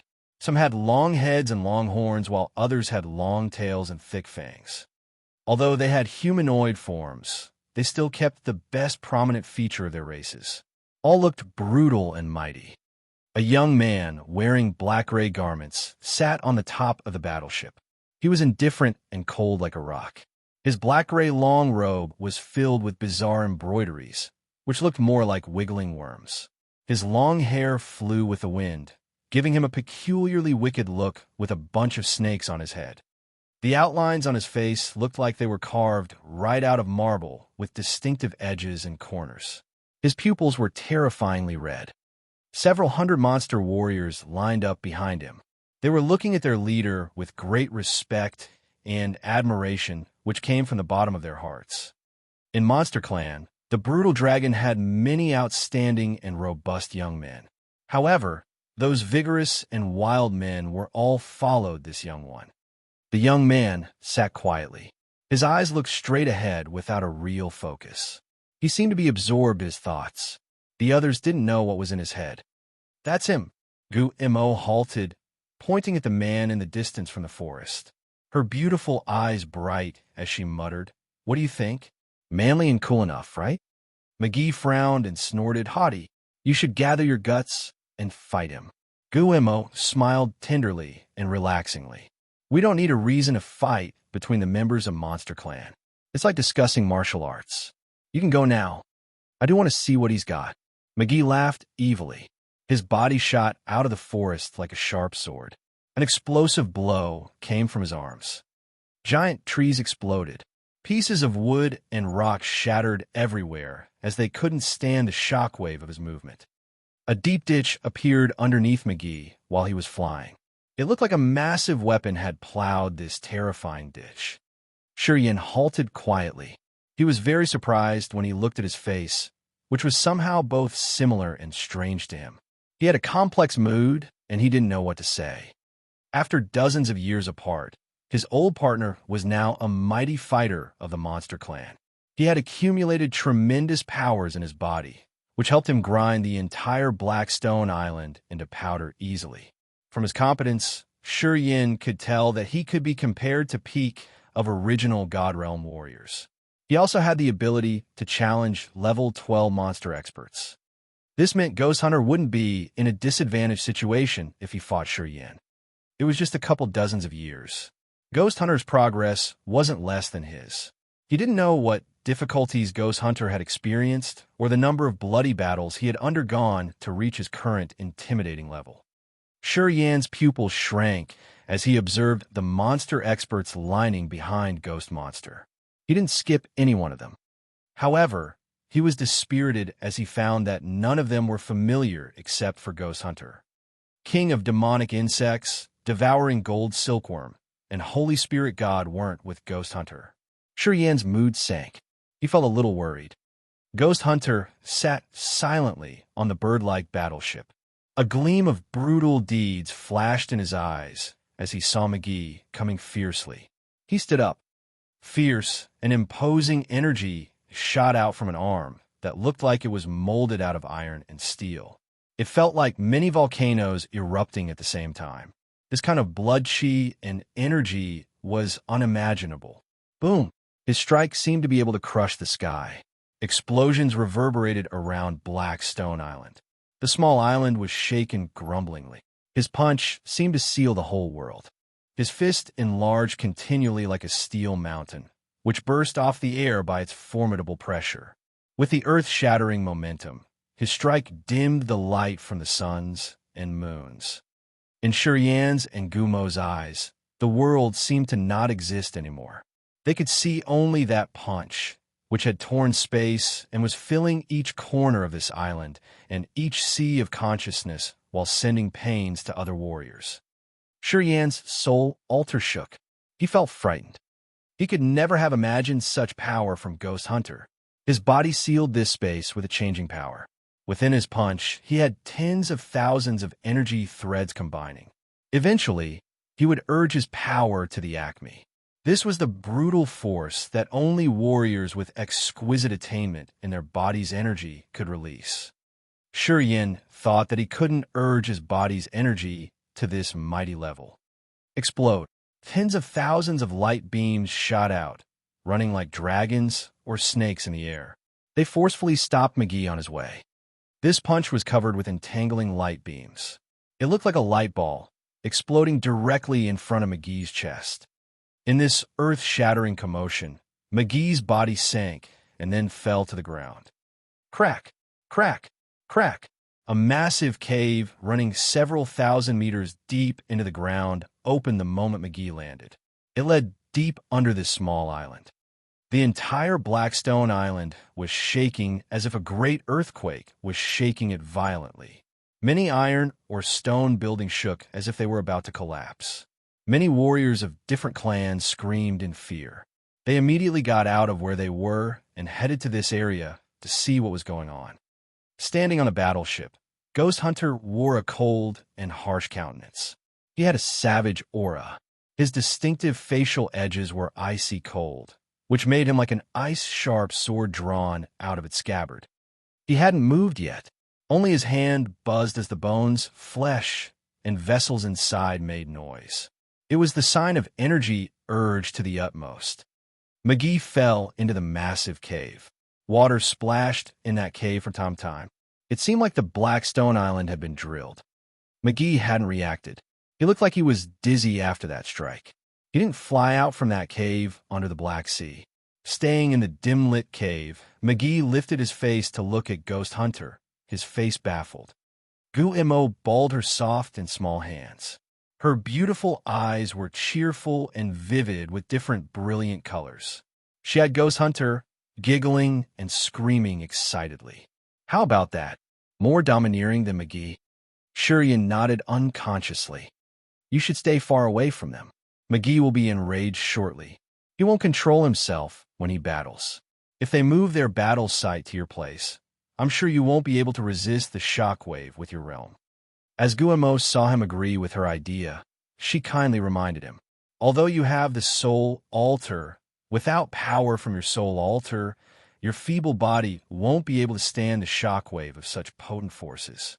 Since you have a good relationship with McGee, I advise you to leave this place early. You are different from me, so you don't have the mighty power of our tribe. Shurian frowned and cocked his head to look at her, talking deliberately. It's okay. I want to observe. The reason why Shurian had come here but hadn't met Ghost Hunter yet was that he wanted to see to which level Ghost Hunter had achieved at this moment. Of course, he wouldn't retreat before learning this. Gumo's beautiful eyes had a gleam of disdain. She snorted, talking impatiently. Forget it. I'll protect you. I don't want McGee to blame me for lacking a code of brotherhood. Shurian chuckled, but he didn't say anything else. Many warriors of the clans on Blackstone Island gathered. They consisted of Monster Clan, Demon Clan, Sea Clan, and Human Clan. They came with varying means. Some rode beautiful war chariots or flying carriages. Some just flew over, floating in the air. They were young and old, and men and women. There were senile warriors as well as excited and elegant ladies. Ghost Hunter of the brutal dragon tribe. Whom is he fighting? Ghost Hunter is quite the character. 13 years ago, he emerged in this place. He'd killed so many members of the Monster Clan. He used their blood to strengthen himself. His deeds are brutal and domineering. The brutal dragon tribe had sent several troops to clean him up. They had sacrificed a lot, but got nothing. In the end, the patriarch of the brutal dragon tribe came to talk to him. We don't know what they spoke about, but afterward he became a member of the brutal dragon tribe. He has battled everywhere for the brutal dragon tribe. Yeah, I heard that he's not from the Monster Clan in Agatstar area. He's a hybrid, very cruel and dangerous. The brutal dragon tribe's fortune got better since they got such a savage subordinate like that. I heard the patriarch of the tribe wanted to recruit him. He said that this young man would become one of the leaders of the Monster Clan in the future. He's blinding me. Members of different clans gathering here all lived in the nearby life stars. Listening to Ghost Hunter's legends, they acclaimed continually. In their eyes, Ghost Hunter, the new star, was an unpredictable character with endless potential. He'd become the sharpest and bloodiest sword of the brutal dragon clan. His name was enough to scare the brutal dragon tribe's enemies out of their wits. When they arrived, McGee had been struck into the cave, so they didn't see who Ghost Hunter's opponent was. They didn't know that it was McGee, the bad McGee of the evil dragon tribe. Splash, splash. A backwater current shot up into the sky from the cave. This current looked like a giant black dragon, circling Black Stone Island. All of a sudden, it stormed toward Ghost Hunter. McGee slowly emerged in the center of the black current. His face was dark and calm like the water. He looked stiff and focused as if he had to have this dangerous combat against Ghost Hunter. McGee, it's Evil Dragon McGee. It's McGee. It's the haughty McGee of the Evil Dragon clan. A fierce battle to be expected. The onlookers recognized McGee. They felt excitedly hyped. They knew that they could expect a fantastic battle. They were all stirred up. McGee looked serious. Guillemot also became stern. Her beautiful eyes gazed at the battle, mumbling, "Finally, I have a chance to know your real competence. McGee, you're stronger than me. I'm so thrilled. I wonder if you could defeat him." Shurian was surprised, glancing at Guillemot and contemplating. The monster clan appreciated the strong. Monster females had always linked competence together with masculine attractions. From her bearings, Guillemot seemed to have a real feeling for Ghost Hunter and no other intentions. Chapter 970, Sure Yan's Guarantee. Chapter 970, Sure Yan's Guarantee, _ Giant McGee burst out of the cave. His body was hidden in the center of the black water dragon. He moved like a rainbow, with the powers of 1,000 men pressing down maliciously on Ghost Hunter. Rattle, rattle. The black dragon was still moving in the air. The dense steam shrank, condensing earth and heaven energy around into one flow. Earth and heaven energy of Blackstone Island seemed to all be drawn. The other warriors felt their souls trembling hard. They had a hallucination of their soul, altars, and consciousness sinking deep into an unknown tornado. Some couldn't even control their bodies, moving toward the black water dragon. To the warriors who cultivated physical strength, when they had reached a specific level, they could easily gather earth and heaven energy and accumulate in their bodies. McGee was a member of the evil dragon tribe. He had always cultivated his body. At this moment, his understanding and controlling of surrounding energy had reached an exquisite and profound level. Ghost Hunter stayed cold, looking at McGee taking in all the energy of Blackstone Island. He frowned. He finally became serious. McGee was definitely a strong opponent with whom he could have a good fight. He didn't know McGee or the reason why McGee suddenly wanted to battle him, and he didn't have any interest to do that. However, today Ghost Hunter had become a captain of a troop of brutal dragon tribe. He had several hundred bloodthirsty monster experts under his command. They only listened to his orders and submitted to him wholeheartedly. Ghost Hunter got such support because he was always in the vanguard of each battle. He had never retreated and seemed to have no fear of any force. Even if he had to confront a warrior whose realm was higher than his, he would still have the guts to fight the other directly. He would never lose his face in front of his troopers. Thus, Ghost Hunter wasn't hesitant at all. His face darkened as if he was actually enraged. Roar. A low but sharp roar tore the sky. Ghost Hunter soared up into the sky from his battleship. He was like a sharp weapon that could pierce through everything, shooting towards the giant black dragon. Rumble, rumble, rumble. The earth-shattering explosions reverberated in each corner of Blackstone Island. Low-realm warriors shivered, their souls trembling uneasily. The energy of the shockwave was dazzling, shooting and exploding everywhere from the sky. Each strike of the shockwaves left a bottomless hole on the ground of Blackstone Island. Those shockwaves even boiled the seawater, sending black water arrows up into the sky. Blackstone Island was poorly damaged quickly. Thousands of holes were created. Many ancient trees were struck down. Rocks were smashed. There were even 1,000-meter deep ditches drawn on the island. The onlookers were frightened. They couldn't help but activate their power Upanishad. Then, many colored light protections appeared. The mode discolored. She cursed under her breath. Her eyes sparkled as she grabbed Shi Yin. A dark green light cage made of pure energy covered Shi Yin like a big green bowl. It sheltered him from the shock waves of the other two's attacks. Sure, Yin was surprised, and he discreetly looked at her. It seemed like Guillermo and McGee were close. She gave McGee face by protecting Shi Yin. This meant that Guillermo did respect McGee. She wasn't as rude as she had treated him. The dark light cage was like a rainbow partition. Flows of green energy weaved with each other, creating a thick mesh net. The energy in this net was incredibly dense. When Shi Yin released his soul consciousness, he felt like he had sunk into a muddy puddle. He couldn't hear anything. McGee and Ghost Hunter were still bumping and attacking each other in the void. They presented Blackstone Island a fantastic firework party with tens of thousands of magnificent lights. McGee wasn't an impulsive person. While he was fighting Ghost Hunter, he intendedly left Blackstone Island, moving further to the South Sea. Shortly after, McGee and Ghost Hunter had left Blackstone Island, floating and sinking in the endless sea. They didn't turn back to their monster forms as they were still fighting using their humanoid forms.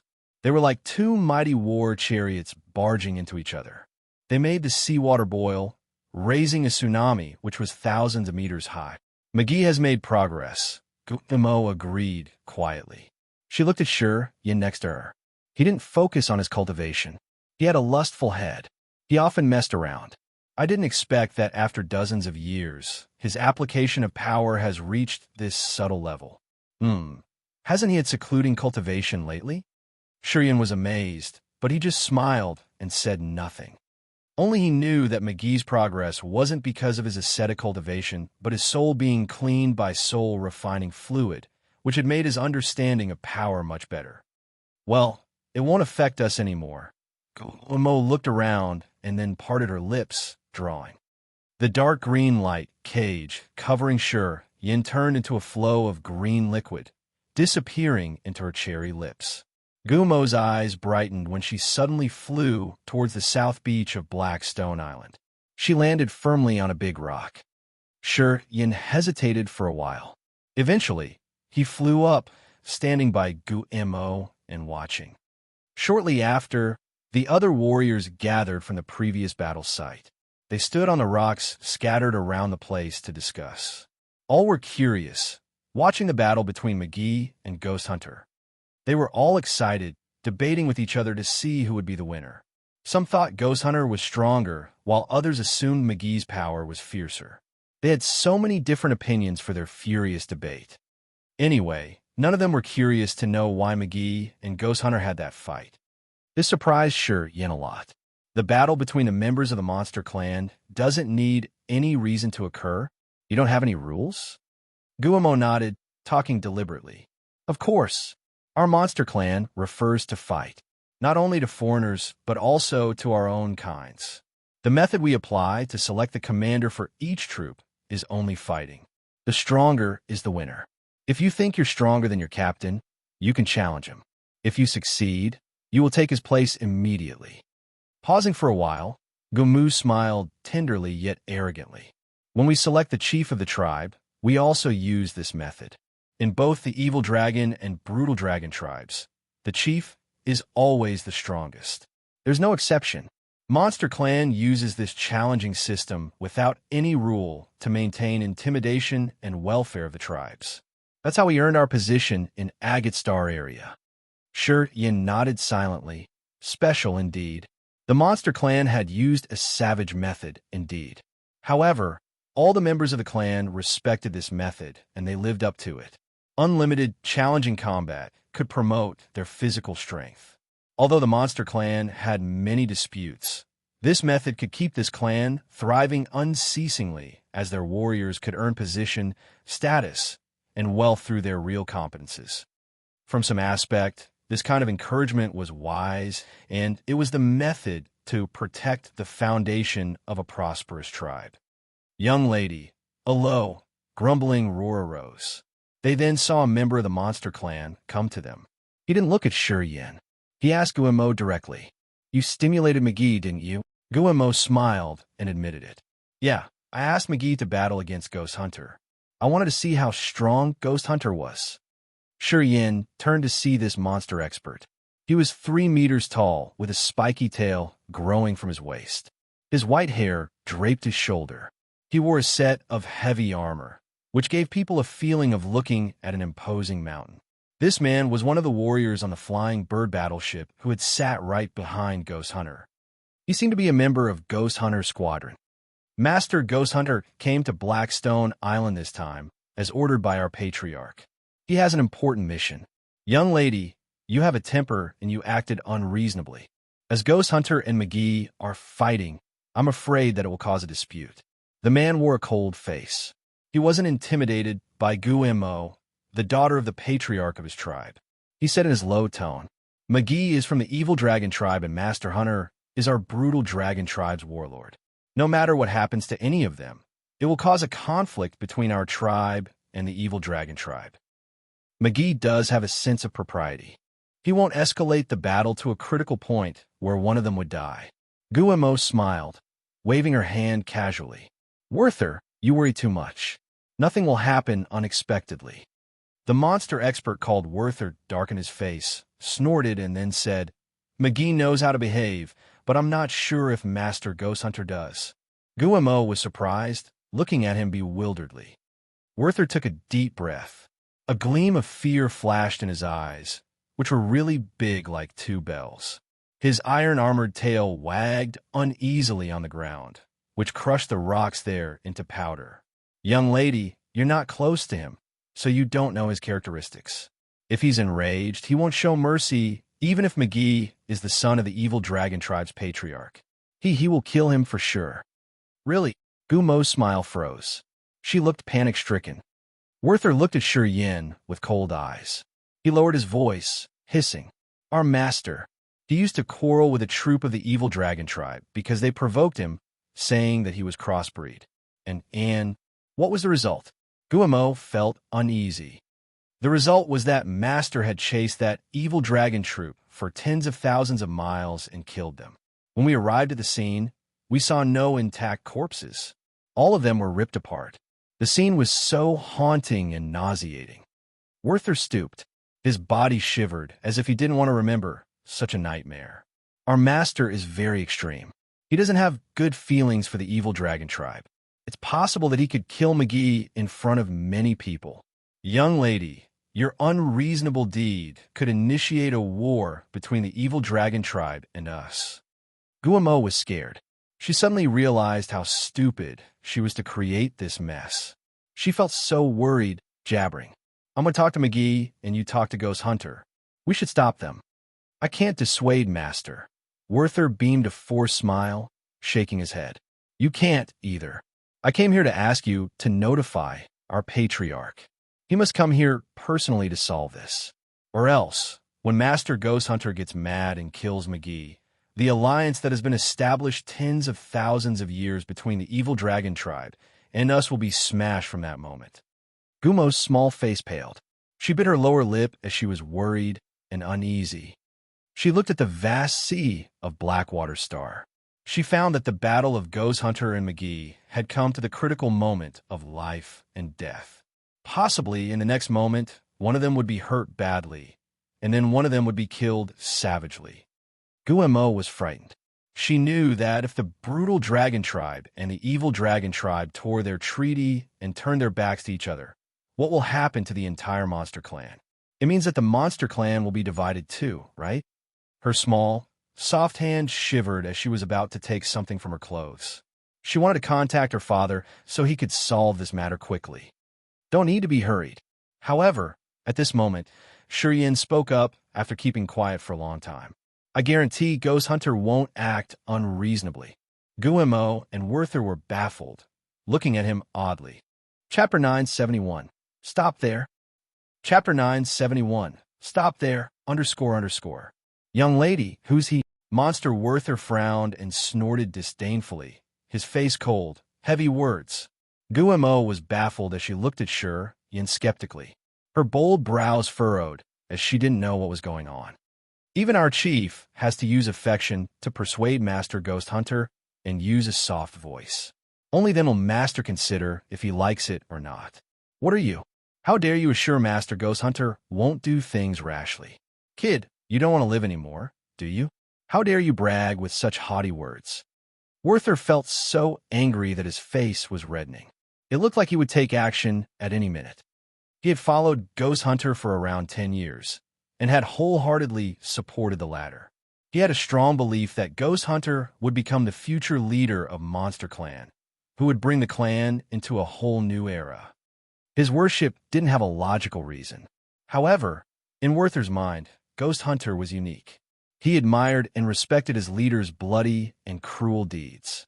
Sometimes he thought that Ghost Hunter's bloody way was tougher and manlier than the patriarch of the brutal dragon tribe. Ghost Hunter was his god. You don't know about the situation, so don't babble.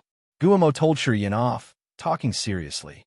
Even if your friendship with McGee isn't shallow, you can only advise him.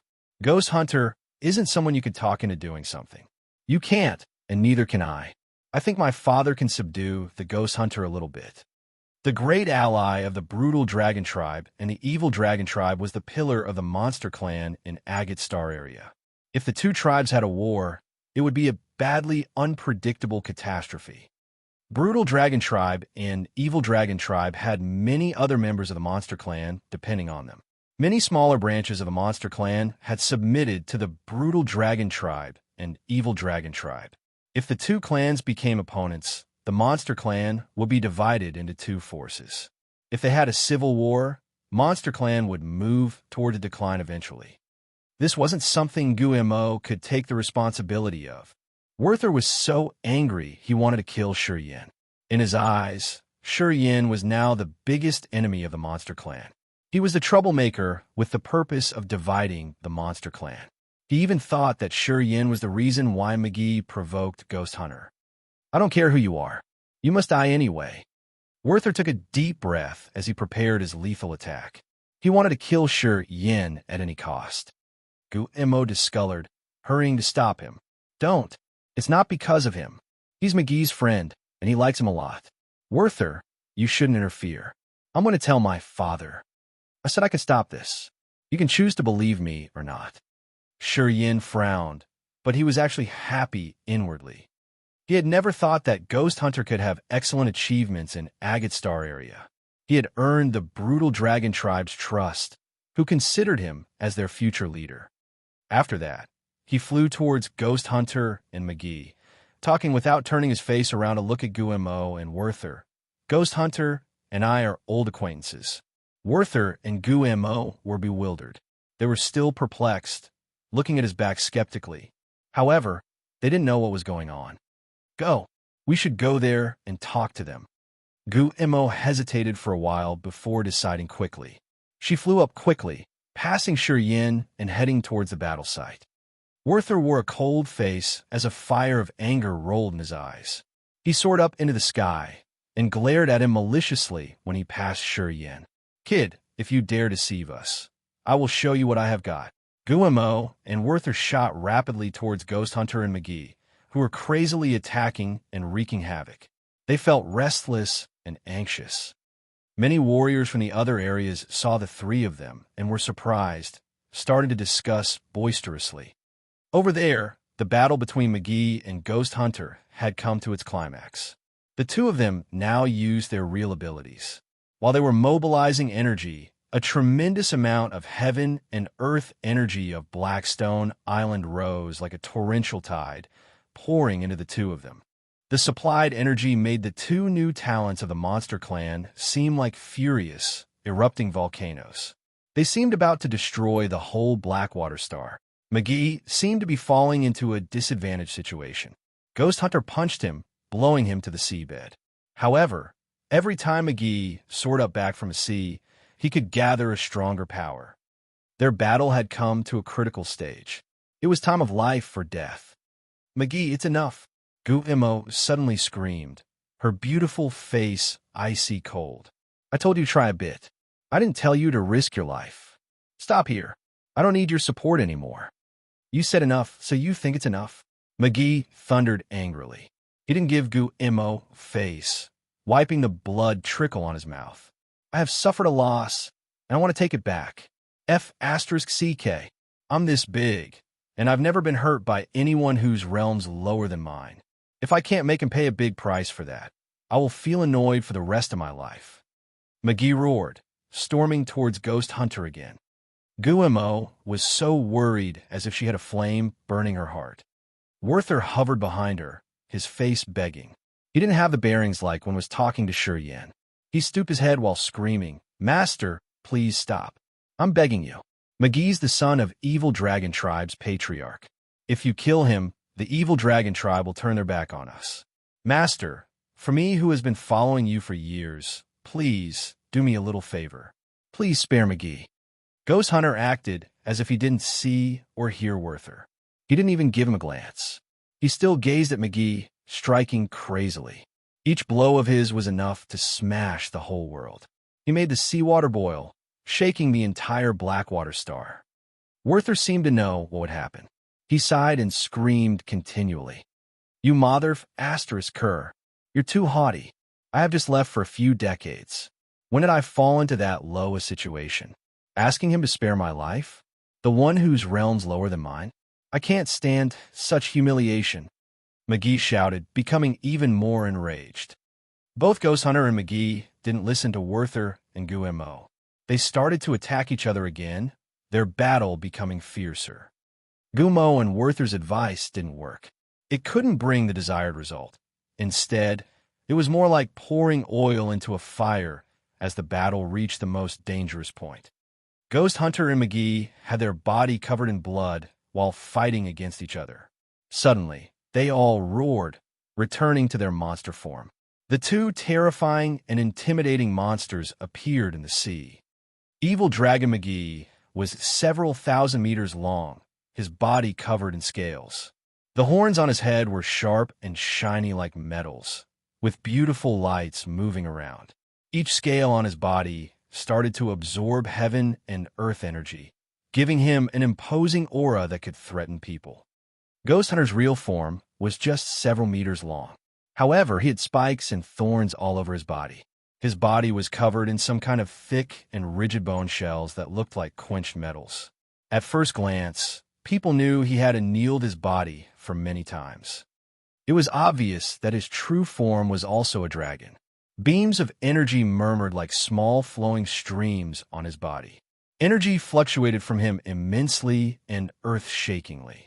It felt like his body hid many volcanoes that could erupt at any minute, giving him the intimidating and brutal energy. When the monster warriors turned back to their true form, it was a sign of a life or death battle.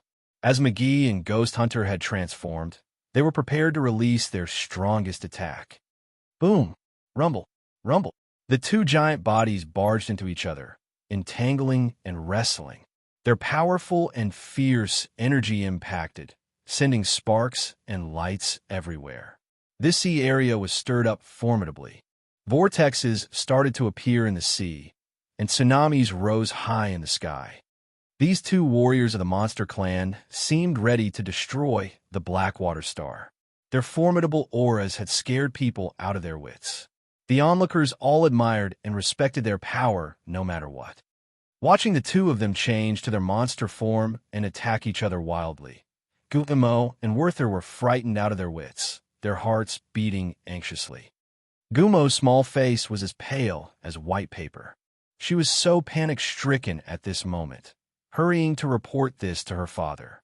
She hoped her father could come and advise Ghost Hunter. She also cursed McGee for not giving her face. Werther was so flurried that he didn't know what to do. Suddenly, he looked back and saw Shurian sauntering as if he were taking a walk in the park. With a ferocious face, he seemed to find a place to vent out at, shouting, "You caused all of these. I'll kill you first." Guillermo hated Shurian because he had stopped her from reporting to her father in the first place. Seeing Werther about to kill him, she didn't bother to interfere as she thought that Shurian deserved it. "McGee, do me a favor. Stop here." Suddenly, Shurian pitched his voice and screamed before Werther attacked him. McGee and Ghost Hunter were still wrestling. Hearing Shurian's voice, McGee struggled in his mind for a while before shouting, "Bro, I want to give you face, but..." If he doesn't want to stop here, I have no choice. Guillermo and Werther were bewildered. They were so confused. Since when had McGee become that easy to talk into things? That hot-tempered fellow was famous for his annoyance. Besides his father, he had never submitted to anyone. What scared them the most was still to follow. Ghost Hunter, stop here, Shi Yin said the second time. While entangling with McGee, Ghost Hunter turned around to look, perplexed. Dazzling lights shot out from his monster eyes as he gazed at Shi Yin without blinking.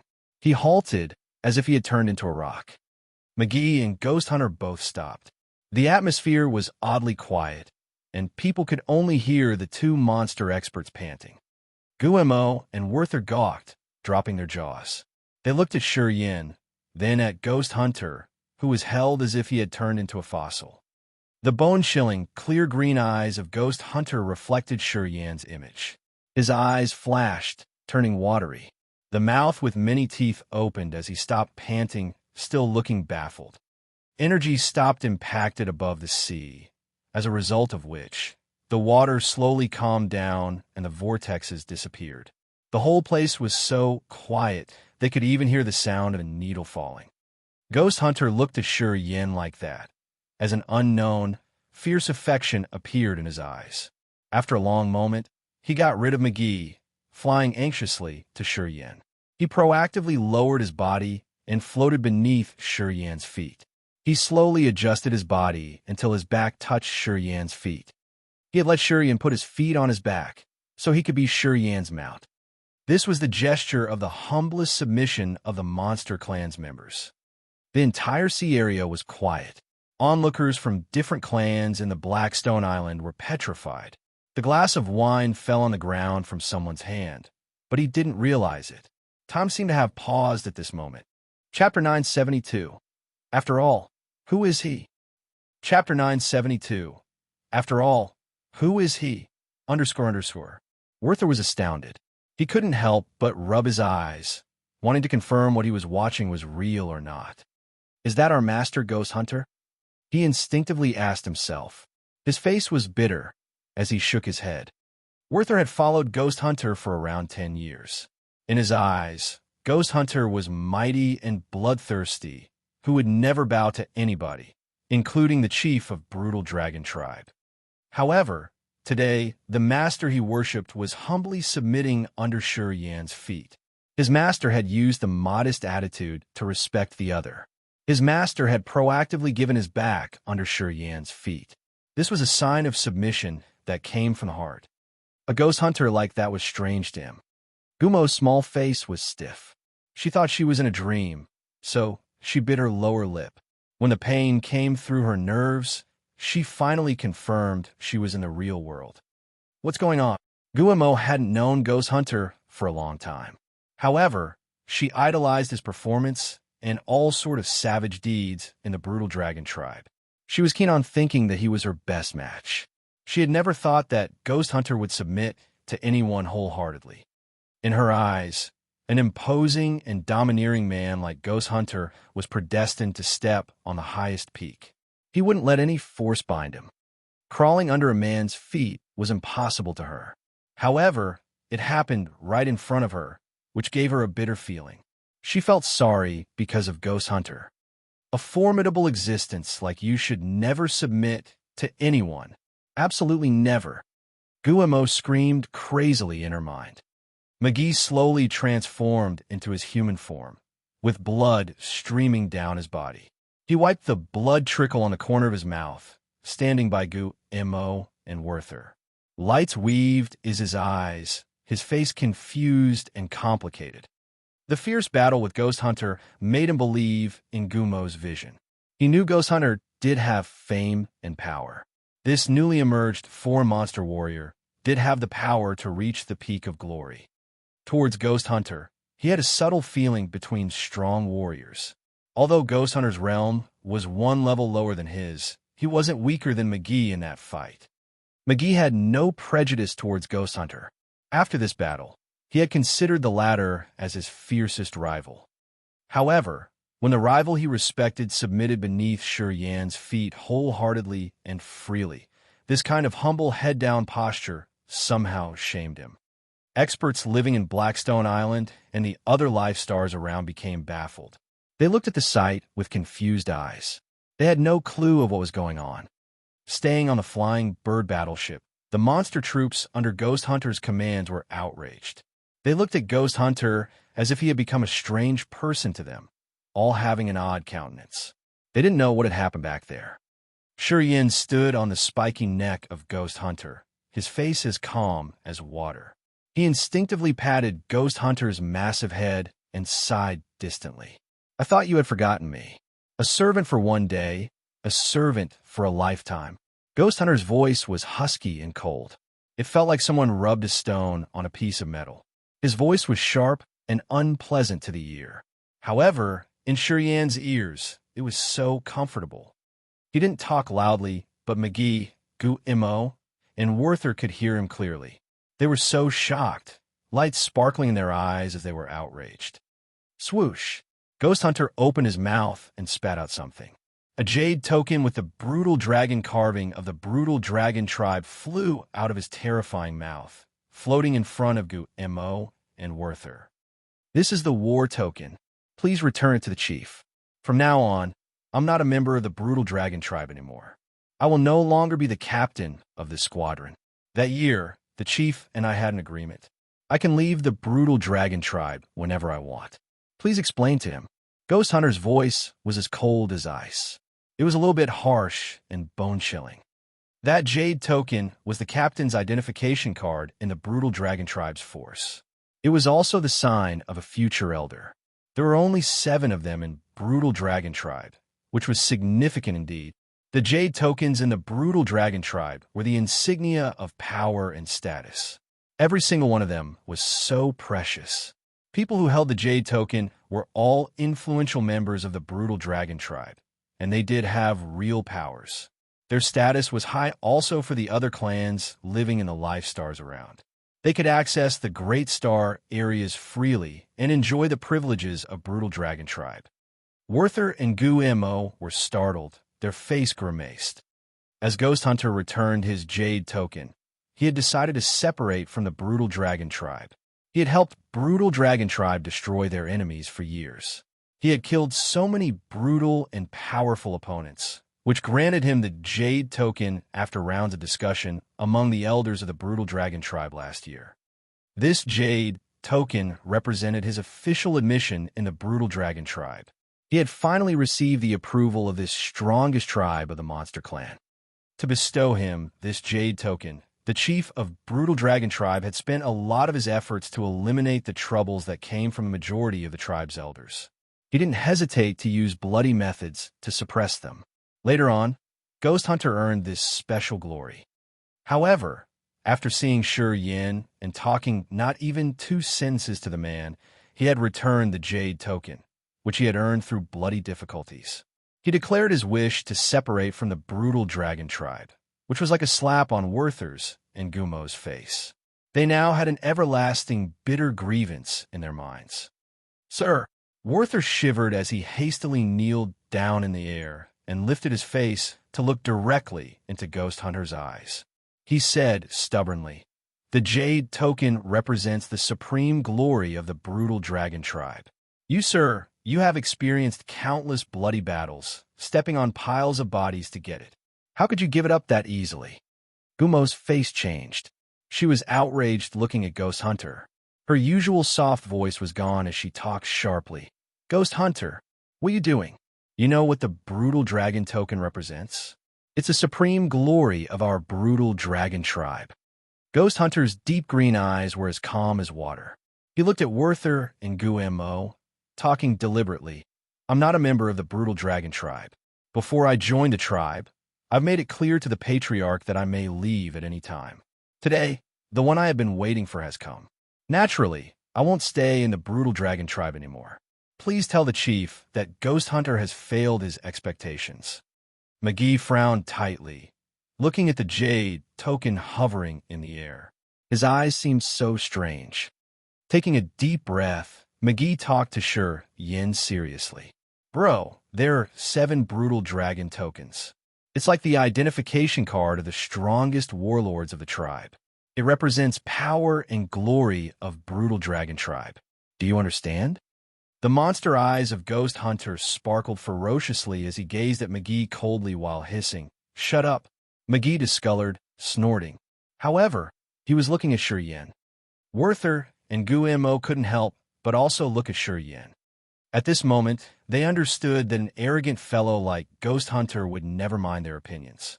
Only Yin's words seemed to be able to bind him. This man who came out of nowhere had made Ghost Hunter submit to him. He could control Ghost Hunter's will and decision. It was unimaginable. Even the chief of the brutal dragon tribe couldn't restrain Ghost Hunter that way. Under the gaze of McGee, Werther, and Guillermo, Yin contemplated for a while. He chuckled and extended his hand to pull the air. He grabbed the brutal dragon token, which represented the high-rank captain of the tribe, and studied it. He then tenderly put it on Ghost Hunter's spiking neck, speaking softly, "Ghost Hunter, and I want to talk a bit." McGee, Guillermo, and Werther were surprised. They looked at him, but said nothing else, proactively flying away. Yin frowned, patting Ghost Hunter's head. Ghost Hunter faced the sky and roared. His roar was like a lightning strike that could clean up and level the place. His voice shook the sky as he rocketed immediately, disappeared from people's sight. McGee, Werther, and Guillermo went down to the shore of the Black Stone Island. Guillermo was so irritated. Looking at the crowd around them, her eyes became savage, shouting angrily, "Get the F***CK out of here." Werther and McGee couldn't stay calm. Murderous auras twinkled in their eyes, looking at the onlookers with obviously evil intents. Members of the other tribes from the surrounding life stars discolored. They stooped, fleeing away like the low tide. In a short while, no one stayed. Only Ghost Hunter's troopers started to gather from the flying bird battleship, looking at Werther and Guillermo anxiously. They wanted to say something, but didn't know how. Guillermo took a deep breath. Her generous breast bounced slightly as she gritted her teeth while looking at McGee. After all, who is he? Werther also looked at McGee. "I don't actually know." Under the others' gazes, McGee smiled reluctantly. "I met him by chance in the space crack. He saved me twice. This man is really dangerous. He's mysterious indeed. Seems like he's somehow related to Blood Devil." Blood Devil. Guillermo, Werther, and the others discolored in fright. They felt even worse as the situation had developed out of their reach. This star area had many prominent clans. The Monster Clan, Demon Clan, and Ice Clan lived here. Brutal Dragon Tribe and Evil Dragon Tribe were the two strongest tribes of Monster Clan. Blood Devil was the overlord devil of Demon Clan, so his status and power weren't less than the chiefs of the two dragon tribes. And his personal relationship with the two tribes was always good. Blood Devil was the great character of Demon Clan. In Agate Star area, he was famous indeed, and he liked to cover for his fellows. He would take revenge for even the smallest grudge. Hearing that Yin and Blood Devil were related, Guillermo was so worried that she pulled her hair instinctively, her face dark. It's really troublesome. Even if it's Blood Devil, he has no right to make Master separate from Brutal Dragon Tribe. Werther clenched his jaw, talking indignantly. "My master will surely be the new shining star of the Monster Clan. He's one of the future leaders of Monster Clan. Since he got the Brutal Dragon token, he's the hotshot of our Brutal Dragon Tribe. What does that kid have to make my master submit to him?" Guillermo agreed as she nodded to him, talking firmly. "Yeah, it's true. Blood Devil doesn't have this right." McGee was bewildered for a while. He looked at the other two with an odd countenance. "It's not my bro who subdued him. He's done that on his own, hasn't he? He requested to leave the Brutal Dragon Tribe. He said that you guys have an agreement. I think you should talk to Uncle clearly." Werther was petrified and baffled, unable to answer. Guillermo hesitated for a while and eventually took out a soundstone. She took a deep breath to force herself calm down before connecting with her father. McGee and Werther looked at her, their faces respectful. They proactively stepped back, giving her space. That was how they showed respect to the chief. However, their eyes hadn't left Guillemot. They observed her facial expression to see what the chief of the brutal dragon tribe would direct. Chapter 973, Master and Servant. Chapter 973, Master and Servant. Understood. Deep inside the Black Ocean, a massive light cage made of star energy covered Yin and Ghost Hunter, who had transformed into his humanoid form. Ghost Hunter slight bent his head, telling Yin what he had experienced throughout those years in a low and cold voice. After Ghost Hunter, king of demonic insects, Holy Spirit God, and devouring gold silkworm separated from Yin, they came to Heavenly Demon Mountain Range in the Vault of Heaven Sea area and received the mysterious inheritance of the monster clan. They escaped the space barrier in that demonic formation, which led them to the Shadow Ghostly Prison in Agate Star area. Shadow Ghostly Prison was the most chaotic and peculiar area of the Agate Star area. Rumors said that it was the space hub that connected the Agate Star area to other star areas. It had many space channels. They had crossed one of such space channels and landed in the Shadow Ghostly Prison. Shadow Ghostly Prison was established by many primitive races of Agate Star area. Later on, many other races had joined the area from other star areas, which mostly got through the space channels. Shadow Ghostly Prison was rich, having various resources. It had many rare cultivating materials that were hard to find in the Agate Star area. Warriors had battled for heaven and earth energy and magical natural resources. Since Shadow Ghostly Prison had many strange and precious products, wars never ended there. The four peculiar existences of Ghost Hunter's group had to struggle hard to survive in the Shadow Ghostly Prison. After many difficult fights, King of Demonic Insects, Holy Spirit God, and Devouring Gold Silkworm were killed. Only Ghost Hunter was lucky enough to survive until now.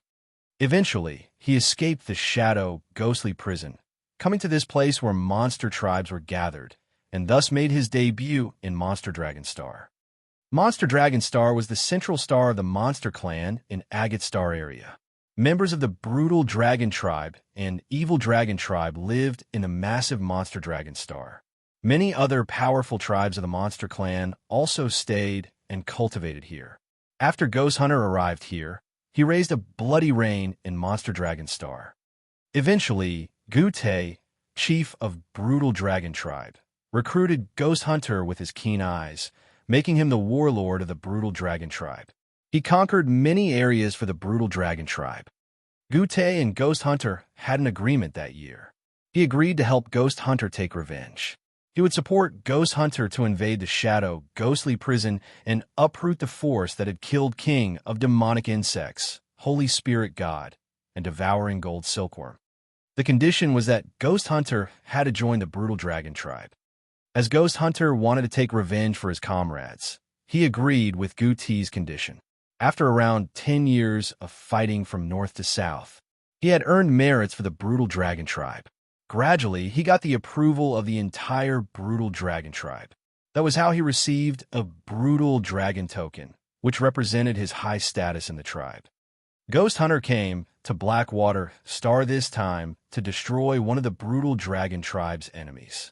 He was about to attack a branch of the Sea Clan, which had unilaterally broken the treaty while trading with Brutal Dragon Tribe.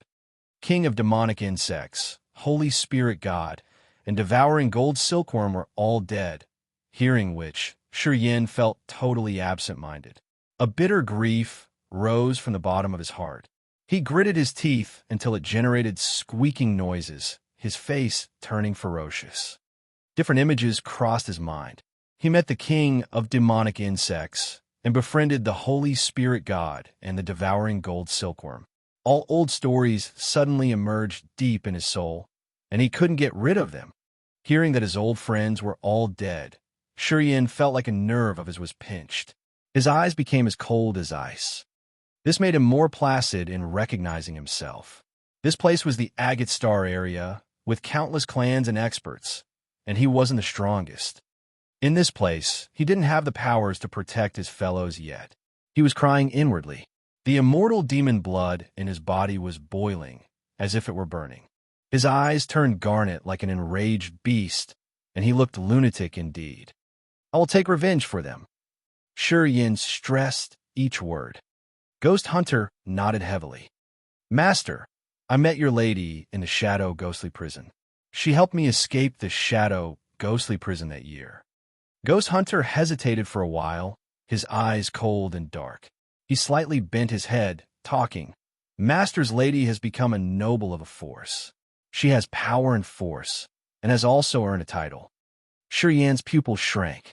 My lady? Lady Xia. Ghost Hunter lowered his voice, explaining.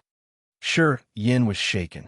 Ghost Hunter stooped and said nothing as he looked at Shi Yin, silently waiting for him to digest the news. It's Xia Xin Yin. Countless vehement memories flooded his mind. Shi Yin felt a strange and unknown pain. It was like someone had knocked down some bottles of different ingredients in his heart, as he felt so many feelings mixed together. It had been so many years. When he got the news of that person the second time, he didn't expect she would be in a shadow, ghostly prison. She had a force, and she had become a noble. Sweet and bitter memories appeared in his heart as he felt so low. Sitting indifferently for a while, Shi Yin took a deep breath, his face becoming maliciously resolute. For the time being, you shouldn't separate from the brutal dragon tribe. You have your world, and brutal dragon tribe can make you thrive. When you've reached a higher level, you will become the leader of the monster clan. Ghost Hunter looked at him bewilderedly. We will fight shoulder to shoulder in the Agate Star area, but we don't need to be together every moment. I'm not sure if you can grow better by following me than right now. Shi Yin pondered for a while and then explained, we will make efforts to take revenge for the three of them. You use your way, and I will use mine. Don't worry, we won't be far from each other. I'm going to the Devil Blood Star. If nothing unexpected happens, I'll stay in Devil Blood Star. I have some relation with Blood Devil. Ghost Hunter's green eyes brightened slowly. As he had been in the area for years, he knew Blood Devil. He was surprised and happy on hearing that his master and Blood Devil had some relation. At this moment, you should stay with the brutal dragon tribe and accumulate your force. You should make efforts to gain the powers of the monster clan. Shi Yin's face was calm and cold like water. I will go my way to accumulate force. In the future, we will be the main forces of the Agate Star area. I strongly believe that we can swagger here and there in this high-level star area in a not-so-distant future. I'm on it, Master. Ghost Hunter nodded quietly. You continue to stay and work for the brutal dragon tribe. I'm heading to Devil Blood Star to arrange stuff. It's the best if you can conceal our relationship. Since the chief of brutal dragon tribe trusts you, he won't change his mind. Shi Yin contemplated and continued. McGee and I have a good friendship. Evil Dragon Tribe is also one of the strongest forces of the Monster Clan. If you can become the leader of Monster Clan in the future, Evil Dragon Tribe will be one of your powerful hands. You should try to get them on your side. Ghost Hunter nodded again. The two of them discussed Undersea. After a long time, they came up with an agreement. Before Shi Yin left, he had a premonition. He thought, then flickered his mind. Drops of scarlet, immortal demon blood flew out like jewels, filled with pure soul energy. A magical connection that could cross all space distances, strongly elongated towards Shadow, ghostly prison. A familiar aura transmitted from Shadow, ghostly prison fell into his sea of consciousness, heading towards the deep area of his soul. In the Shadow, ghostly prison, several hundred massive battleships were anchored above a giant asteroid. Sitting on a pink crystal throne atop one of those gigantic battleships was a woman in a brilliant gown. She was holding a glass, her deep and beautiful eyes looking at the endless star sea while being absorbed in her thoughts. Her gorgeous long dress was beautified with jewels. Exquisite and precious flowers were embroidered at the hem of her dress. She let here flawless legs bare, wearing only 2 blue crystal anklets. The energy from her anklets had a tremendous fluctuation, adding to her elegant beauty. 3 pagans kneeled by her, reporting with the logbooks they were holding. They all looked humble. The beautiful woman took a sip from her blood-like wine glass. The red color of the wine gave her pink lips moisture, making her look like the most beautiful, blooming flower. However, her crystal-clear, diamond-like eyes were hiding some sadness. Yet her indifferent and cold bearings had subdued the 3 alien clansmen in front of her. They didn't even dare to look up at her. They were modest, trying to explain her furthermore. Suddenly, the beautiful woman seemed to feel something. Her gorgeous eyes sparkled dazzlingly while her flawless body shivered. She couldn't help but jolt up from her seat. Her jade-like feet stepped on the precious pink throne, alluring people's souls. She looked in the general direction of the Blackwater star far away as the cold intent on her face vanished slowly. The red wine in her glass swirled for a while. After a long moment, she was thrilled, bowing her head and whining, You have finally come. I've been waiting for you for so long." The joy she couldn't hide in her face had baffled the other 3. They were indeed surprised. Drops of immortal demon blood evaporated in the light cage as Yin opened his eyes. He was stirred up, mumbling to himself, "You're here." Ghost Hunter sat quietly and indifferently like a rock next to Yin. He just looked at his master, saying nothing. "Let's go." After a while, Yin got up, wiping out the light cage. Both of them shot out of the seabed, heading north of Blackstone Island. On Blackstone Island, Gu-Mo, Werther, and McGee were longing for them, their faces all odd. "Sir." As soon as Werther saw Ghost Hunter, his straight back bent while he lowered his head to show his respect. "Ghost Hunter, my father sent a message saying that he doesn't want you to separate from Brutal Dragon Tribe.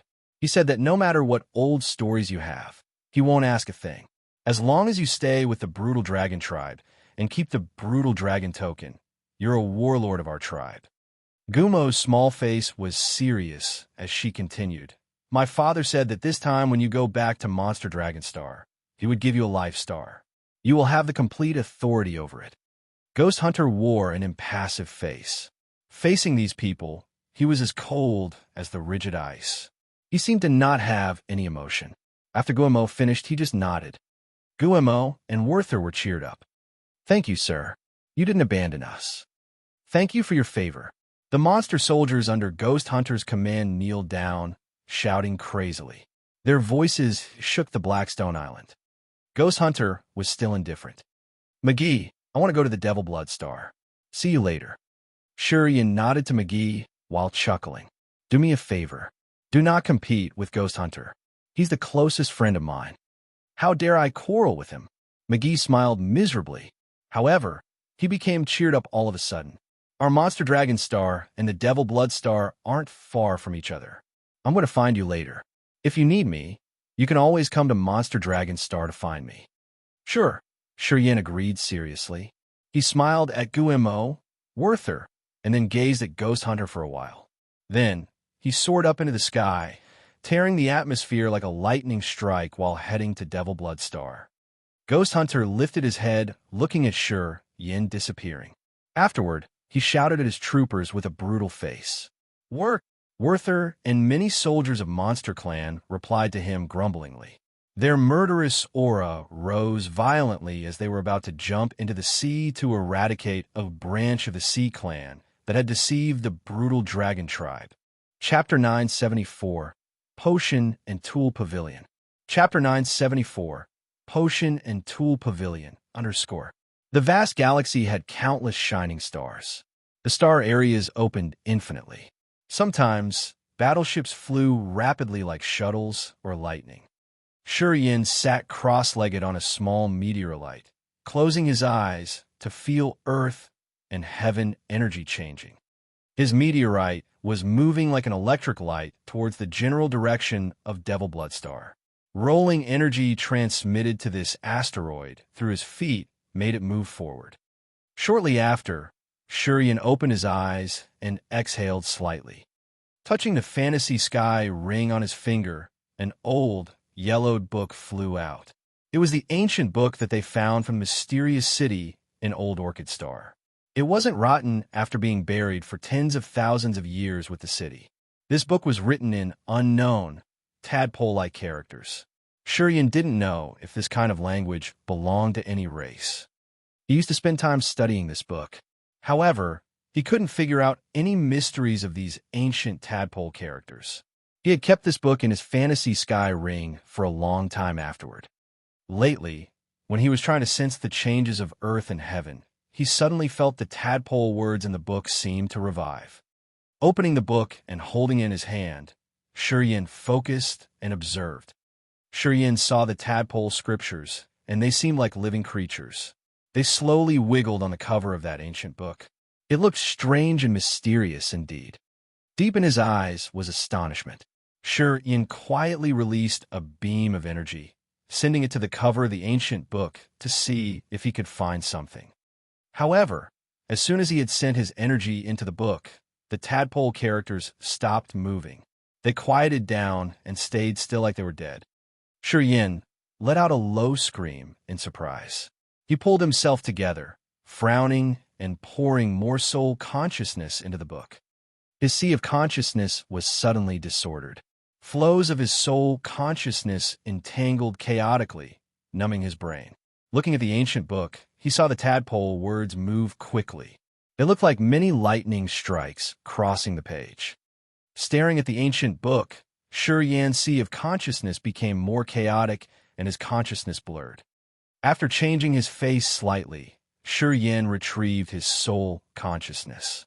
While his mind flickered, he put a flow of confining space power into the book. The book was sealed for the moment with space power. All the tadpole characters were blocked. They couldn't move anymore.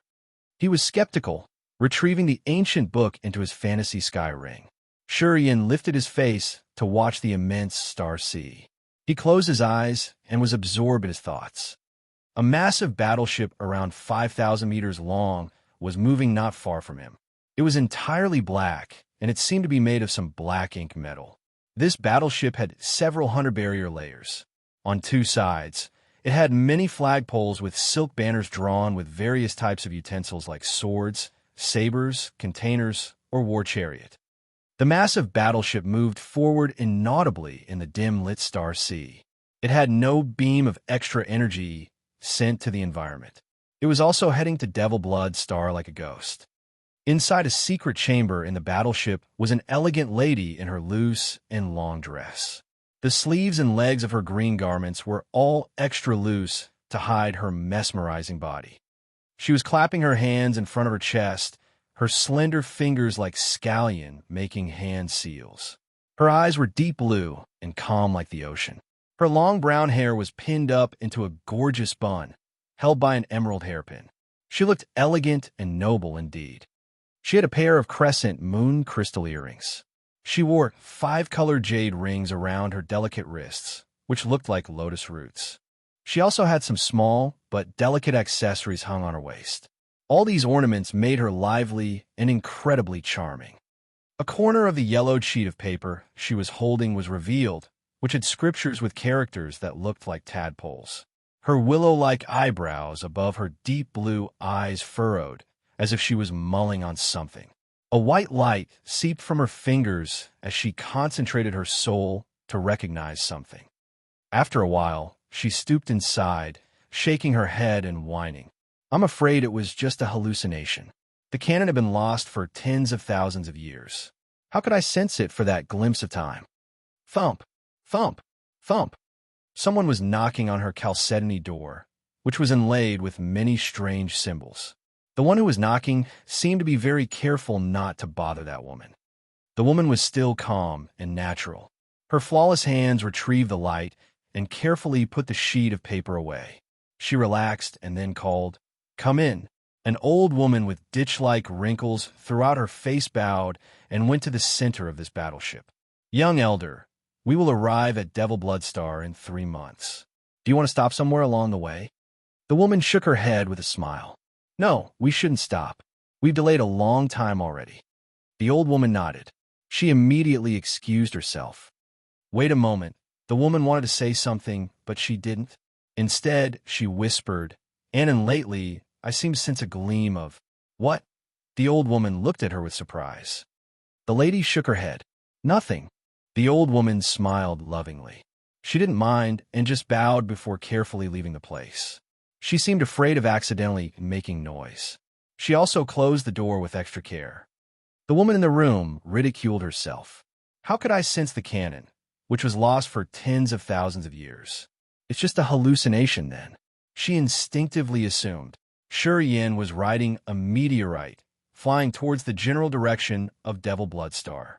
All of a sudden, he lifted his head, looking forward with a surprise in his eyes. In front of him was a battleship inaudibly moving at breakneck speed. If it hadn't come close enough to be visible, Yin wouldn't have known that a battleship was close to him. Usually, the battleship would use high-quality divine crystals as fuel. Hotshots would guard and patrol the battleship. Both the divine crystals and warriors had energy fluctuate from them. Within a specific distance, the other warriors could sense them easily. However, this battleship emerged in his sight while his soul consciousness reported nothing to him. It was indeed magical. Frowning, he released a beam of soul consciousness, extending towards the battleship. Spark! A fire sparked from the barrier covering the battleship. Although it was dim, it had stopped Yan's sensing. Yan's eyes brightened. He looked at the battleship with astonishment. Evidently, that battleship wasn't normal. It was several times bigger and had barriers that could prevent soul consciousness. The barriers had shut the entire battleship, including people inside. This protection made the ship move inaudibly without noise caused by the engine or energy fluctuating from warriors. It was like a spooky ghost drifting in the dim-lit universe. This was a high-class battleship indeed.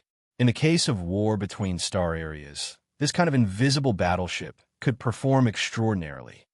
At the moment fire sparked from the barrier outside the battleship, a vague silhouette came out from a dark area of the ship. He looked at Yin from a distance, as if he was assessing the man. After a while, that person crossed the barrier and emerged visibly from the ship. He was a lanky, middle-aged man with a lot of disgusting smallpox-like filled bumps on his face. He was a little hunched, squinting to observe Yin better. The meteorite under Yin's feet was still moving quickly. It slowed down and approached the battleship. While the lanky man observed Yin also watched him. First sky of ethereal god realm. Cultivates thunderbolt power Upanishad. Newly formed ethereal extent. Information regarding this man's competence emerged in Yan's head. He didn't know why, but after his soul altar was refined and became crystal clear by the effects of soul refining fluid, he was able to easily understand the realm and kinds of power Upanishads of the warriors around him. The middle-aged man whose face was filled with smallpox bumps stared at Yin for a while before asking proactively, "Little brother, where do you want to go?" Yin was surprised as he didn't know what the other had in his mind. He hesitated for a while and then smiled casually. "I'm heading to Devil Blood Star." The middle-aged man was surprised. He smiled, waving at Yin. "We're going there, too. Do you want to take a ride with us?" Yin was touched. He considered for a while. After he had left Blackwater Star, he had been racing like a lightning strike, which had consumed a lot of his energy. At this moment, he had used half of his accumulation to fly. If he could have a place to rest and recover his energy, it would be much better. However, since Yin couldn't identify the other's intention or identify, he was a little bit hesitant. "We're from the Potion and Tool Pavilion." As he could see Yan's hesitation, he explained. Yan's eyes brightened. The Potion and Tool Pavilion was a unique force in Agate Star area. It was established by top alchemists and blacksmiths of Agate Star area. Most of the pellets, war chariots, battleships, and various kinds of containers were manufactured and sold by this organization. Potion and Tool Pavilion had never participated in racial battles between forces of Agate Star area. They were the simplest businessmen and businesswomen who had focused only on refining medicines and weapons. They had maintained good relationships with great clans everywhere. Battleships and war chariots that AI Fu got in Broken Star City were manufactured by Potion and Tool Pavilion. Divine Light bought them and transported them to Broken Star City in Far West region. They earned profits from the price difference. Potion and Tool Pavilion had only cooperated with the strongest clans in Agate Star area. They wouldn't bat an eye on the small forces. Although AI Fu, a Broken Star City, was famous in the Far West region, he wasn't strong enough to do business with Potion and Tool Pavilion.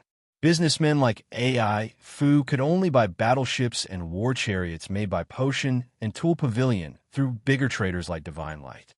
This special force always stayed neutral, since they had never engaged in any competition besides doing business. No one had ever known its real competence.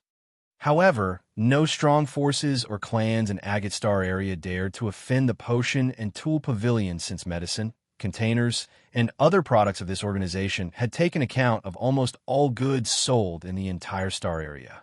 At the same time, it had maintained good relationships with big clans. Once any clan broke this relationship, even if they were so rich, they wouldn't be able to purchase any medicine or battleships. The Potion and Tool Pavilion had a good reputation. They always kept a good relationship with their customers. Even the most fiendish pirates of Agate Star area would never initially provoke them. Their battleships could travel safely between star areas. Even the Shadow Ghostly Prison, which was the most chaotic area, they could cross it smoothly and safely. The Potion and Tool Pavilion was indeed a unique organization in Agate Star area. The other forces always liked them the most. Hearing the others say that he belonged to Potion and Tool Pavilion, Shi Yin, who was about to move alone, relaxed, nodded, and smiled friendly. "Oh, thank you very much." Then, when the middle-aged man opened the barrier, Shi Yin jumped with him onto the massive battleship and landed on the main deck. The ship's deck was cold and firm. It was built of blocks of strange metal. Each block was about 10 square meters. Many security guards of Potion and Tool Pavilion scattered here and there, controlling powerful energy artilleries. Although they saw Shi Yin landing, they didn't change their faces and continued guarding their positions. "Brother, you are cultivating space power, right?" The middle-aged man smiled, inviting. "Are you interested in joining our Potion and Tool Pavilion? We always welcome warriors with space power." Shi Yin was astounded. He now understood why this man invited him on board. He knew that Shi Yin cultivated space power Upanishad. Chapter 975, Fu Wei. Chapter 975, Fu Wei, _ "Oh, I'm sorry. Currently, I have no intention to join any force." Shi Yin shook his head and denied resolutely. However, he asked earnestly, "How did you know I was cultivating space power Upanishad?" Agate Star area was a high-class star area.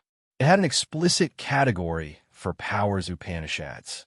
According to their description, they had hundreds of power Upanishads, which could outnumber the number of clans in Agate Star area. Space power Upanishads could be deemed a heavenly one. It was hard to obtain and cultivate. Warriors couldn't find any scripture or inheritance source related to this power Upanishad in big auction houses. Warriors who could obtain space power Upanishad all had it by lucky chance. There was no school that taught this power.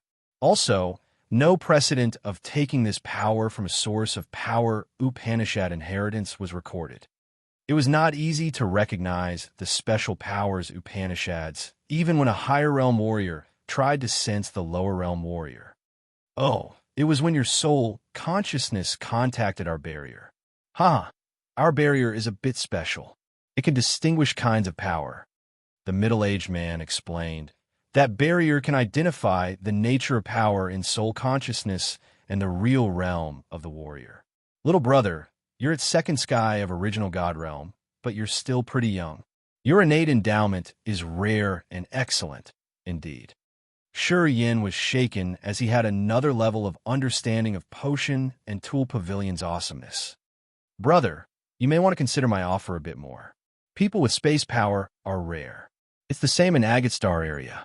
Brother, warriors at your level are also extremely rare and precious." Pausing for a while, he continued. "Anyway, our Potion and Tool Pavilion has an elder cultivating space power Upanishad. He has reached third sky of ethereal God realm." Our potion and tool pavilion also has many books and scriptures about space power Upanishad. We got them through our channels. Yan's eyes brightened. Space power Upanishad books were extremely rare and precious. It meant nothing to other warriors, but to warriors who cultivated space power, it was hard to describe how precious they were to them. At least in Grace Mainland and Raging Flamestar R, he had never seen any book about space power Upanishad. Yin knew the value of those books to him. How much do you want for them? Hesitating for a while, his interest was aroused. He was a little excited. Shaking his head with a smile, the middle-aged man with smallpox bumps looked at him deep in the eye and explained, "No, we don't sell them. No matter how much you pay, we won't sell them. If you didn't cultivate space power, I wouldn't babble about it.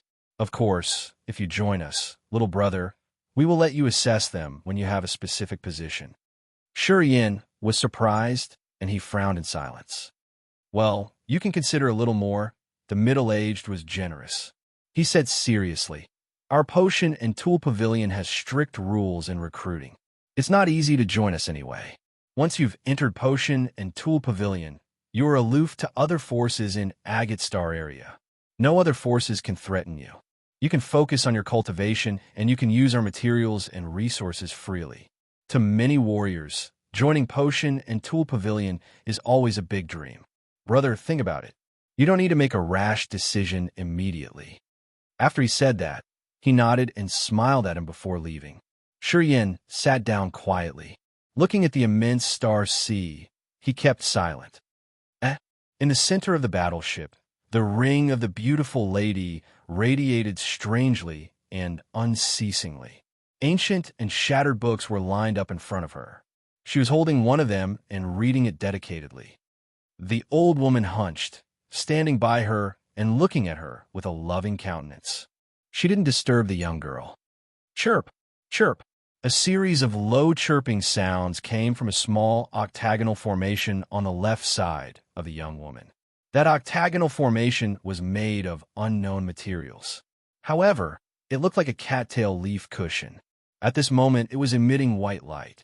The woman dropped the book she was reading and frowned at the octagonal formation. A thought shot out, pouring into the eye of the formation. Quickly, many books flew out of that formation. Those books were written in many languages. Apparently, they weren't from the same race. Her delicate fingers flickered and gathered some books. The octagonal formation dimmed out, resuming its original state. "Young elder, all the books you've required to be sent from the headquarters are related to the canon. Are you going to find it?" The old woman kept silent for a while. Seeing her master stop reading her books, she said softly, "The canon has been lost for tens of thousands of years. There are many rumors about it. Records of the canon are vague. There is no direction that leads to it. Many elders of our pavilion have tried for many years. Young elder, if you invest your effort into this, I'm afraid we're doing things in vain." The woman arranged her shattered books neatly. She sighed reluctantly. "Right, I have no clue. I've read 32 documents related to the canon. Anyway, each of them is vague. They say that the canon is mysterious, but none of them mention the mysteries of it or why it has gone missing. Enin, you've been in the pavilion for thousands of years. Do you know anything related to the canon?" The old woman named Anne frowned, sinking in her memories. After a long time, she said softly, "Tens of thousands of years ago, our pavilion master appeared in Agate Star area. With the canon, he established potion and tool pavilion, gathering alchemists and blacksmiths from Agate Star area. He set up rules and made potion and tool pavilion a neutral force that stayed aloof from other forces. After the first pavilion master established potion and tool pavilion, he grew old and deceased after hundreds of years. His soul vanished. After his death, people started to fight each other for the master position. The canon went missing in that chaotic time. Rumor says that one of the elders took risks and took it away. That elder disappeared from that time. We have never figured out where he had gone. Although the second pavilion master won and claimed the throne in glory, he had used all his means and efforts to search for the canon in vain. It has been dozens of thousands of years, and we now have the fourth pavilion master. Potion and Tool Pavilion has earned a special position in Agate Star area. We have insiders in every corner of the star area, but we still have no clue of the canon. Our pavilion has spent tens of thousands of years fruitlessly. I think, young elder, shouldn't waste your effort in this. There is no guarantee that you can find it if you invest more efforts. Everything depends on fortune. Andon looked at the young woman gingerly. She had kindly advised her, as she was afraid that the young woman would spend time in this hopeless matter. She had watched this young lady grow. She knew her innate talents and competence. She was a candidate for the position of the 5th Pavilion Master. If she focused, her party could reach the peak of glory through this young lady. They would have supreme power in the pavilion. But if the girl had set her mind on something vague like the canon, it could be a flame that burns down the hope of precursors in their party. The first Pavilion Master said in his will that the one who had the canon would become the new Pavilion Master. If we found the canon, it'd be much easier, said the young lady softly. Annan shook her head miserably. It's not that easy. If we could find it effortlessly, the canon would have been found already. The young woman kept quiet, sighing inwardly. She said nothing else. Looking at the shattered books, she suddenly felt bored.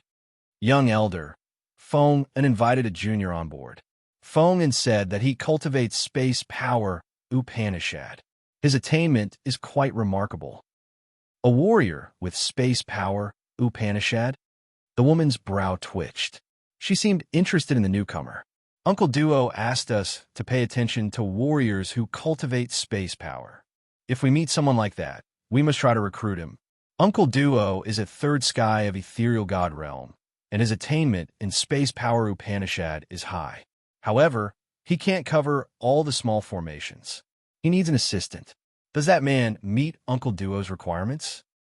According to Fong, he's suitable for this position. Andon nodded, but he said he wasn't interested. The young woman was surprised. Our offers aren't good enough?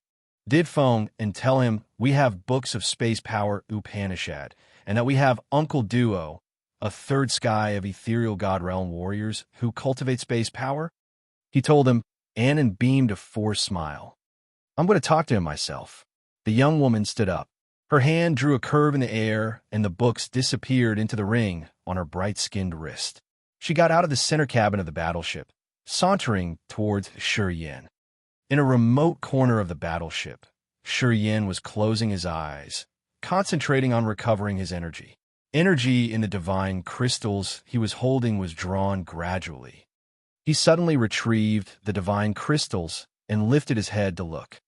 A lady wearing a loose dress, which dragged along on the ground, and small accessories, was walking towards him as if she was a fairy gliding in the air. His eyes suddenly sparkled with bright light as he observed the small accessories on her body. He was astounded indeed. Shi was also a blacksmith. His level in forging things could save him from embarrassing himself. So he had some keen eyes in this aspect. The young lady wore dozens of small items such as jade hairpins, rings, some pieces of jade embroidered on the hem of her dress, and more. Each of them had hidden energy moving inside. Shi was sure that they were fabricated exquisitely with complex formations and barriers. Sensing for a while, Shi was sure that the dozens of small accessories on her body were all secret treasures at divine grade. This discovery frightened him. He became stern. He didn't know what status this wealthy woman held in Potion and Tool Pavilion, but the guards along her way had shown her respect as if she was the commander of this battleship. Shi became more cautious. I'm Fu Wei, the youngest among the 12 elders of Potion and Tool Pavilion. The woman came agilely. She introduced herself tenderly. While she was walking, her accessories jingled like a murmuring stream in the mountain.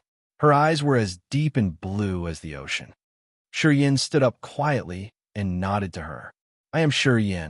On behalf of Potion and Tool Pavilion, I officially invite you to join us. As long as you nod your head, I'll arrange everything properly for you. I'll appoint you an assistant to a warrior who is at 3rd sky of ethereal god realm and cultivates space power Upanishad. You will be able to access all books and scriptures about space power. Lord Duo will also teach you the essence of space power, Upanishad. What do you think? Fu Wei extended her olive branch to him. She was speaking softly but seriously to him. She was confident that Shi Yin wouldn't turn her down. I'm sorry. I don't want to join Potion and Tool Pavilion, said Shi Yin calmly, shaking his head. Fu Wei was astonished. Chapter 976, Devil Blood Star. Chapter 976, Devil Blood Star, _. The center of the unknown, mysterious power Upanishad had many different bright currents of powers Upanishad. They looked like energy rivers crossing and flowing around the world as they followed some kind of movement principles. Two souls were wandering in there like ghosts. They swayed and moved unconsciously and aimlessly. One of the two souls would stop by an open space door. Then it would inch forward strenuously between the currents of fierce space energy. They were Shi Yan's host soul and co-soul. Since he had escaped the space crack, every time he meditated to understand his powers Upanishad further, his co-soul would be directed to that strange area. A warrior who was fused with heaven flames and occupied the origin could enter that place to study the true essence of his or her powers Upanishad. Thus, after his soul had been washed crystal clear, he could go to this place simply as long as he flickered his mind. He could stay in the center to perceive a deeper understanding of his powers. However, his body was still sitting on the deck of Potion and Tool Pavilion's gigantic battleship. He sat impassively as if he didn't have a soul. No soul energy rippled or fluctuated from him.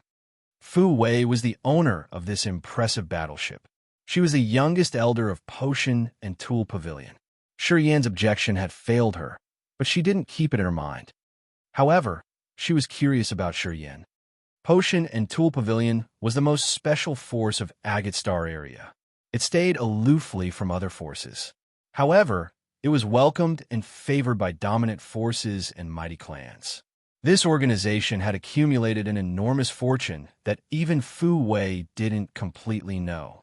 The status of Potion and Tool Pavilion in Agate Star area made countless warriors try their best to find a way to join them.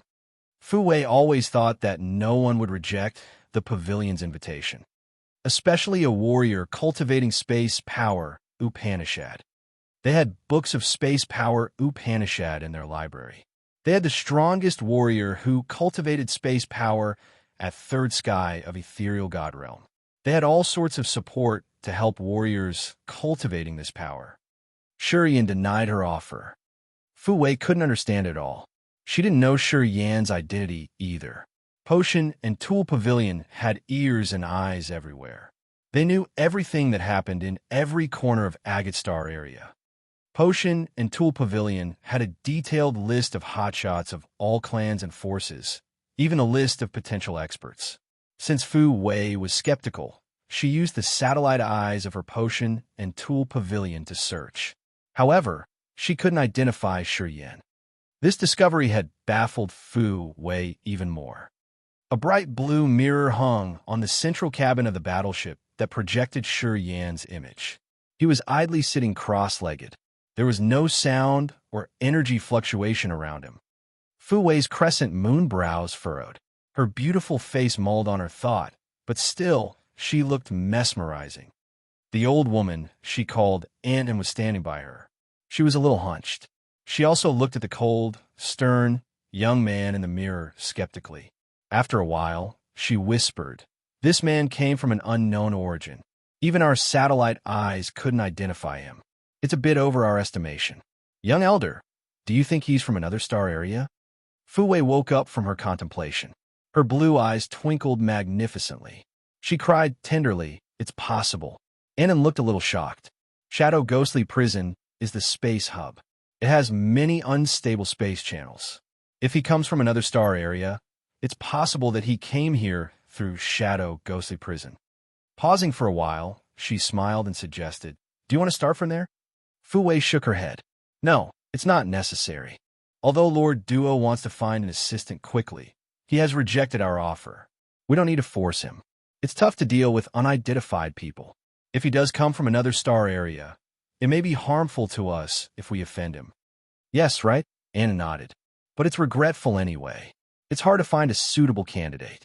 But he doesn't put our potion and tool pavilion in his eyes. Sigh. I don't know when we can meet another warrior using space power. We're about to arrive at Devil Bloodstar. Fu Wei rose one of her delicate fingers, touching the void. The bright mirror floating above her head shrank into a piece of broken jade. It was hung on her generous hip. It became an everyday accessory. All right, we're about to reach Devil Bloodstar. Enon smiled and bent her body slightly. I'm going to arrange things. She immediately left with caution. Fu Wei didn't answer. She mulled over her thoughts that the other didn't know. Boom! A violent shake came from the bottom of the battleship. The ship trembled hard before it could steady. Shiyin woke up from his fairyland trip like cultivation. The two souls returned to his soul altar. He looked at the guards, but said nothing. He stood up and went to one side of the deck to take a look. In front of him was an endless forest with towering, ancient trees. Earth and heaven energy here was as thick as cotton clouds that naked eyes could see. They drifted in the sky, creating a sea of energy. The dense demon chi that the soul could recognize fluctuated everywhere in this forest. It swayed continually like the seaweed in the sea. The gigantic battleship landed stably. The wet ground suddenly cracked, and members of Demon Clan living underground emerged. They seemed to have received the news earlier. They were calling and cheering to welcome young Elder Fu Wei of Potion and Tool Pavilion. War chariots about a few dozens of meters long flew out from the massive battleship. Their engines hissed in the void. They aligned like asteroids in the sky, operating in a general direction. Each war chariot was filled with piles of exotic cultivating materials. Potion and Tool Pavilion came to Devil Bloodstar this time to transport cultivating materials that they had ordered. Since the quantity was enormous, Fu Wei had delivered the order personally to show respect to Blood Devil. Besides her massive delivery, Fu Wei also came to do accounting and further discuss with Blood Devil for their future business. Potion and Tool Pavilion had a cumbersome structure. The elders of the pavilion had followed different forces. Fu Wei was the representative for one of the forces. Blood Devil was one of their important customers. If they could form a good relationship with Blood Devil, it would be critical to their force. Looking at the war chariots flying away, Feng, and with his smallpox bumps, came to Shiyin. He beamed a professional, businesslike smile. Little brother, our young elder has advised us. If you change your mind, you can contact Potion and Tool Pavilion at any time. We will treat you well. Yin didn't change his countenance. He smiled, nodded, and said, thank you. He jumped up, flashed, and left the battleship to another area of the forest. Feng'an looked at Yin disappearing and sighed reluctantly. Oh, he was such a good seed. A huge meteorite was flying quickly toward the border of Agate Star area. The giants, Fei Lan, and Leona's team were based on two sides of the rock. In the vast universe, this rock was moving fast unceasingly like a meteor. In the center of the meteorite sat the mother formation of the mother and child sky linking formation that Not Xian had brought from Broken Star Field. Next to the formation was a pool where 1,000-fold lotuses were floating. This pool was covered by a beautiful 5-colored cage. The meteorite didn't have earth and heaven energy. The giants, Fei Lan, Leona, Long Zhu, Yun Hao, and the others had to use divine crystals to cultivate. Until now, they had used up almost all the divine crystals that they had traded that year. If they used up all the divine crystals and didn't find a suitable life star to stay, their cultivation had to be suspended. Divine crystals on the mother formation still had a moving halo. Zhenggu, the current patriarch of the giant tribe, Katfa, Yun Hao, Long Zhu, and the others were looking at several dozen divine crystals inlaid in the mother formation. Their faces complicated. We can't touch these divine crystals. Katual wore a cold and harsh face, gazing at Zhenggu, Yun Hao, and the others. He said, when my senior escapes, he will definitely contact us. Without these divine crystals, we will lose the connection with him utterly. but we're about to use up the divine crystals. There's no life stars around, or earth and heaven energy. We can't continue our cultivation. Our realm and power will decrease. Jingu sighed and then said, "These dozens of thousands of divine crystals here are our last hope. Sure, Yin hasn't contacted us for dozens of years. Perhaps he has fallen. How can we count on him?" 32 years. Longzhu shook his head miserably. If he's been alive, he should have contacted us a long time ago. He's all right, Yangzhou of the Yang family said with a dark face. Wait for him more. If we use the divine crystals of the formation, we will lose contact with him. Without him, we will lose our hope of living in Agate Star area. We giants don't object if you want to wait for more, Zhenggu frowned, but we don't want to wait in misery for an endless amount of time. We want to use the divine crystals on the mother formation. We can break through, and then we can find a suitable life star to stay. This rock came from Broken Star Field. When they escaped Old Orchid Star, they found this meteorite moving toward a remote area of Agate Star area. All of them then got on the rock. This meteorite was big enough to carry all of them. It was flying away from the far west region and even Agate Star area. It was still heading to the other end of the star area. In the beginning, they felt very lucky. They were lucky that the forces of the far west region couldn't chase after them. However, as time went by, this rock had moved further to the most rural and remote area of a life star. They didn't see any life star, mineral star, or even a dead star on the way. Gradually, they couldn't even see asteroids when there should have been a lot.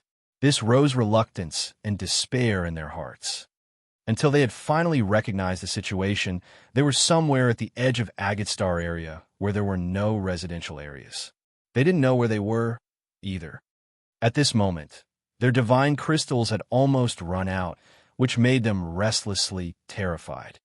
Katual and Zhenggu had started to quarrel whether to use the divine crystals on the mother formation or not. Many warriors from Grace Mainland and by Tion's group of Raging Flamestar area thought that Jingu's idea was logical. They didn't have any news from Shi Yin for 32 years. He didn't contact them through the mother formation. They thought Shi Yin had bad fortune and might be gone already. Compared to waiting in vain, it was better to use the divine crystals to secure their powers and find a life star to stay.